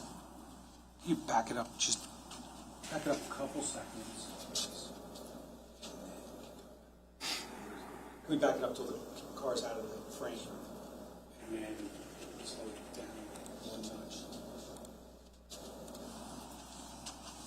You can play.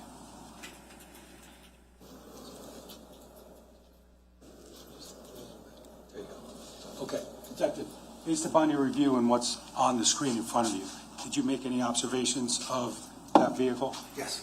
And what was that? I noted the vehicle's taillights. Can we please circle it on this, or put a square around the taillights?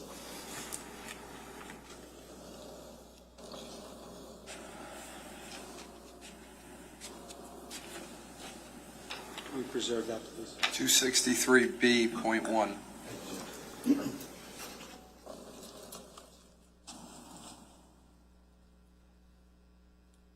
Detective, you can undo that now. Now, I'm just going to ask you to continue to run it. Can you tell us what time the vehicle, or what, strike that.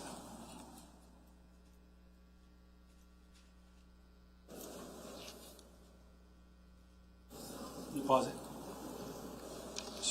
Sorry.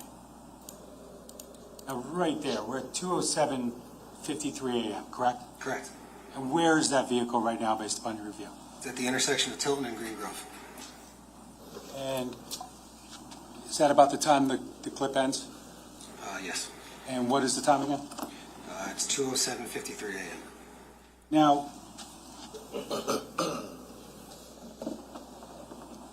given the degree of overlap, is it clear that that's the same vehicle that passes 30 Tilton through both cameras? Yes, same vehicle on 7 and 5. Yes. Now, you talked about another home in that area with surveillance, correct? Yes. And that was what address again? 308 Green Grove Road.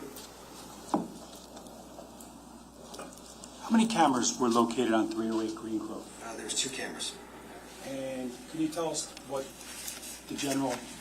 they each showed generally? Yes, one of the cameras is located over the garage, shooting down the driveway, which captures the portion of Tilton and Green Grove, the intersection. The other camera is located on the front of the home, pointing in a northward direction down Green Grove Road. Okay. Now, I want to first direct your attention to 308 Green Grove, camera 3. Can I have S263C? Now, just before we begin to run that, can you tell us what time is depicted at the beginning of that clip? 2:07:37 a.m. Now, I'm going to run it through once if we can.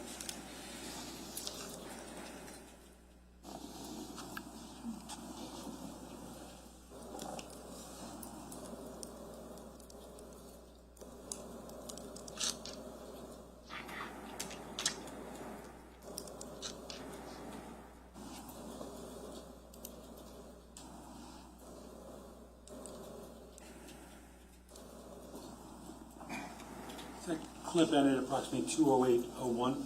Right. And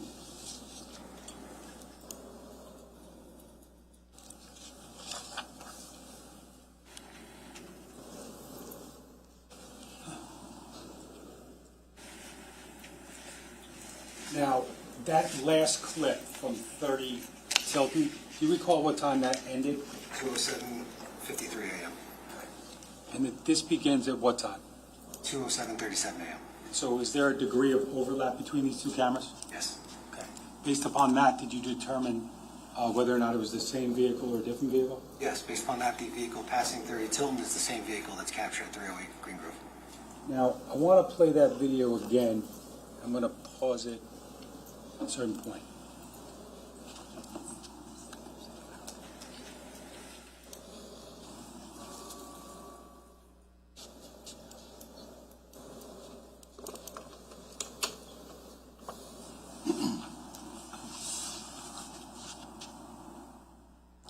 Can you back up just a notch?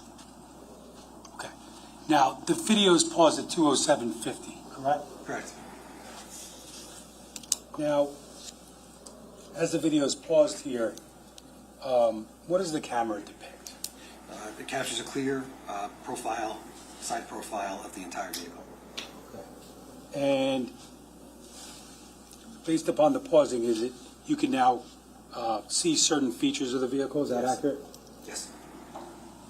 Now, just want to direct the mouse to a certain portion of this vehicle. Directing the mouse to the lower portion of that vehicle. Do you see that? Yes. Okay.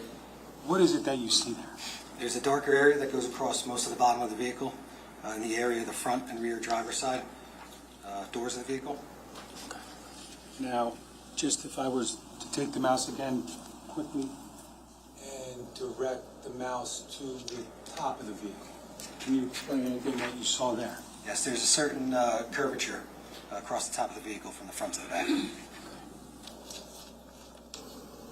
Can you run that? Please. I'm just going to pause it right now.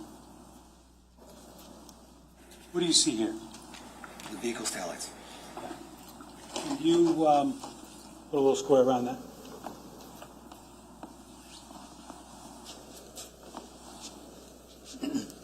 Now, to be clear, where is the vehicle located at 2:07:53? It's at the stop sign at Tilton and Green Grove.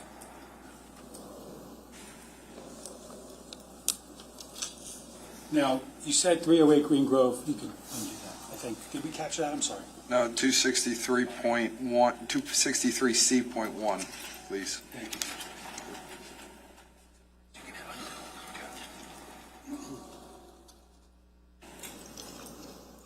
I was going to ask you, you indicated there's another camera on 308 Green Grove? Yes. And that's camera what? Channel 4, I believe.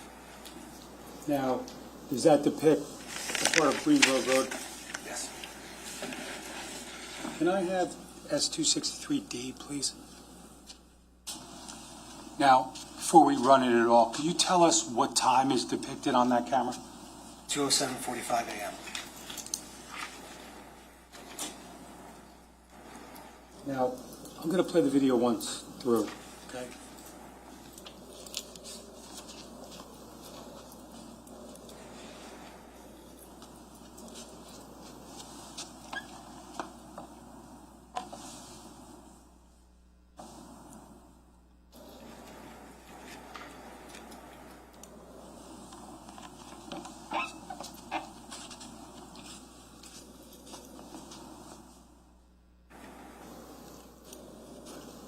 I would just like to slow it down one notch. We could play it. I'm going to ask you to pause it at a certain point.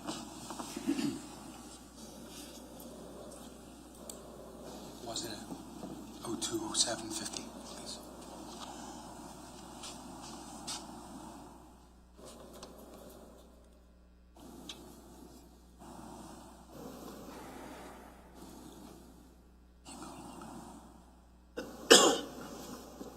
Just to be clear, we're paused at 020752. Where's the vehicle? The vehicle's approaching the stop sign at Tilton and Green Grove. Okay. I'm going to keep going. I'm going to pause at approximately 020754.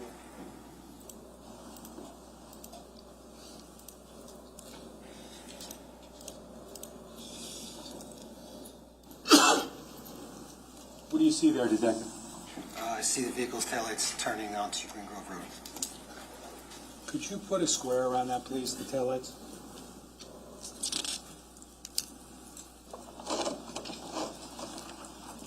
Reserve that, please. 263D.1. Now, Detective, based upon your review of the two cameras from 30 Tilden and the two cameras from 308 Green Grove, was there a degree of time overlap? Yes. And based upon that, were you able to determine anything? Yes, it's the same vehicle.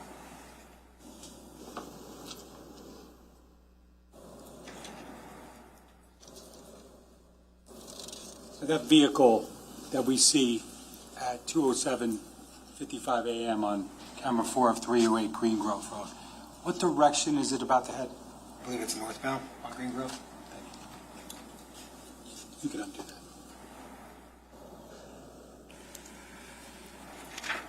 You undo that. I'm sorry. That's okay. Now, from a timeline perspective, did you then take a look at any cameras back in a different town? Yes. Where was that? Back at Willowbrook. Now, if I could I have S263E? Now, just before we play this, can you indicate what we see on the screen?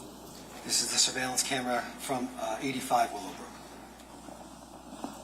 Now, this is the video that you mentioned reviewing, at least briefly, on the 20th, November 20th, 2018? 21st, I believe. 21st, sorry. Yes. It was secured by another detective? Yes, Detective Scott Moore.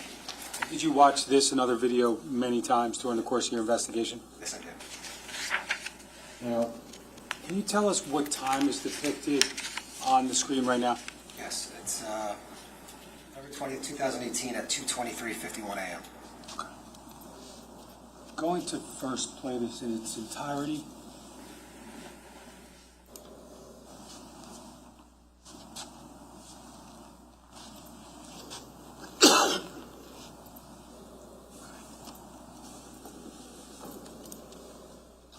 As far as the positioning of this camera, I think you talked about it earlier, but can you tell us where this camera is actually positioned? Yeah, this camera's on a gate attached to the driveway. That's about roughly 15 yards of driveway. Then there's a gate, and then be a longer driveway beyond the gate. This camera is on the west side of the driveway, trained out on the road in a slightly, on the east side, faced in a slightly western view.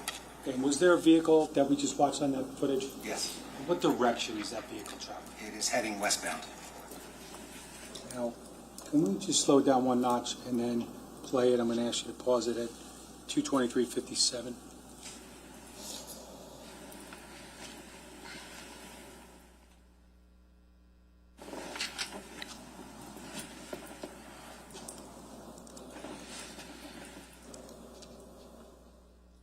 Again, just to be clear, the direction of travel there? It's westbound towards, which would be Route 34. Now, can we go back just a couple seconds? I'm going to ask you to pause it at 2:23:58.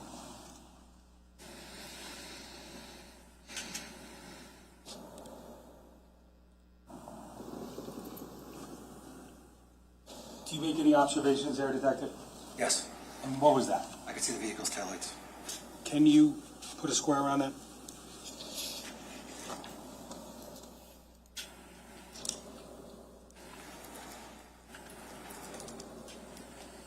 You can let that play through.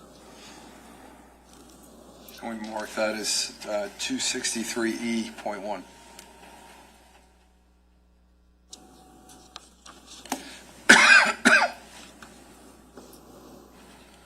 Can we undo the box, please? Yes.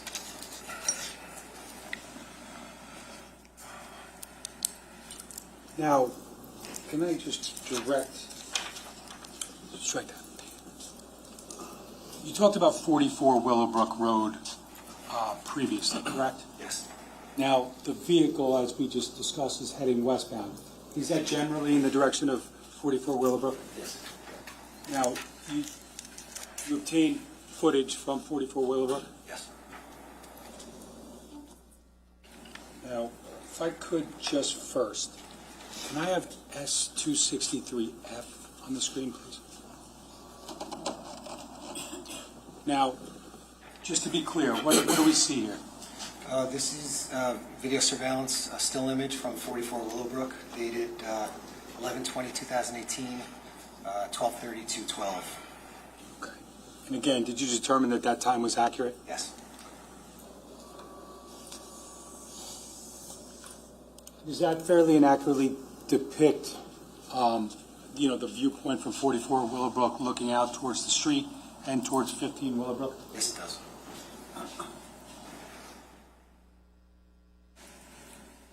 Could I have 263G, please?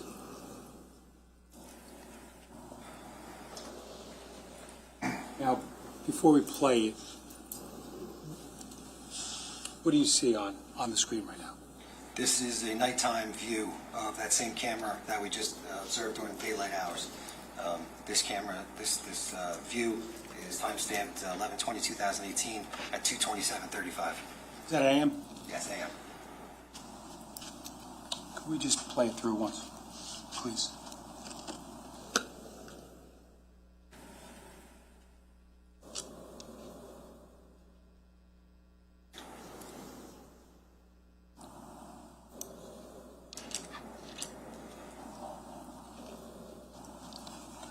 Could we just slow it down one notch? I'm going to pause at 2:27:41 approximately.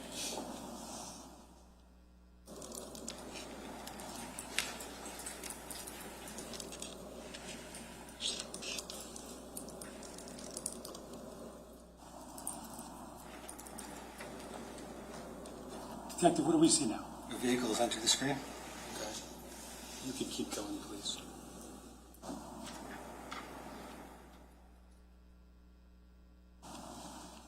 I should pause at approximately 47 seconds.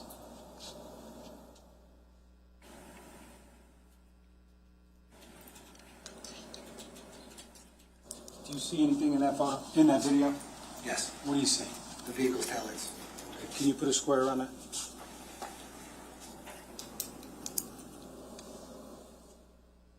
Can we capture it, please? 263G.1.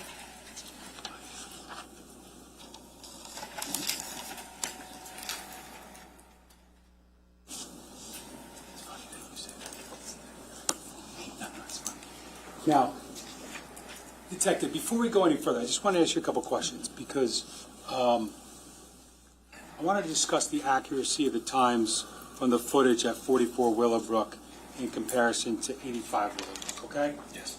Now, can you tell us approximately how far 85 Willowbrook and 44 Willowbrook are apart? About a half a mile, approximately. Now, did you, I think you've already said it, but did you review videos from these locations before and after the relevant times that we've discussed thus far? Yes.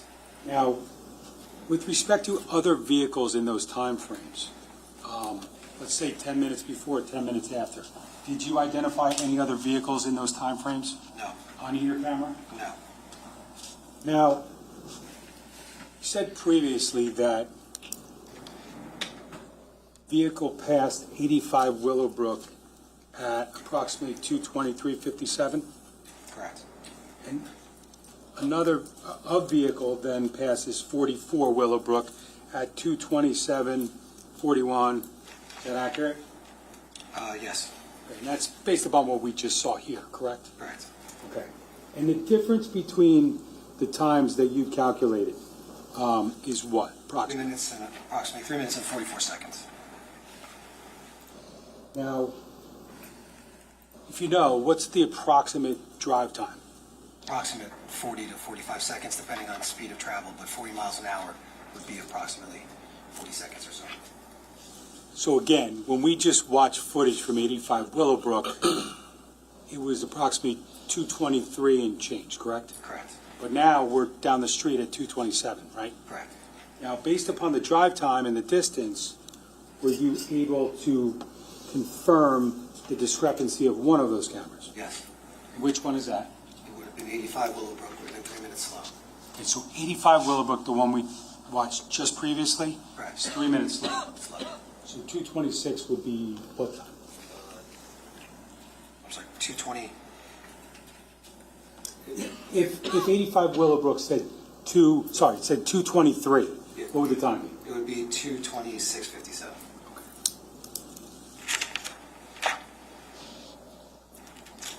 Now, having just watched this video from 44 Willowbrook, did you identify another clip from this camera that happened about an hour and 20 minutes later? And have you reviewed that video Yes. once or more than once? Many times during the course of this investigation.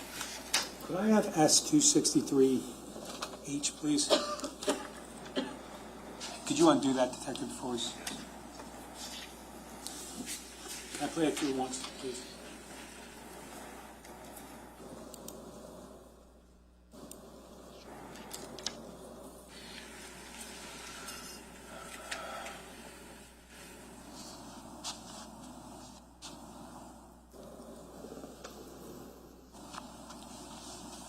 Just going back to the beginning, what time is depicted on that camera? It's November 20th, 2018 at 3:48:03 a.m. Can you slow it down one notch? I'm going to ask you to play it. Pause at approximately 3:48:18.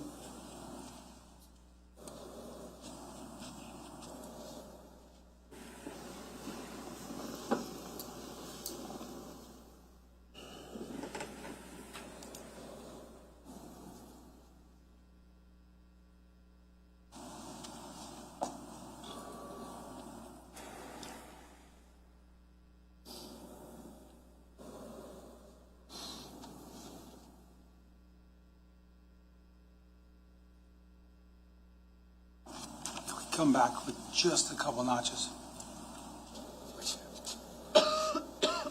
You see anything on that video, Detective? Yes. What do you see? Vehicles taillights. Could you possibly put a box around them again? Could we also preserve that? 263H.1.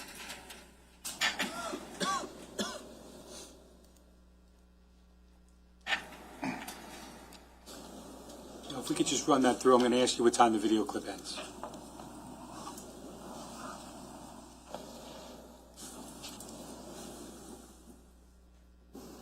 We stopped at 3:48:22 a.m.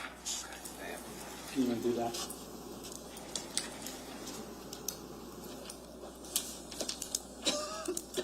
Now, can I have 263I, please? Can we just come back? Pause it. Now, just to be clear, Detective, what are we looking at here? This is 85 Willowbrook that we just viewed previously at a different time. The time depicted now is 3:45:46 a.m.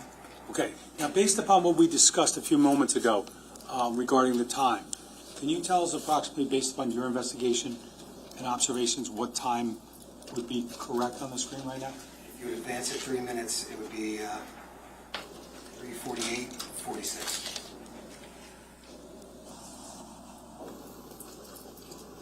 Now, can we play that through once, please?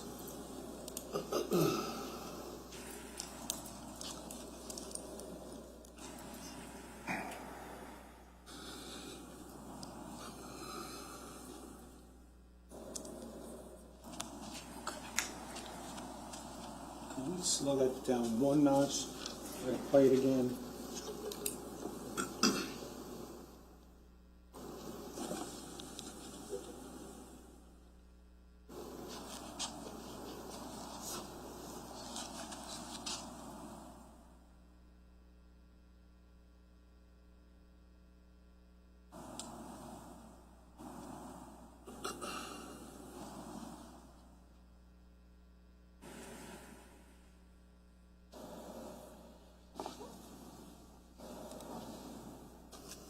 Bring it back a couple notches.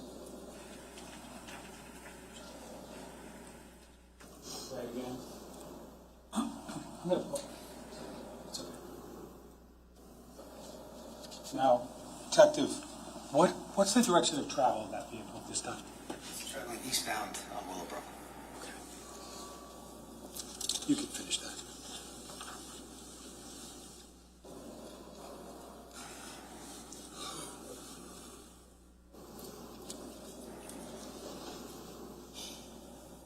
And just to be clear, regarding the video that you just testified to on Willowbrook, you note that a vehicle passes 85 Willowbrook, approximately 227.57, and arrives at 44 Willowbrook at approximately 227.41. Is that accurate? Yes. And then that vehicle later, or a vehicle later, leaves or passes through 44 Willowbrook at 3:48:16. Correct? Correct. And arrives at 85 Willowbrook at about 3:45:56. 3:48:56. 3:48:56, sorry. Now, I want to take you back to Ocean Township, okay? Yeah.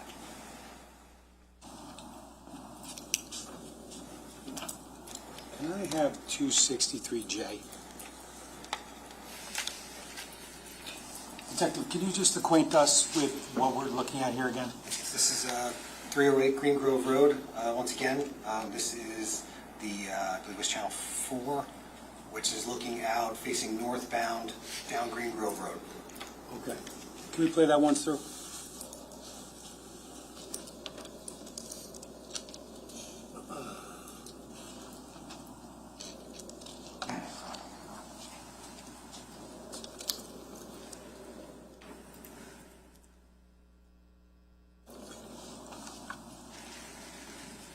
Clip ends at about 4:08:29. That sound right? Sorry? The clip ends at about 4:08:29. Is that accurate? Yes, that's accurate. Okay. Now, just play it through once again. I may pause it once or twice quickly. Keep it running. But what do we see here, Detective? See a vehicle approaching, driving down Green Grove Road southbound, approaching the intersection at Tilton Drive. And what does the vehicle do? The vehicle makes a left-hand turn onto Tilton Drive. Now, again, I think you said earlier there's another camera at 308 Green Grove, correct? Correct. Can I have S263K, please? Yeah, I'm going to play that through once, okay?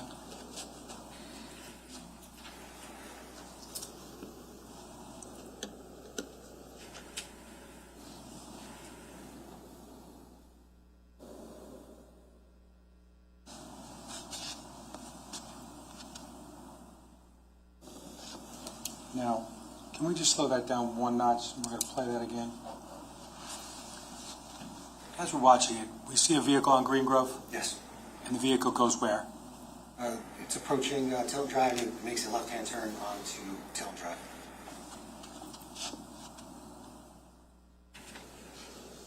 Was it 28, please, approximately?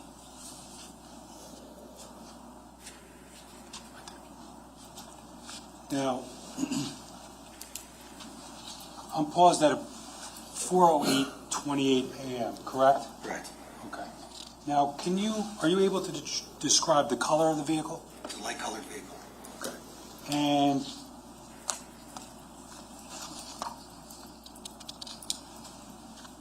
as far as the color in the vehicle, is there any differences? Yes. The majority of the vehicle is light-colored, but along the bottom, again, the two passenger side doors this time, there's an area of dark coloring from the rear passenger door up through the front passenger door. Okay. And did you make any observations of the shape or anything of the vehicle? Yes. And what's that? There's a curvature from the front to the back. Now, that dark area along the bottom of the front and rear passenger side door, Yes. was that a distinguishing feature that you discussed earlier along that same area of the vehicle at approximately 20750? Yes. And the curvature, was that similar? Yes. Can you go back just a couple seconds? I'm going to pause. Okay, we're starting at 40827. Pause at 40829, please.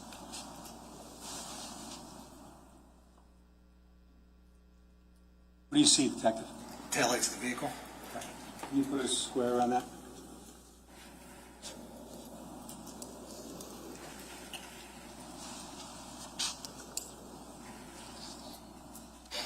.263K.1.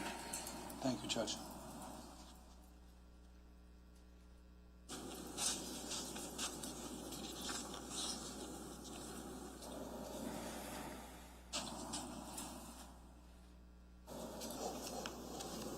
Do we present that?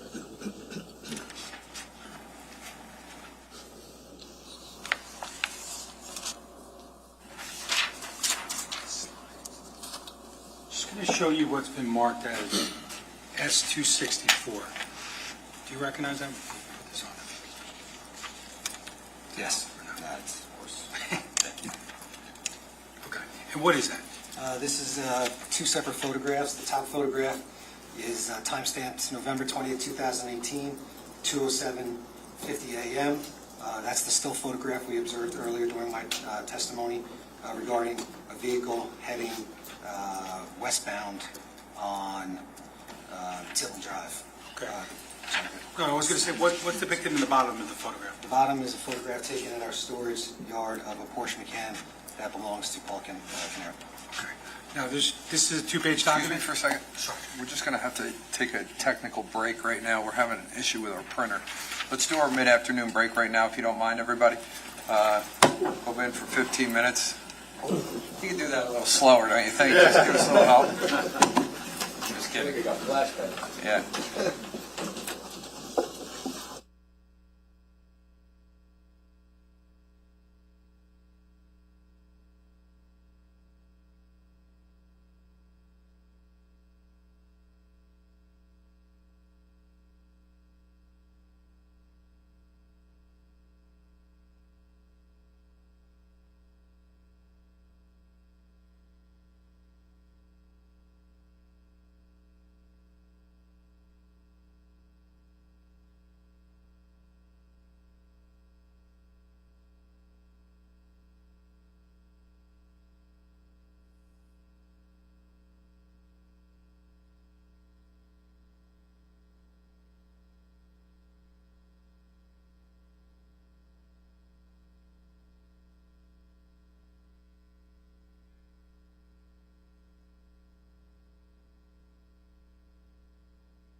Last leg for the day.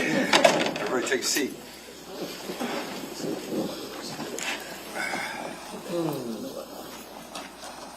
So just so that you're aware, we had an issue with the printer. So what we're going to do now is we may, if I say point 1, point 2 to annex to an exhibit, we're going to print it. You're just not going to print it here. We're going to print it in my chambers, and then we'll bring it back out. We'll have it marked for you later if it gets moved into evidence. But we just didn't want to slow down the process with putting in a new printer right now. Okay. That being said, prosecutor, when you're ready. And we've saved the last 4 that did have some issues, and they're going to be printed, and we'll make sure all counsel see it. If there's any issues, you guys can let me know. Sure. I'm sorry if I broke the printer. No, you're good. Now, Detective, we were just talking about S-264, and you discussed page 1, correct? Yes. Okay. I'm going to draw your attention to the second page of that document. Can you tell us what's depicted on there? Yes, there's 2 separate photographs, top and bottom. The top picture is dated, stamped November 20, 2018, 4:08:28 a.m. It's a still photograph from the surveillance footage that we just viewed. The bottom photograph is a picture of a Porsche Macan that was taken from Paul Caneiro's home, 27 Tilton Drive. It's stored in our facility in the Long County Prosecutor's Office.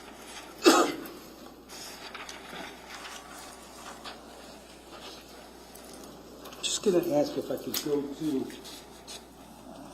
S1A, slide 173, please.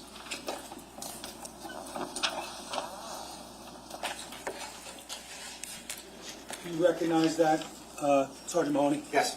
Okay, is that consistent with the photograph that we just discussed up there in S-264? Yes, it is. Okay, again, just the jury now seeing it.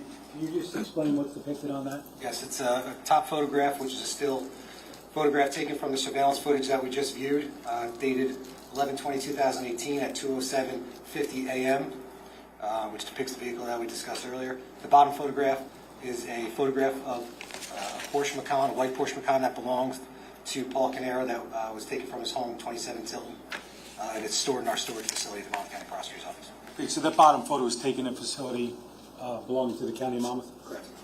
Can I have slide 174, please? Do you recognize that? Yes. What's that again? So the top photograph is a still photograph from the surveillance footage that we just viewed. It's stamped 11/20/2018 at 4:08:28 a.m.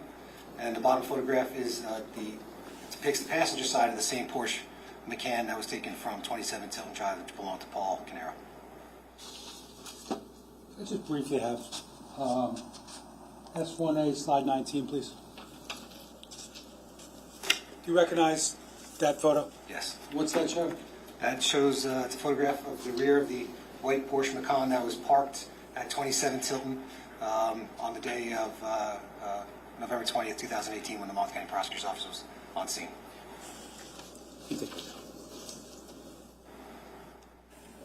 Now, lastly, we were talking about cameras at 308 Green Grove, correct? Correct. Now, I want to next go to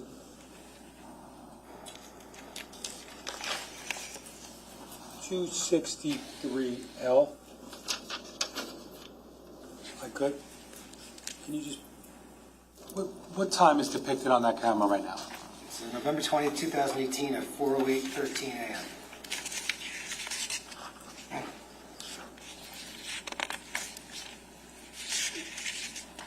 Now, can we just play that one through, please?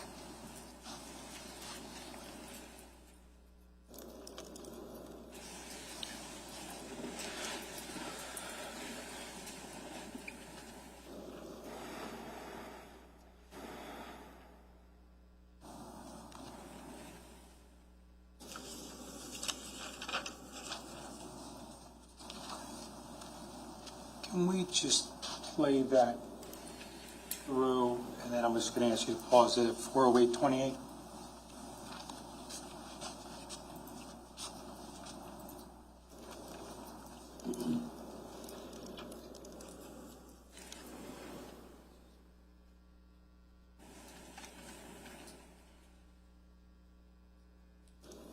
Detective, can you just just for the record, can you indicate the time?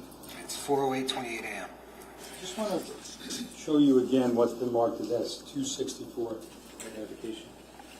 We just talked about this document, correct? Yes. And this is the second page of S-264? Yes. And the time on the top of that picture is what? 4:08:28. Is that the same time here? Correct. Okay. And this vehicle right here in S-264, where is this car? It's in front of 308 Green Groves driveway on Tilton Drive. Okay. And it's heading towards what house? 27 Tilton Drive, or 30 Tilton first. Now 30 Tilton's on the screen right now? Correct. Okay, so 40828 on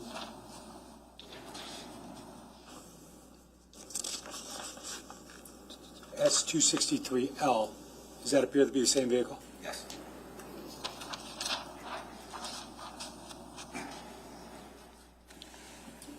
We can run that through.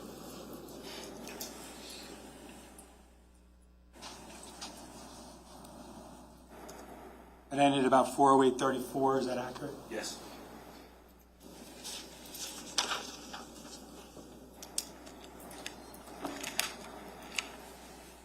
I want to go to 263N, please. Do you recognize what's depicted on the screen right now? Yes, this is 30 Tilton Drive surveillance camera channel number 7. The date and time on this one is 11/20/2018 at 4:08:30 a.m. Can we just play that first through?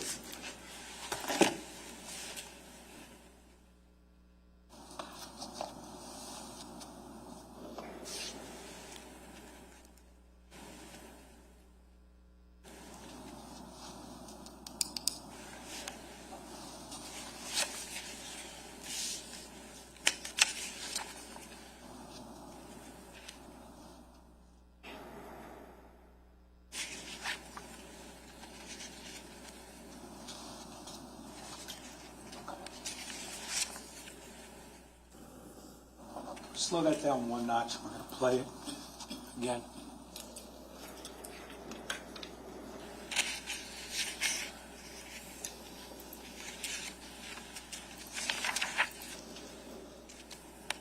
Pause it at 40.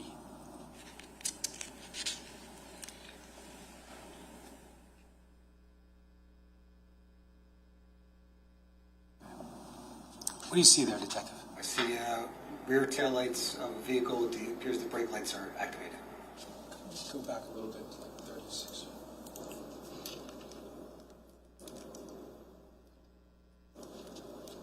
I'm paused at 4:37. Sorry. Yes. What do you see there? It's in a vehicle. Can you just put a box around it, please? Okay. Capture that. 263M.1.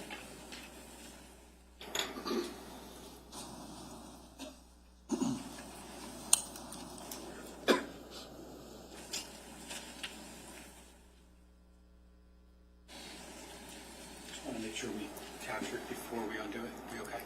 It's printed in the chambers.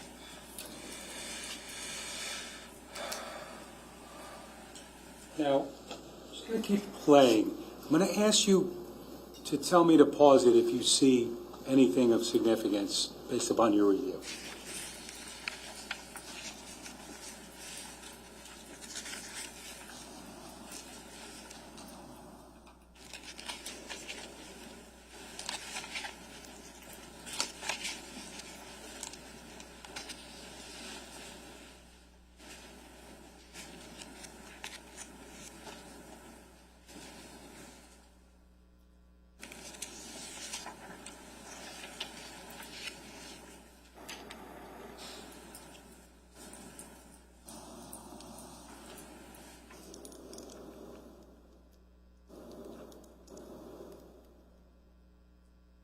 Pause. Now, if we just go back like a second before we play it, can you just tell me why you said to pause it there? There's a flicker of light that can be seen around the 4:08:57 mark. Okay. Can we play that again?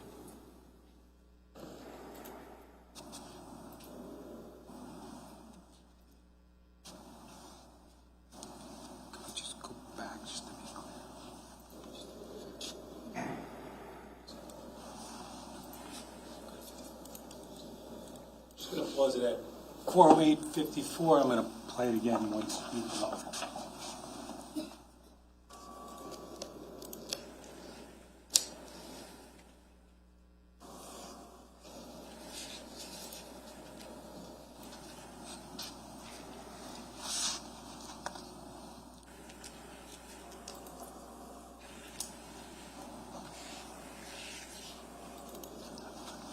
You said it earlier, but based upon your testimony earlier and your review of this video, the area where we saw the flickering of lights is consistent with what? It's consistent with the video that we watched earlier at the 2:08 hour that showed a flickering of light.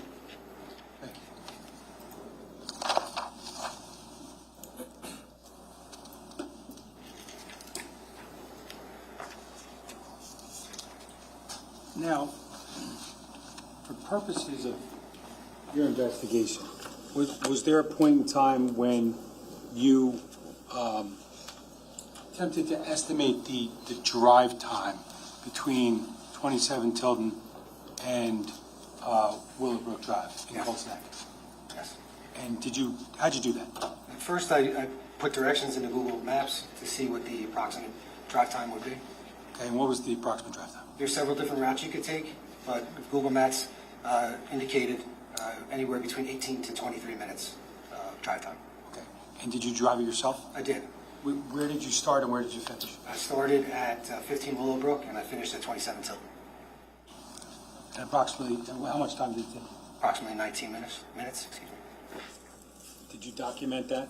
Yes, I did.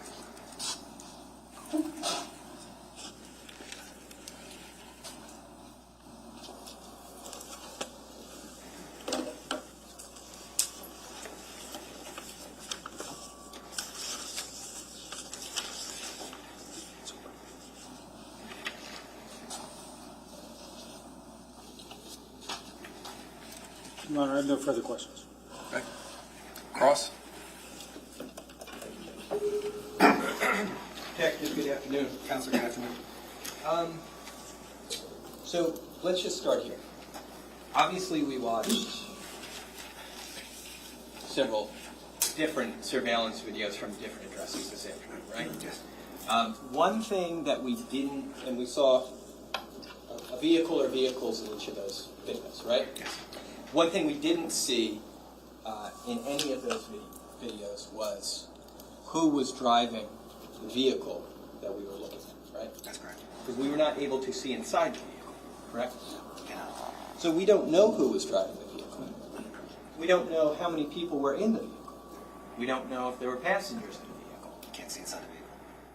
We have cameras from the area of Tilton Drive in Ocean Township, right? Yes. We have cameras from the area of Willowbrook Road in Colts Neck, right? Yes. Those two locations, those two roads, are roughly 20 minutes apart from one another by car. Correct. We did not see any surveillance video today anywhere in that journey between those two roads. Did we?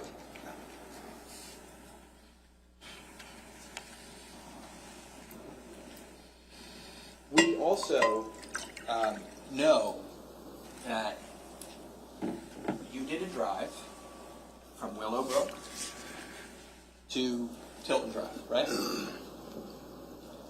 You took Willowbrook to Longbridge Road to do that drive, right? Correct. And then you went to Laird Road. Correct. And then you continued to drive down. And along those roads, you, I'm sure, noticed certain things about the geography of the area, right? Correct. In Colts Neck, for example, I'm sure you noticed on Longbridge Road that it's a very rural, kind of bucolic location, right? The homes are spaced out. The homes are spaced out. It's a country kind of farm town. Fair to say? Correct. And as you get closer to Ocean, you're going to see that the houses are closer together, right? There's more of them. Yes. There are more businesses along the road. there are establishments, there's like an indoor tennis center along the way, right? I'm not sure. Okay. Along that route that you traveled, did you, did we see any surveillance cameras from that travel route today?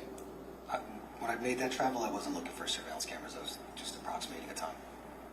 You were just approximating the time? Yes. Okay. So then you didn't document during that trip, for example, what cameras might have been located at residences or businesses along the way? No. Okay. Because at that point in time, you're not curious to get that information. This was much after the fact. The drive time was conducted. No, that wasn't the point of my travel. When you say this was much after the fact, you're saying that you did this drive to get the distance, not back in 2018. You did this drive years later. Correct. 2018, I did a search on Google to see what the approximate drive time was, knowing there was numerous routes, and I don't know the approximate route of travel. It would have been impossible for me to recreate the exact route of travel. But let's take this a step back, though. When we're talking about surveillance along that route, right? We didn't see any surveillance of that travel route today, right? I'm just not sure I follow. When I took that trip, was I looking for surveillance cameras? Well, did you I understand you did the trip years later. I'm saying back in 2018, did you obtain surveillance from that travel route, anywhere along that travel? I didn't conduct that travel route in 2018, so I wouldn't have been No. surveillance. Okay, I'm just gonna, but, just as a yes or no, did you obtain surveillance from anywhere along Longbridge Road? The only surveillance I obtained was Willowbrook Drive. Okay. So, the surveillance you obtained was from Willowbrook Drive and only Willowbrook Drive? Me personally, yes. Gotcha. And then the surveillance that you reviewed here today was from Tilton and Willowbrook, right? Correct. Okay. The two houses that we saw surveillance from as far as Willowbrook are 44 and 85. Yes. Right? And directionally, they're both on the same side. Well, I shouldn't say that. I should say this. 44 Willowbrook, just to refresh, is the location across the street from 15 Willowbrook, right? Yes.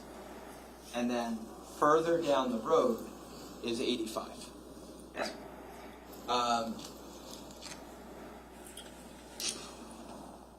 You would have to go, if you were coming from 44 Willowbrook, you would have to pass 85 to get to Longbridge Road, right? Yes. There are other ways to get to Willowbrook, as you mentioned before, right? Yes. One of them would be Route 34. Correct.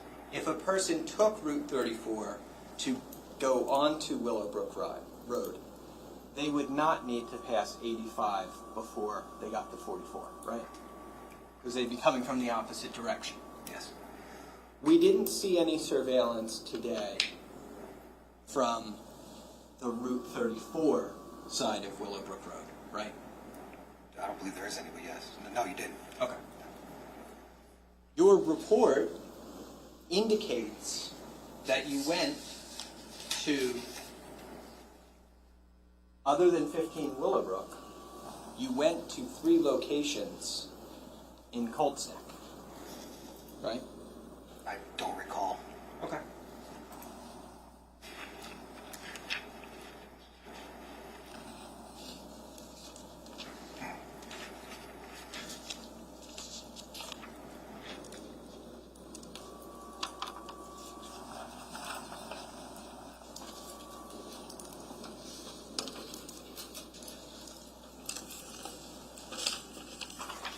So my understanding from your report is that you went to 85 Willowbrook, 44 Willowbrook, and then 51 River's Edge Drive. All right?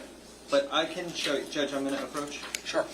I'm going to show you this. This is S258. Just tell me if this is your report from 2018. Yes, it is. Okay. You recognize it? Yes. You've obviously seen it before today. Yes, I have. You reviewed it in preparation for your testimony? Yes. Okay. If you go through that, would you tell me if, other than 15 Willowbrook, the three locations are 85 Willowbrook, 44 Willowbrook, and then the 51 River's Edge?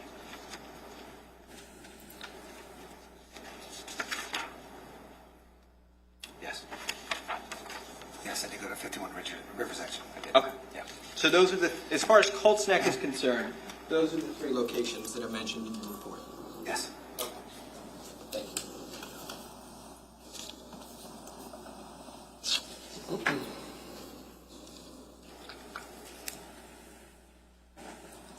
You went to River's Edge, as far as I understand, not to get surveillance, but to speak with a person who is a potential witness in the case. Correct. And that person was Dennis Corporo. Correct. And that person you were speaking to, because he had called 911 on the previous night. Yes. And you wanted to talk to him about the substance of that call, right? Yes. Specifically because it was a shots fired call. Yes. Now, you know that you do say in your report, you note that, of course, when a person calls 911, the call is recorded, right? Are you asking me if yes, 911 calls are recorded, yes. Right. And not only is the content of the call recorded, but of course, the time and date of the call are recorded as well, right? And that can get put into a 911 log. It can also get put into something like a CAD report, right? Correct. Okay. So, in that CAD report also would be the time and date of the call, but also a report about when the event that the person's calling about occurred, right? Be into whatever the 911 operator puts into the system. Did you look at the CAD for Mr. Corporo's call? I don't recall if I did or not. I may have 7 years ago. I don't recall. Okay.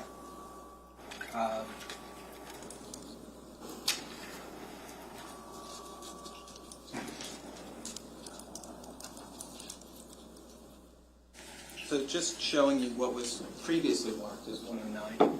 D109? Sorry.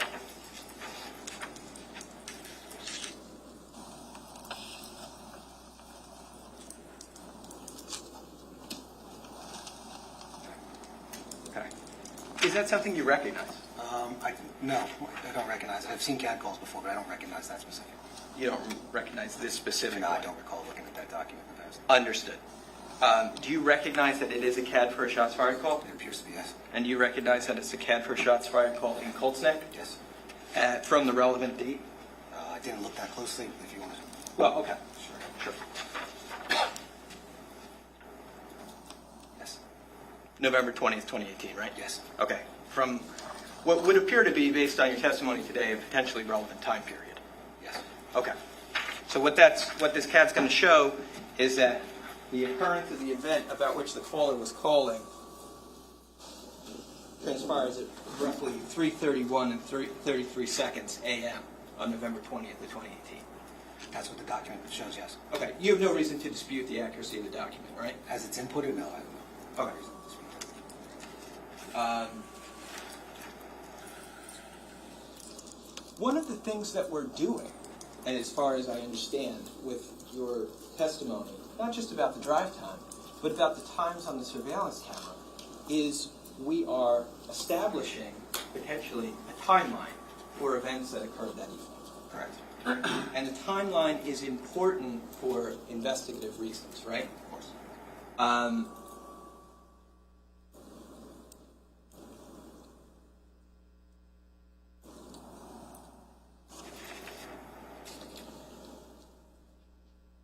We know that you had some testimony about a time discrepancy between 85 Willowbrook and 44, right? The prosecutor talked to you about that as a situation where the car passes 85 first before it passes 44, right? Yes. But really, I think the better way to explain it would be when it passes 44 before it passes 85, you can better see that time discrepancy, right? Correct. Because it goes past 44 before it goes past 85, right? Yes. In reality. Yes. Right. But the times no longer matched up when you reviewed both of those videos, right? I'm not sure I'm following. When I reviewed the videos, the times didn't match up. In what regard? With the 3-minute discrepancy? Yes. When I initially... You noticed this because in reviewing the videos, you determined that there was a 3-minute discrepancy. Well, it would have to travel back in time at 3:48, and then it passes another location at 3:45. So, right. Yes, there's a discrepancy. Right. So when you saw it, you noticed it at the later portion of those videos, at the 3:48 portion. Right? No, I noticed in the front portion too, because it doesn't take 3 minutes and 44 seconds for that short of a drive. You say that, but that's based on a drive you did where you drove continuously without stopping from 85 to 44. No, it's a half-mile distance. It's assuming a car is traveling at 30 to 35 miles an hour, how long it would take, and it's roughly 40 seconds. Right. That's what the assumption is. But you don't know if the car did stop. And if the car did stop, we don't know how long it stopped for, right? Well, there was no other vehicles on the road. There were motion-activated cameras. No other vehicles set it off. The camera from 85 was continuously recording, and no other vehicles were observed on the road. So the question is a little bit different than that, though. It's if the vehicle we're talking about stopped in between 85 and 44, we wouldn't know, right? If it stopped? If the vehicle stopped. If the vehicle came to a stop. No. If the vehicle came to a stop and, I don't know, let somebody out of it, we wouldn't know, right? Because it wouldn't have been caught on camera. No. And the time discrepancy is obviously relevant to our timeline, but what I'm hearing you say today is you realized the discrepancy when you reviewed the 85 Willowbrook video in conjunction with the 44 Willowbrook video, right? Yes. Okay.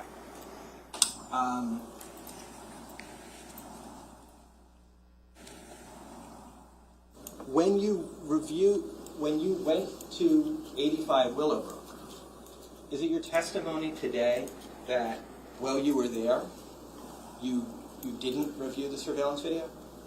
Or you did? I did not.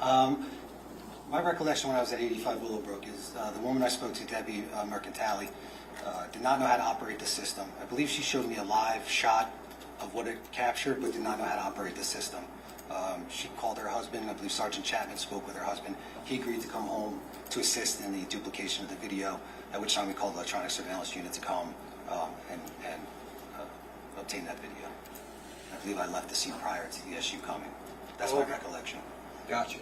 So you're on scene that day at 85 Willowbrook. You talk to the homeowner, but you leave before you're able to see the video played that day. Yes, the rewound, yes. Yeah. So as of that date, it's not, as of the day you were at 85 Willowbrook, it's not as if you could have recognized the time discrepancy at that point in time. I believe I could have, may have looked at my watch, I believe a phone, because I don't wear watches, and may have made a note of it. I have a vague recollection, again, this is a long time ago, of making a note that there was a time difference. It wasn't until I sat down with the videos and I was able to corroborate the discrepancy based upon the travel of vehicles. And there's other vehicles that are traveling on that road which would be consistent with the same time difference. A truck passes by and it takes approximately 2 minutes and 12 minutes to get to 85, the same as the vehicle that we observe at 3:45. Gotcha. None of that's in your report, right? No. Okay.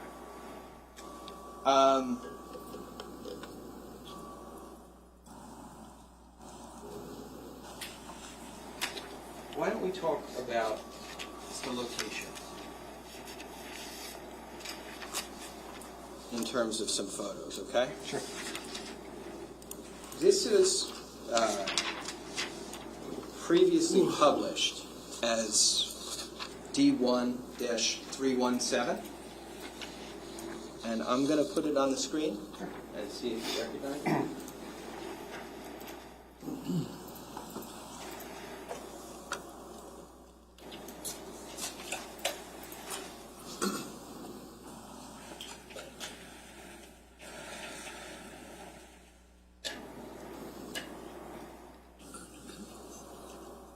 Okay.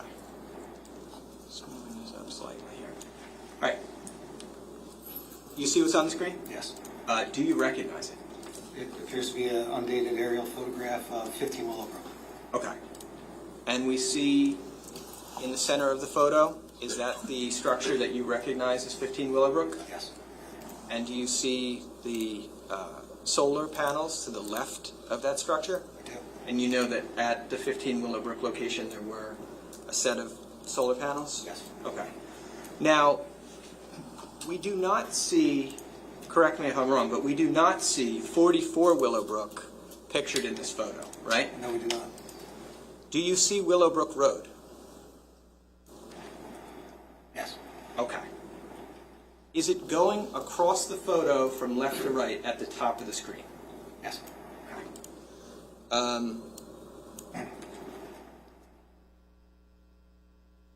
In the upper left-hand portion of the photo, do you see a place where what appears to maybe be a dirt road intersects with Willowbrook Road? Yes. Could you circle that for me? The entire road or the entrance? Or? Just the entrance. Okay. And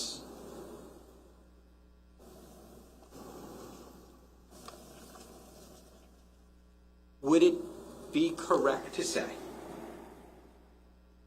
that between that intersection that you circled and the driveway of 15 Willowbrook, that in between those 2 points on the other side of the street is where we would find 44 Willowbrook Road? More towards the driveway of 15, but yes, in between those. That's exactly. Is it your understanding that the surveillance video that we looked at from 44 Willowbrook Road, is it your understanding that that driveway that you circled is not visible in that footage? The surveillance footage we view at 44? Yes. Can you see that driveway? Yes. No. You cannot? No. Okay.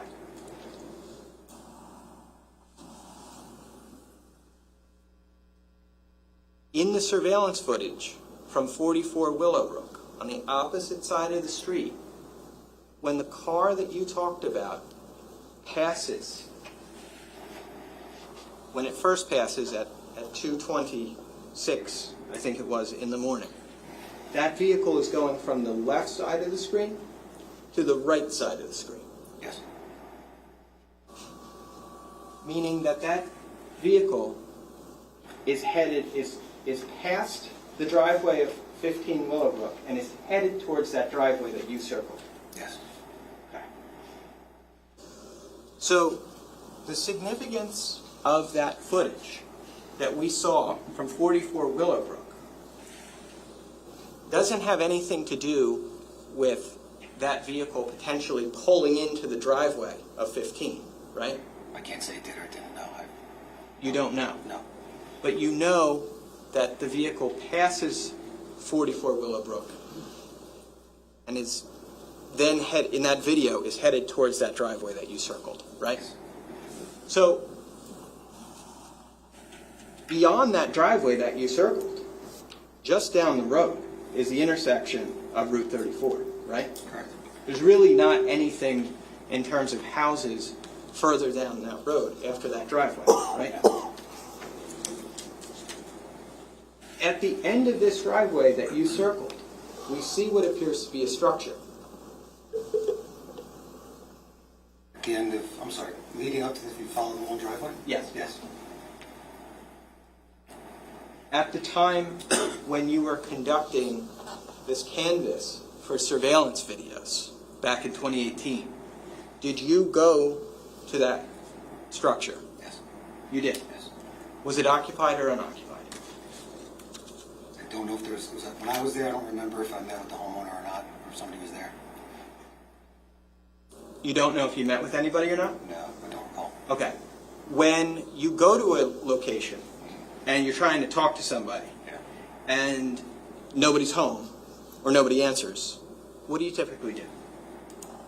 As an investigator, what do you typically do? I'd leave a card or go back. Right. Right. Okay. Did you leave a card? No, I didn't, but I believe we had a canvas team that eventually did stop and speak with somebody at that home. Okay. Now that fact is not in your report either, right? I had nothing to do with it. Well, nor is the fact that you went to that location. Right. There's Okay. nobody there. Sure, there could be people there or not, but I'm just saying in your report, you don't mention ever going to that location, right? It's not my report, no. Okay. So, after you went there and maybe left a card or not, we're not sure, it would have been up to somebody else other than yourself to try and go back to that location and make contact. Well, there was a canvas team assembled. Their objective was to do just that. Okay. Did you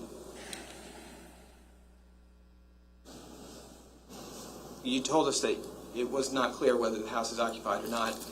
I take that to mean that the canvas team didn't provide you with an update ultimately of whether they made contact with the person at that house or not. I believe there was surveillance video pulled from that location. Okay. Now, at the beginning of that driveway, if we look immediately to the right, on the photo, do you see another break in between the sets of trees? To the right of the circle here? Yes. Yes. Okay. Did you, at any point in time, respond to that location in between the break in the trees? I mean, I can't say there was a break in the trees at the time. I don't know when this is dated, and I mean, 44 Willowbrook's not even built yet, so I can't say for certain that that was there. I don't recall any break in the trees.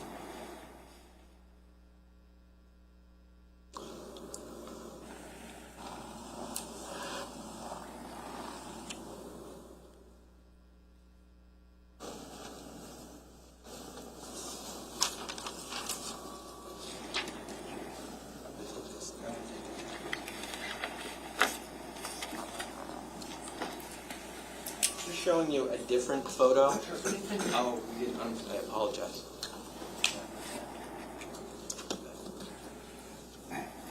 Can I see counsel just real quickly before you do anything with that photo? Just come on up for a second.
Was that printed? Was that printed? Yes. Okay. So the print was D1-317. Is that point 1? Or we're at, are we at point 2 on 317?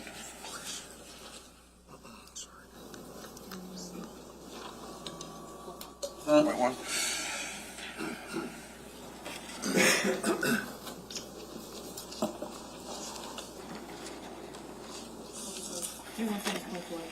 Point 2. Okay, that was point. I don't know if you heard us. The one that we printed was 317.2.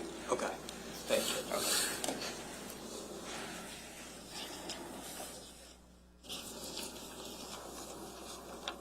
So,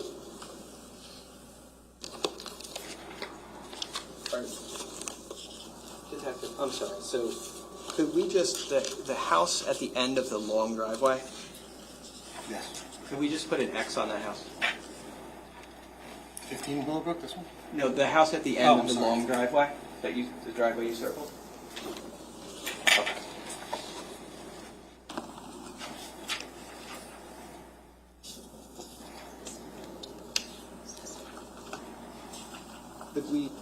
Could we print this photo? Sure, 317.3.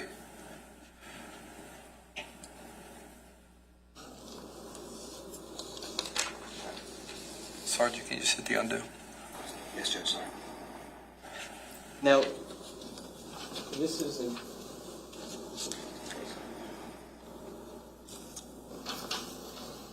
This is D1-318.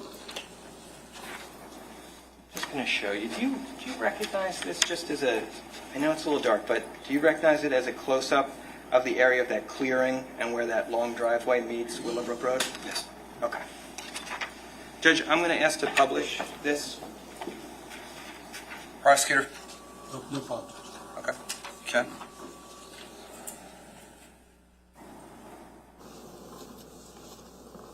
Okay. So, this is D1-318.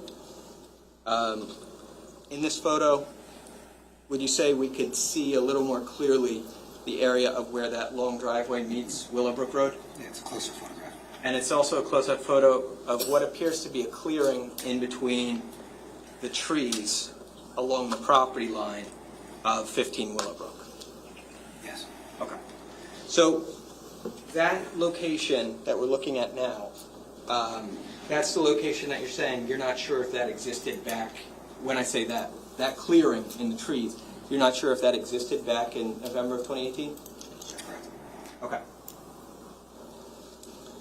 Did you attempt to get onto the 15 Willowbrook property by going by any avenues other than the driveway?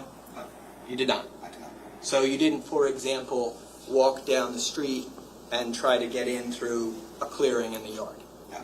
And you didn't, for example, walk onto that driveway that's depicted in D1-318 and try and walk through the tree line, right? No. Okay.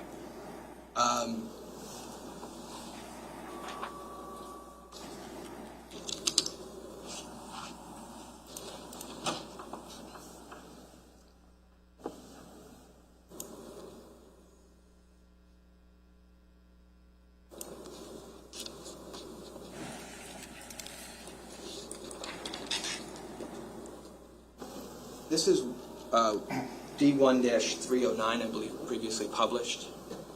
Go ahead. Do you recognize the area in this photo as well, Detective? Yes. Okay. Obviously, it's another aerial photo of the 15 Willowbrook property, right? Yes. And in the upper right hand, I apologize, of this photo, we see that area of the space between the tree line we were just talking about, right?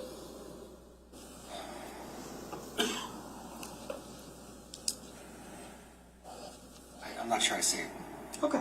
Well, do you see the driveway at 15 Willowbrook in this photo? I believe it's beyond that row of trees at the top. Okay. I'll take a step back. I'm sorry. Do you see the driveway of 15 Willowbrook in this photo? Yes.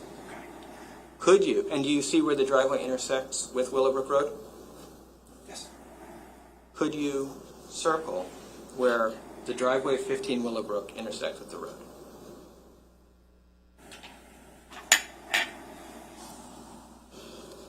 Now, when we see the vehicle that you testified about today passing 44 Willowbrook at 2:26 in the morning,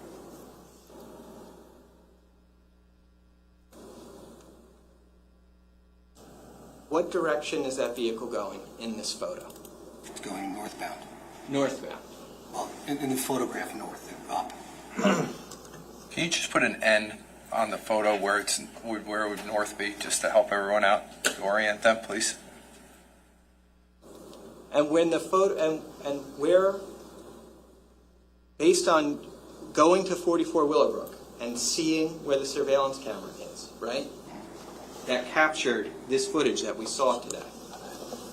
As the vehicle is passing that camera, do you have any idea of where it would be along Willowbrook Road? I can approximate roughly where it would be. I believe the driveway is here. So when it goes out of view, I would say it's roughly, should I put an X? Sure. Roughly around here. Okay. You put an X where the vehicle goes out of view on the 2:26 a.m. clip from 44 Willowbrook Road, right? Yes. So that means that that vehicle is traveling north in the photo, and at 2:26, it's past 15 Willowbrook Road, the driveway up, right? Okay. Well, obviously, it would appear that that vehicle did not stop at the driveway of 15 Willowbrook Road as it passed it at 2:26 a.m. That's accurate. And that would mean that if that vehicle is significant or meaningful for this case, it's not meaningful because it pulled into the driveway, right? Did not know. It's, if that vehicle has an involvement in this case, that vehicle must have pulled off or in somewhere other than the driveway of 15 Willowbrook Road, right? Yes. And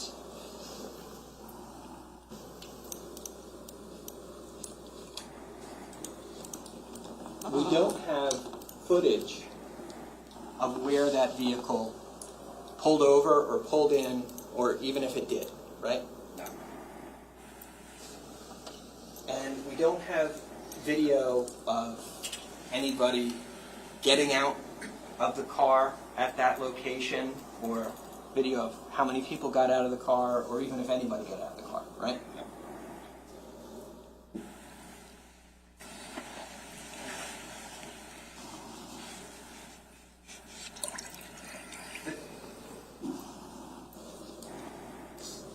To go back to the issue about timelines.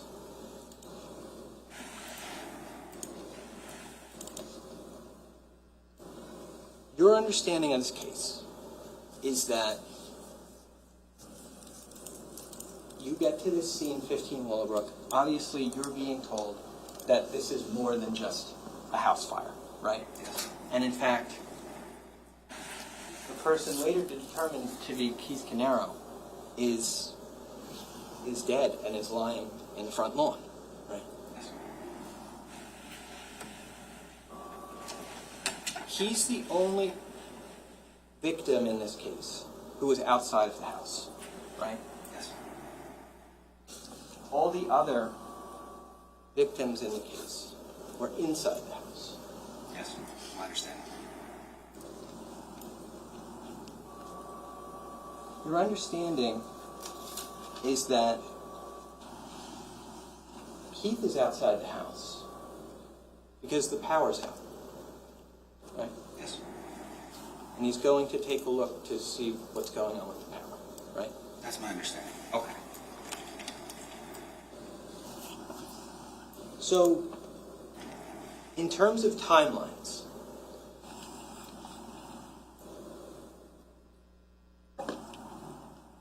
if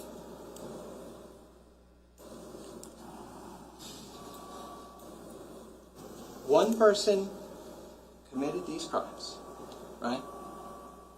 And that one person arrived in the vehicle that you've been testifying about today.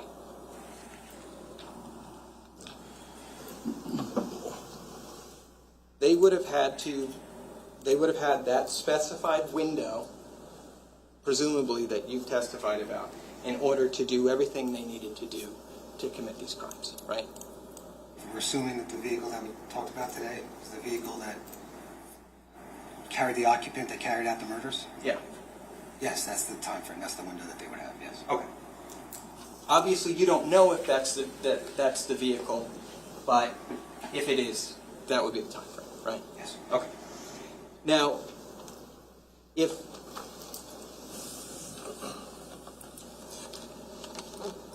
Keith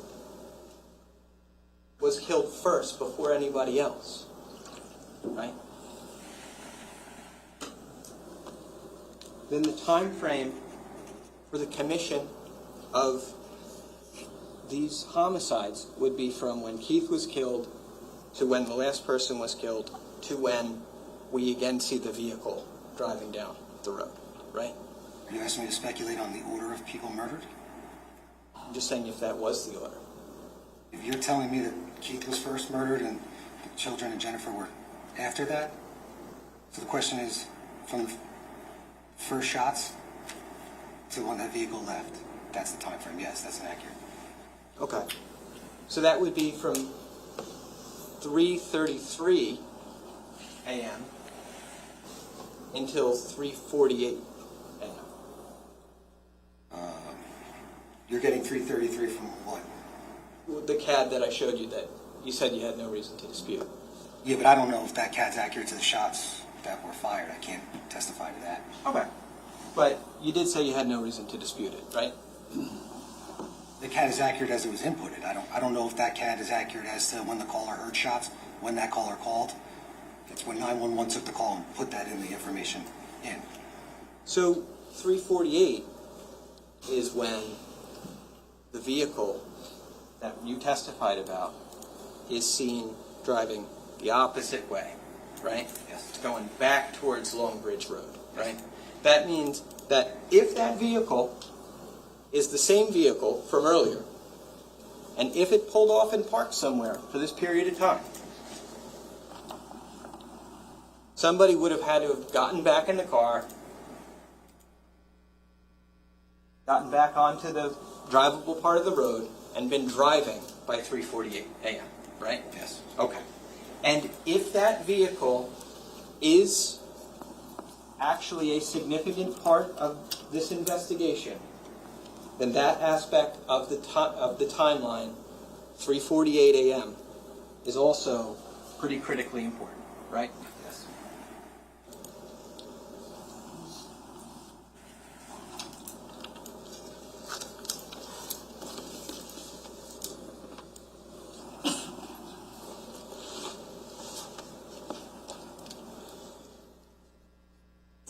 Now,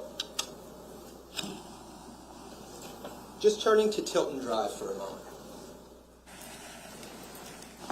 Tilton Drive meets up with Green Grove, right? Mr. Murray, I don't mean to slow you down. Can we print this now? Oh, I apologize, Judge, yes. All right. So this is 309.1, or do we have anything else written on this one? Yeah. 309.1. Mr. Murray, would you like the lights back on, or do you want to keep them off for now? I like it in the dark, Judge, but I know that the court may not, so I'll leave it to you. I think you're speculating on what I like and what I don't. I'm just kidding. We'll turn them on for now. I just want to see everyone's beautiful faces over my jury over here, so I want to keep an eye on you.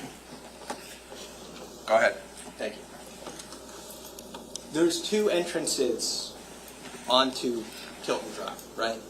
Like there's two, you can get to Tilton Drive by taking one of two entrances. I believe that's correct, yes. Because Tilton Drive is basically a horseshoe. Yes. So the video that we saw today from Tilton Drive is video that is all from one side of that horseshoe, right? 308 Green Grove is at the corner, right? And 30 Tilton is next to it, Correct. right? But they're on the same end of Tilton Drive, right? Yes. We didn't see surveillance from the other entrance of Tilton Drive, right? And obviously, you collected the video surveillance from Willowbrook only, or from Colts Neck only, right? Yes. So I'm sure you would say, and it's fair to say, you weren't involved in the surveillance collection from Tilton Drive, right? I was not. Okay.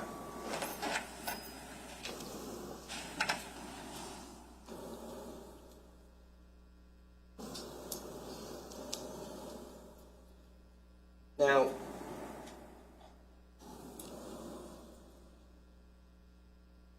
obviously, Colts Neck appears to be an affluent area, right? It appears to be, yes. And of course, McCann might not be that uncommon of a sight in a town like that, right?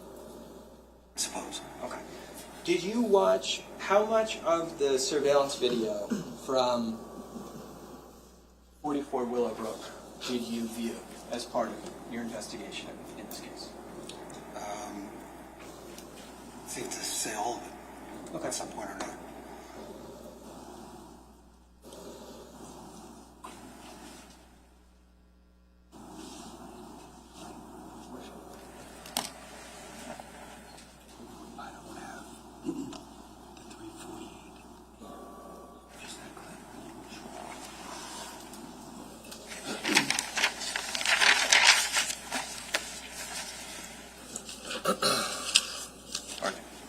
Just get rid of the, can you do the undo on the screen for me?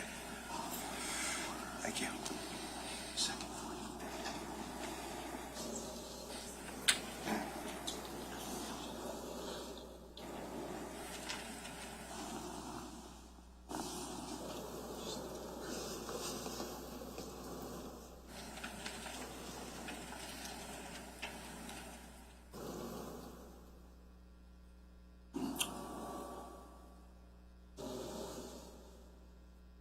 So, thank you, Mr. Decker. What I asked the prosecutor to just put on the screen for us is a still shot of the surveillance camera from 44 Willowbrook. Okay? Yes. Okay. And that's at 3:48. Now, there were other cars that passed by this address that evening, right? Yes. Okay. And do you remember the time frame? There's one car that passes at 2:45-ish a.m. Then there's this 3:48 a.m. activation, and then I don't believe the camera is activated again until the 5 a.m. hour. Right. Now, when you say 2:45, do you think, tell me if I'm wrong, do you think it's more accurate, maybe 2:46 and 51 seconds? That could be it. I believe it was a larger vehicle. Okay. Obviously, that vehicle appeared to you, it looked different to you than the vehicle in the surveillance you testified about today, right? Yes. It appeared to have different taillights. Yes. You didn't think it was the same vehicle or had similar taillights, let's say, to the vehicle you observed on Hilton Drive, right? But the vehicle was on Willowbrook Road, right?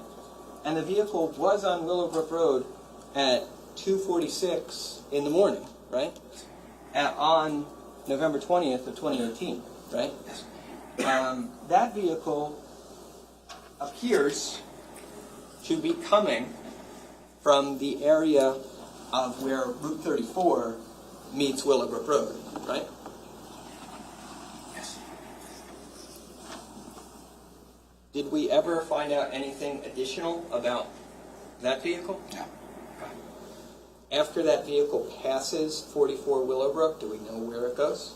It does pass 85 Willowbrook. Do we know what happens after that? No.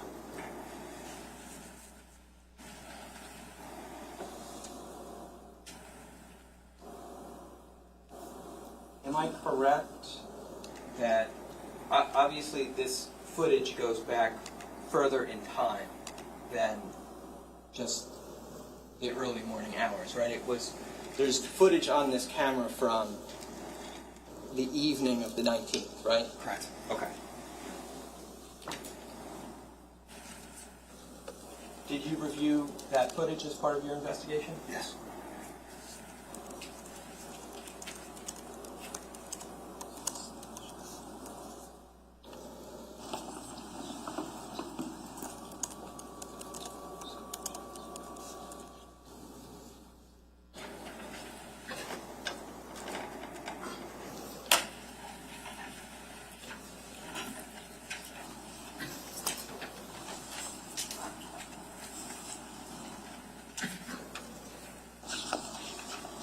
Did you see anything significant in any portion of your review of the footage from the evening of the 19th?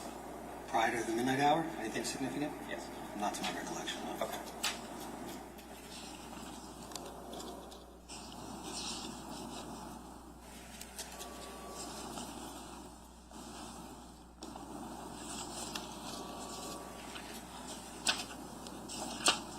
Judge, I'm going to ask to play a clip. It's also from the same surveillance camera. 44 Willowbrook? It's from 44 Willowbrook. Okay. It's from earlier on the evening of the 19th. Okay. Do we have that marked yet or not yet? We do not have it marked, but I can mark it as D114. D114? Yeah. Okay.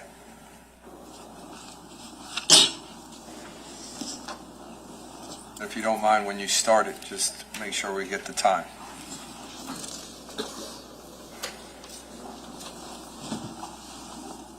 And I'm also going to need the screen to go to table 2.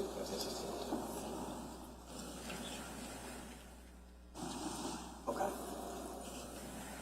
Now, on screen, it looks to be the same angle of the surveillance camera, right? Yes. Okay, from 44 Willowbrook? Yes. You see the time is listed as 20:34 and 10 seconds? Yes. That would be 8:34. I'm going to have to trust you. I'm not good with military time. Okay. I believe you if you say 8:34. Okay. So, assuming I'm right that that's 8:34, this is from November 19th to 2018, correct? Yes. All right, I'm just going to play from the beginning of this clip.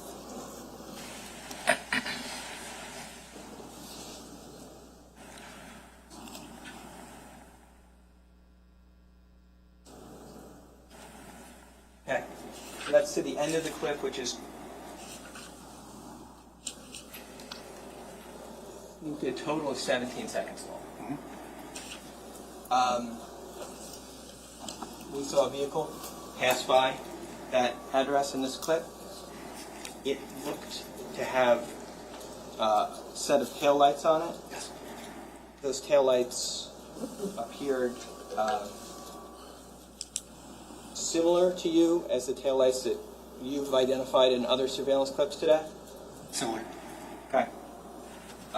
In terms of the pattern of where those lights are? Okay. And that there's 4 of them in the back, right? Yes. And how they're arranged? Yes. And it appears like, it seems like it's the same layout of taillights as other video that you've looked at today? Similar to the video that we watched earlier, yes. Okay.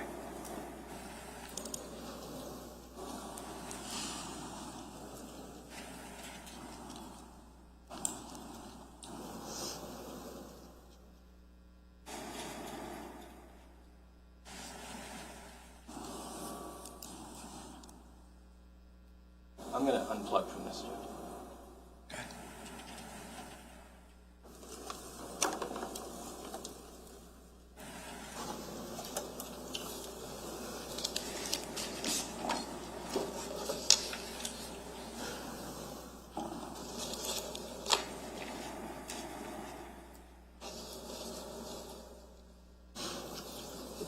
And tell me if I'm not understanding this, but basically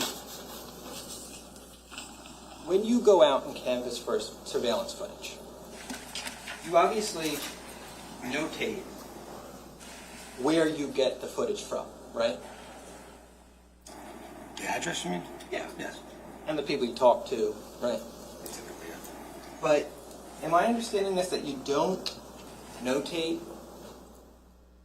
the residence you go to where you're unable to get footage? It would be, I guess, you're asking me if I do that? Yeah.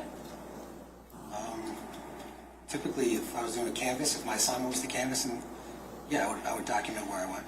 Sure. Right? Yeah. Because you'd want to know, you'd want other people to know, like, hey, I went to this location already. There's no point in you going, right? Right. You don't want to duplicate efforts of law enforcement, right? Right. So it makes sense to put down where you get surveillance footage from, but it also makes sense to document every place you go to, regardless of the results, right? Yes. But in this report that we have from you here, right, there's only 3 addresses listed as far as places you went in Colts. Those are the only places I went to. Okay. So that would, well, no. There might be a fourth one where I spoke. Because you said you went to the other place and left your card there. No, I didn't. Well, You asked me what I would do typically. yeah. But you said you went there. I went to that location, yes. Right. Okay. But you said you did. You just said you didn't go anywhere else, but you did go there, right? I did, but a canvas team came and went after me. Sure. But you went there, right? I went there, yes. Okay. And you didn't put that in your report. There's no point in putting in a report. I didn't make contact with anybody, and another investigative team went there and actually pulled camera. Right. So, but you said that you would document these things, whether you got results from going to the location or not, right? I went to the scene, that house, the day of, looking around. I guess when I first arrived on scene, I was up at that side of that area. I noticed the house there. I looked around for surveillance cameras. I didn't see anything at first hand. When I went back to 15 Willowbrook, I was given an assignment to go out, canvass for surveillance cameras, and I was advised that there would be a team assembled to go out looking for surveillance cameras. That's my understanding. And I later found out that that address was spoken to and surveillance video was obtained. Okay. Now, but just so we're on the same page, that's an example of a house that you went to that you didn't document in your report, right? It's not documented, no. Okay. But you're saying today that other than that house,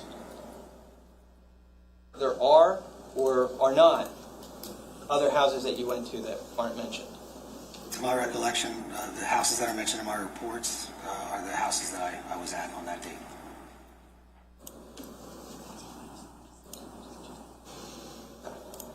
Except for that one other one. Correct. That you didn't mention. Yes.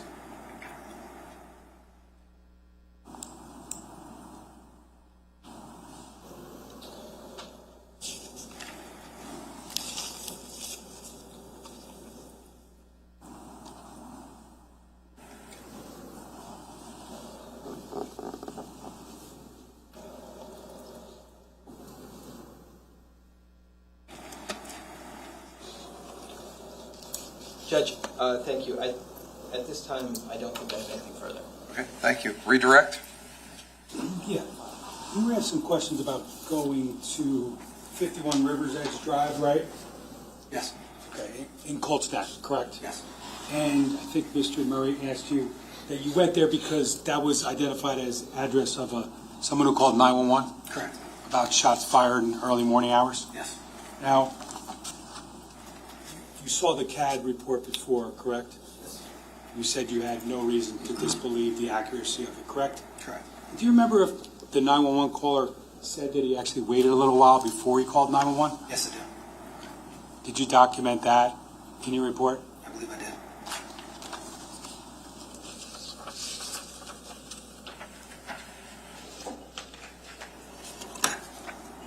Just going to show you what's been marked as S-258 for identification. Do you recognize that? Yes. Okay. If I were to draw your attention to page 4 of 7, I'm just going to ask you to take a look at that top paragraph, full paragraph. and then I'll ask you a question.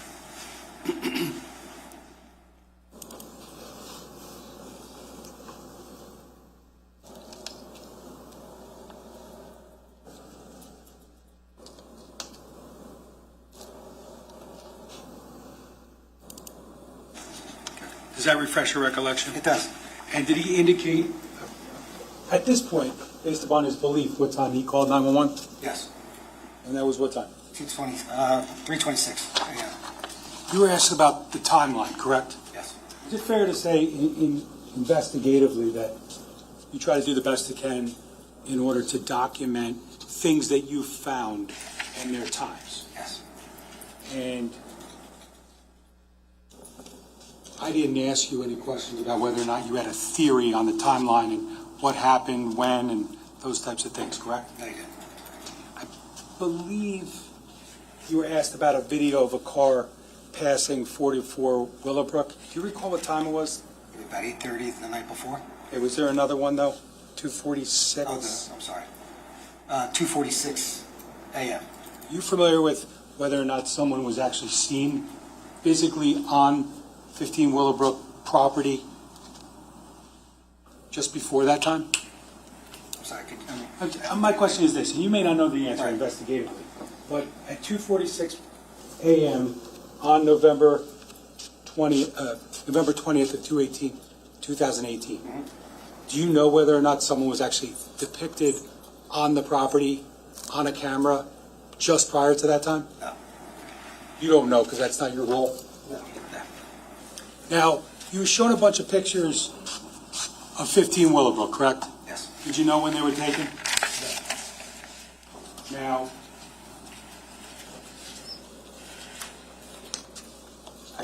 is it fair to say that from what we saw on the surveillance from 44 Willowbrook, the person who killed everybody didn't just pull in the driveway? That's correct. And there was some other access points, correct? Yes. That are beyond the camera view? Prosecutor, you just said pulled into a driveway. Which driveway are you talking about? I'm sorry. I guess my original question was, is it logical to believe that the person who killed everyone pulled into the driveway of 15 Willowbrook Drive in Colts Neck? No.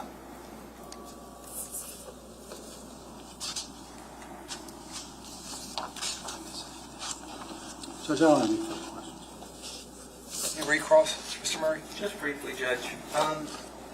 First of all, I just want to ask you, what do you think would be a more accurate record of when a person called 911? A computer that... Objection, Judge. It's not the point of the question I asked. Beyond the scope. Can I see everybody at sidebar, please?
So, just back to this issue about the 911 call.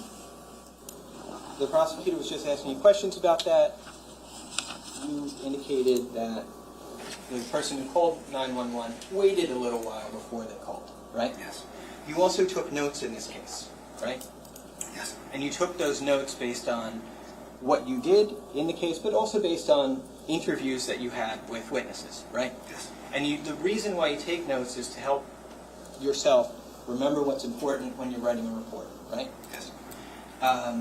The notes are taken closer in time to speaking with a witness, theoretically, than the report that you write based on, right? Yes. So the notes are taken closer in time to when your memory is freshest from speaking with the witness, right? Yes. And your notes in this case indicate that this person, Mr. Corpora, he called 911 at 3:27. Do you remember that? I don't recall what I put in my notes. Okay, so in your notes, if it says that he heard shots at 3:26 a.m. and called 911 a minute later, would you have any reason to think that shouldn't be in your notes? If that's in my notes, then I probably was writing contemporaneously with what he was telling me. Okay. So you were writing contemporaneously then that he heard shots at 3:26 and called 911 a minute later. If that's what's in my notes, again, a lot of distance and time. I don't recall the exact conversation, but if that's what's written. Okay. You don't recall the exact conversation, but if that's in your notes, then it's in your notes because you would have written it, right? And if it's in your notes because you would have written it, it's because that's what you were hearing from the witness at the time, right? You wouldn't put down things that the witness wasn't saying, right? You wouldn't make assumptions about what the witness is saying. When you're writing it in your notes, you're trying to write, essentially for your own purposes, a verbatim account of what the witness is telling you. Yes. And in your notes, the witness tells you that he heard the shots at 3:26, right? If that's what that says. I don't have them in front of me, but if that's what it says. Okay.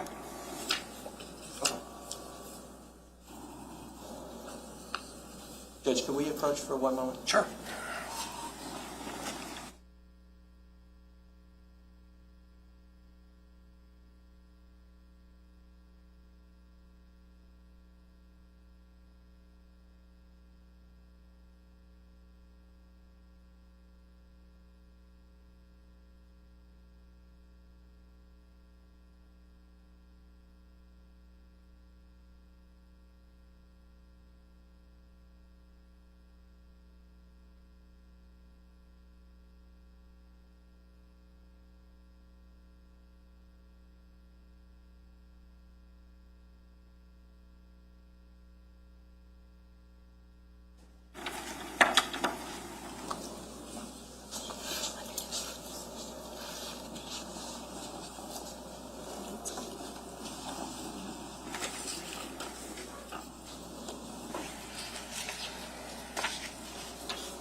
Sorry.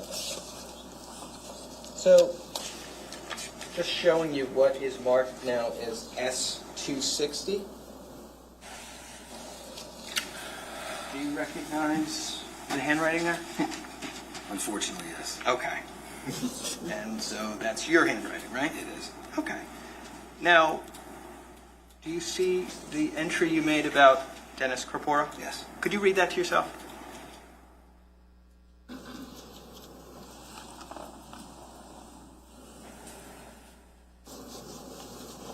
Yes. Okay. And just to clarify, these are the notes that you made in this case that you've testified about today, right? Yes. Now, in these notes, you say that Mr. Corpora heard the shots at 3:26 a.m., right? Yes. And he called, and in his words, he called 911 a minute later, right? My note says. Okay. And like you said before, they'd be in your notes because most likely that's what he told you, right? You're writing down things as he's telling them to you, right? Yes. Okay. According to that CAD we saw today, that call was actually made at 3:33, right? 3:33. Okay. No further questions. Anything else, Mr. Decker? No, thank you, Judge. All right, sir, you can step down. Thank you, Judge.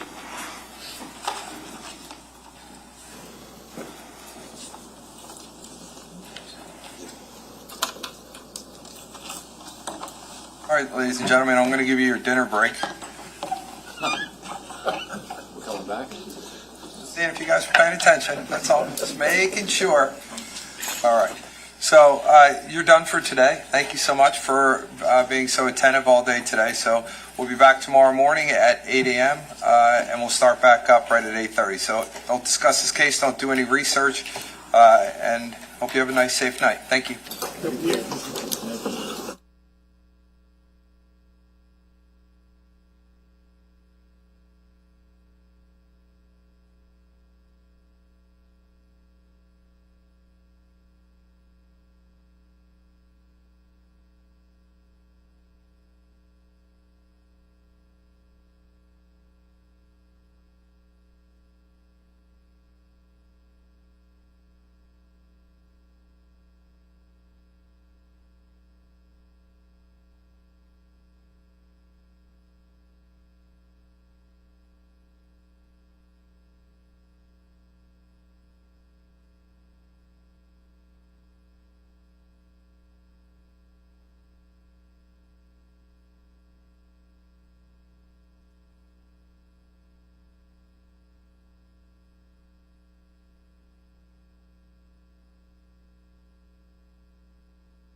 Can I see counsel, please?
we're back on the record. I just had a brief conference with counsel to discuss a few issues that we're going to be dealing with and to talk about timing for the rest of the week. So we'll address things as we go forward. So tomorrow we'll be back in. It'll be normal time. Jurors will be here at 8. We'll start at 8:30, and we'll just keep going. So, Mr. Caniero, we'll make sure that you're here. Everybody else, please have a good night, and we'll see everybody tomorrow morning at around 8 o'clock. Thank you all. Thank you.